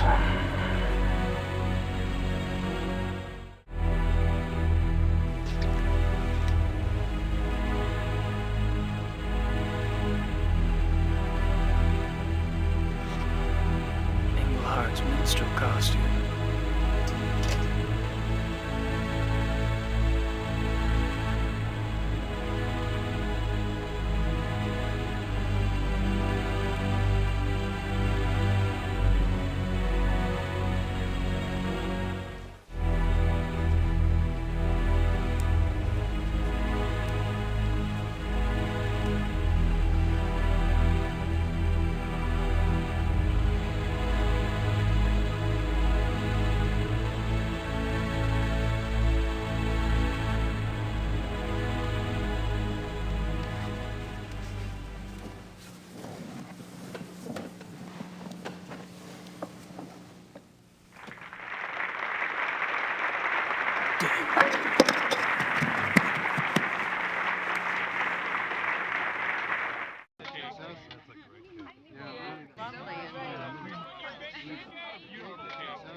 Sorry, bud. There's just one Englehart too many.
Kommt!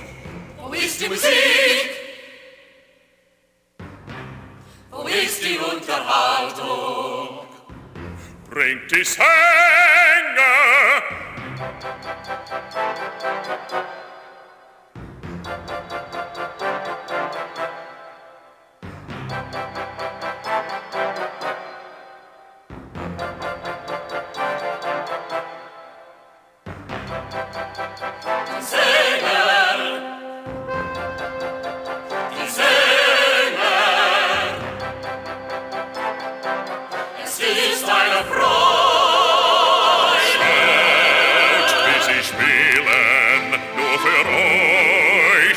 Immerfort, seht nur den Dicken und auch den Dummen dort.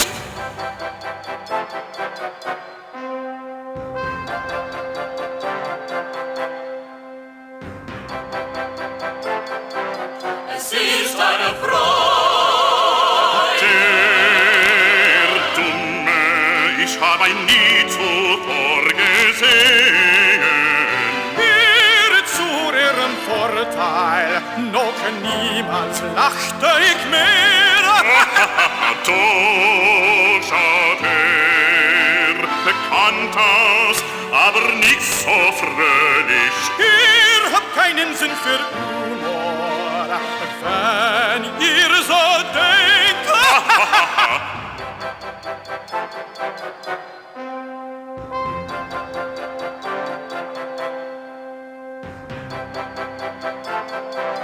Es ist eine Freude.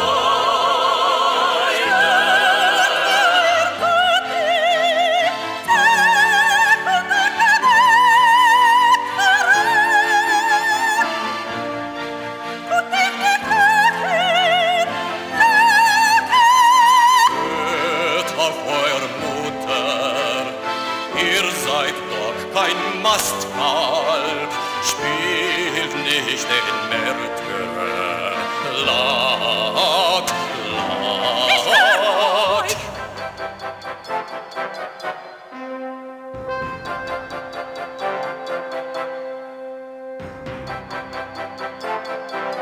Es ist eine Freude.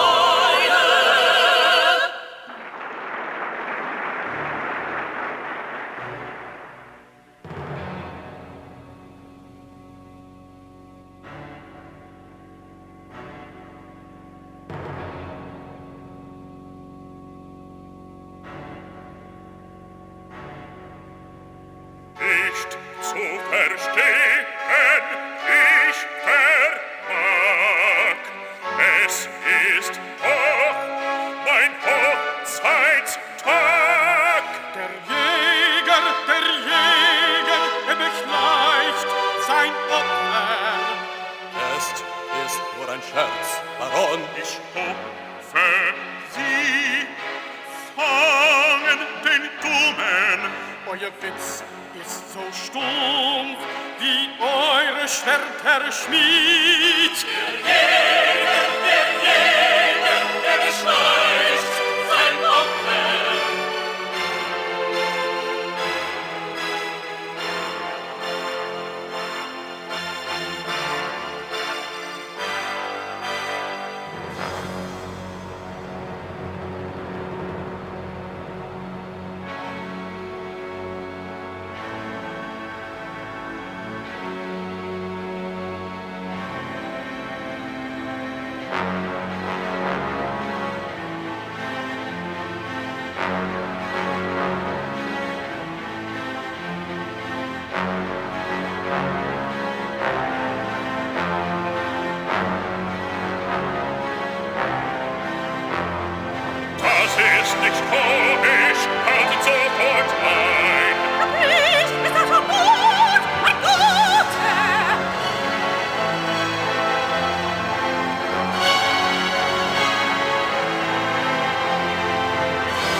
perde in Wolf.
Let him go.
I'm going back to school soon.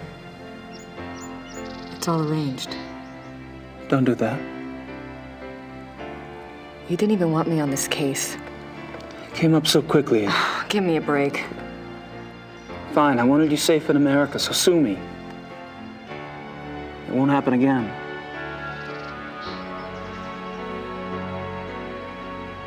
It won't.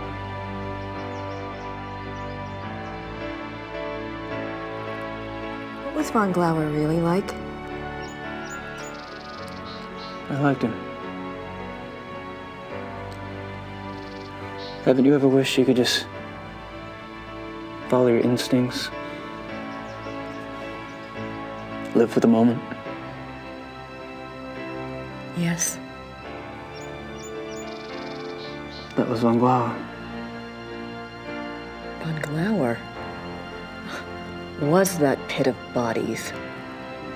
Ludwig's suicide. There's always a price, Gabriel. Don't you know that by now?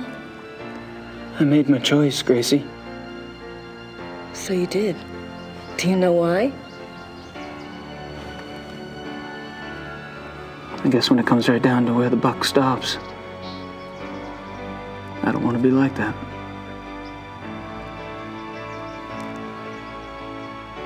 I don't want to be like that, Gracie.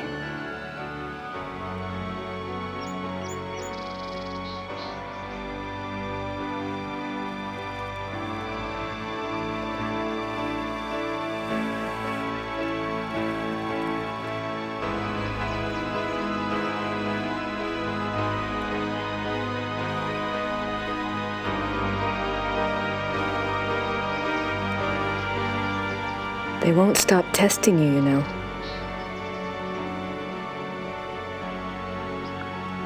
It'll get easier, though.